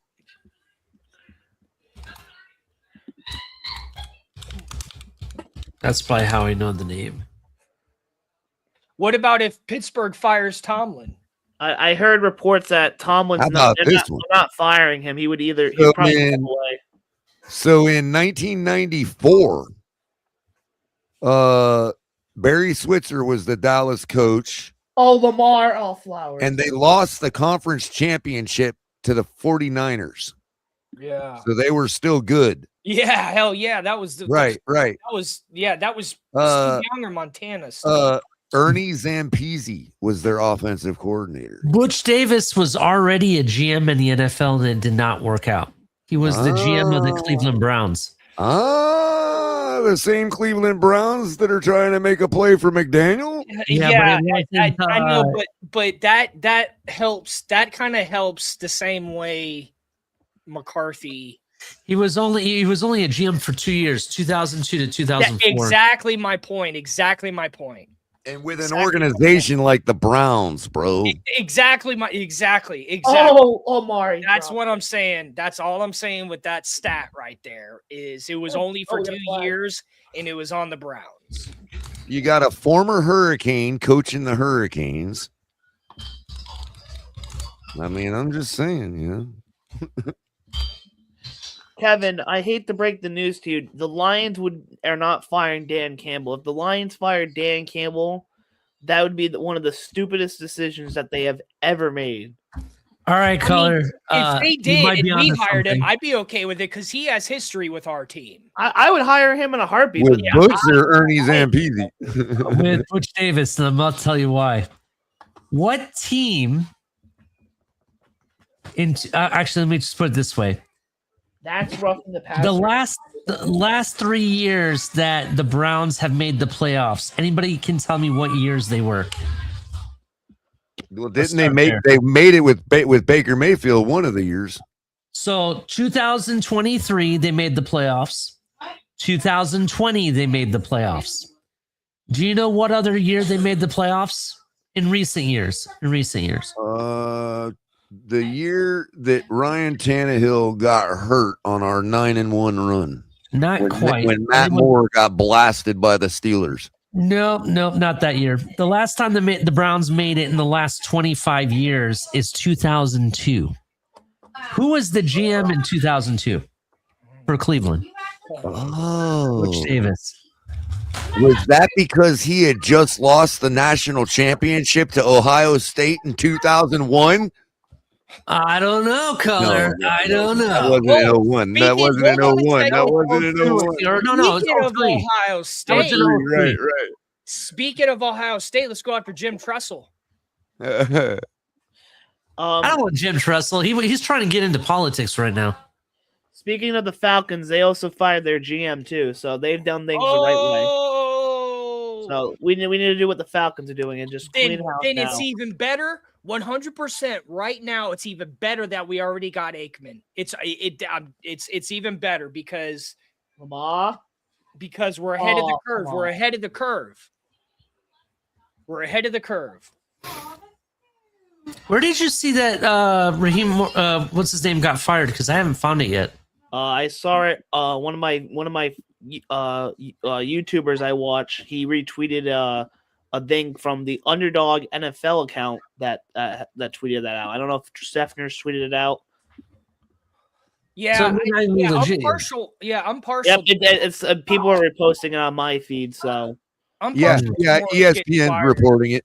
Source Morris out in Atlanta despite strong finish. Okay, I think it's a he. I haven't found it on my feed yet. That's why I was wondering. Oh, now I see it. I see it now. Thank you. No problem. Looks like the Colts are going to retain Shane Steichen and GM Chris Ballard for 26. I mean, it makes sense. They were off to an 8-2 start. They did collapse though, but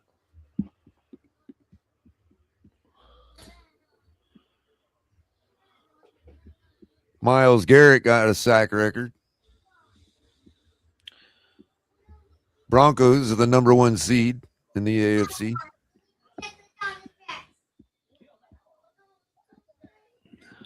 Eight and 9 Panthers, winners of the NFC South. they play the Rams, right? Because I thought they could pull an upset, but if they're playing the Rams, they already beat the Rams. I think the Rams might demolish them. Right. But they are a sneaky team at home.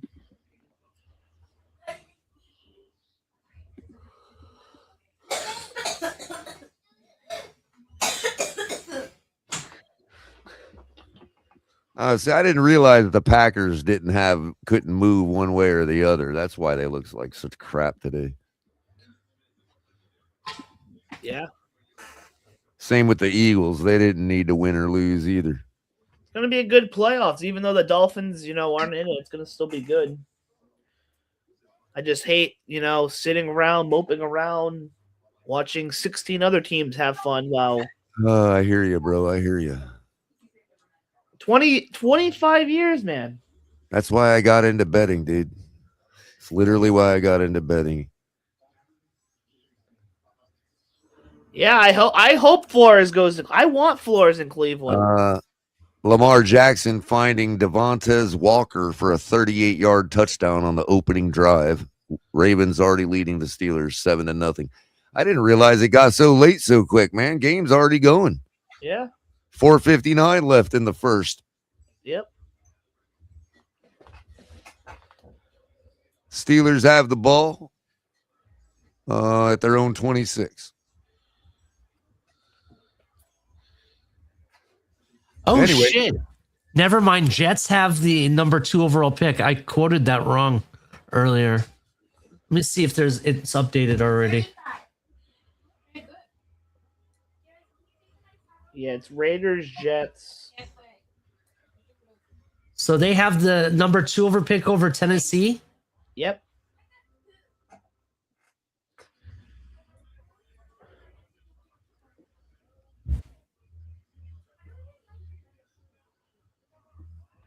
Well, to be fair to Tennessee, they dropped a spot for the same reason that they found out they don't have to get another quarterback. So it kind of works hand in hand for them anyway. They could get best weapon or best lineman.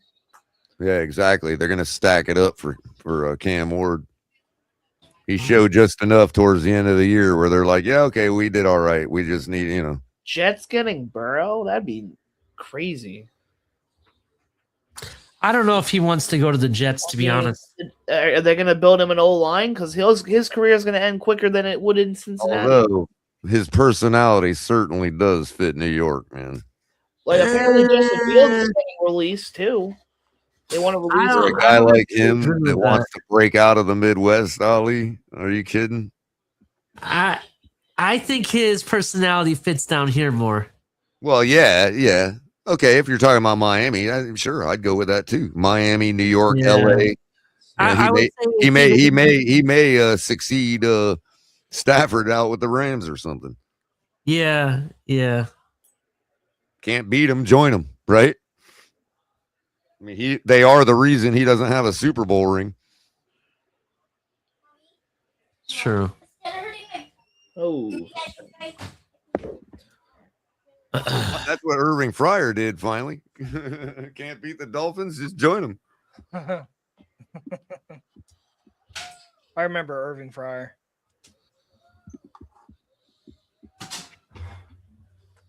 Like, and it was so cool because, like, the Patriots were bad back then, but they were still a division opponent, and they would still play us all tough. So it was like nail biters playing them. And it was like nail biter because of guys like Irving Fryer. So it was like when he came to the Dolphins, it was like, yeah, finally. And he actually loves us more. Like he identifies as a Dolphin in retirement. So good for him. All right, gentlemen. Y'all have a great night. Yeah, I'm going to shut it down, Ali. Tonk, Greg, you guys got anything left to say? I pray to God that when I wake up tomorrow, I can celebrate Mike McGeek firing. Because when we fired Flores, I was instantly upset. So I hope I can wake up to good news tomorrow. Well, if the news is already starting to roll out tonight, we might get the news tonight. We go like the Falcons went. I'm with that, Kevin. Oh, that's Kevin Haunts. Isn't that Sure. By another name. All right, y'all. Anyway, thanks, Tonk. Appreciate you chilling with me all day, bro. It helps. Yeah. With a game like we had. It's the last day. We'll do shows, but hey, we'll see y'all next when maybe when the draft is coming, we'll do some shows and we're gonna keep it going. News is gonna roll out. We'll try to find something, hold panels like we do every year. It was just really hard last off season, Tonk, when we're facing the same redundancy again this year. You know what I mean? But this off season, I think we're gonna get the spark back in us. Bench in a pinch. That's what I was gonna say, Kevin. Bench in a pinch. Yep. Who is that referee you got? It looks like Alan Jackson in 1994. It does. Oh, Gone country. who was There it? you go. They did Tonk, did you see the other day? I saw a meme where they did a, you know how they've been doing those CGI Yeah. extrapolations of what ancient figures look like, you know? Oh yeah, the one of like Vin Diesel. They had one. Yeah, there was one. I think it was looked like supposed Hulk to be Hogan, I Judas that came out yesterday. Who did it And look it like? looks exactly like Kirk Herbstreit, dude. There's one that looks like just like Hulk Hogan. Oh, I gotta pull that up. We And there gotta was have one some looks fun like Vin at the Diesel. last second.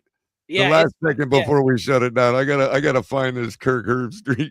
It's funny. Yeah, What? it's funny. Those. Yeah. I mean, we're humans, so we're gonna look like each other, you know. Right. Regardless of how long ago it was. Of course. And if he's a mixture of, let's say, you know, Greco-Roman Semitic, which was what kind of people were in that region, you know what I mean? Who knows? Let's see. Where was it? Was it? I don't know if it was Judas or like. Oh yeah. Oh, was it Napoleon? Yeah, here it is. Here it is. Yo, this is hilarious. They did one of Napoleon recently, I think. Okay, here we go. Check this out. They did one of Jesus too. This is supposedly what Judas looked like. It looks like Caesar the fucking 25th. You know what's funny? It looks like the actors that they've traditionally had played Brutus. It's Kirk Herbstreit. It's freaking Kirk Herbstreit, dude. Like the AI just like really failed them. They're like, I'm just gonna pick Kirk Herbstreit. They'll go with it. This is hilarious, man. All right, well, Fins up, Fins Nation.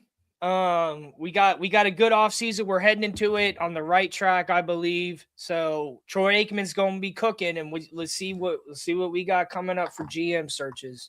Yes, sir. We'll be on here. And thanks for joining us all. Hit the like button. Yeah, thanks for on the way out. calling the last game of the season. Pleasure, as always. All right, y'all. Take it easy, Tonk. Fins up, everybody.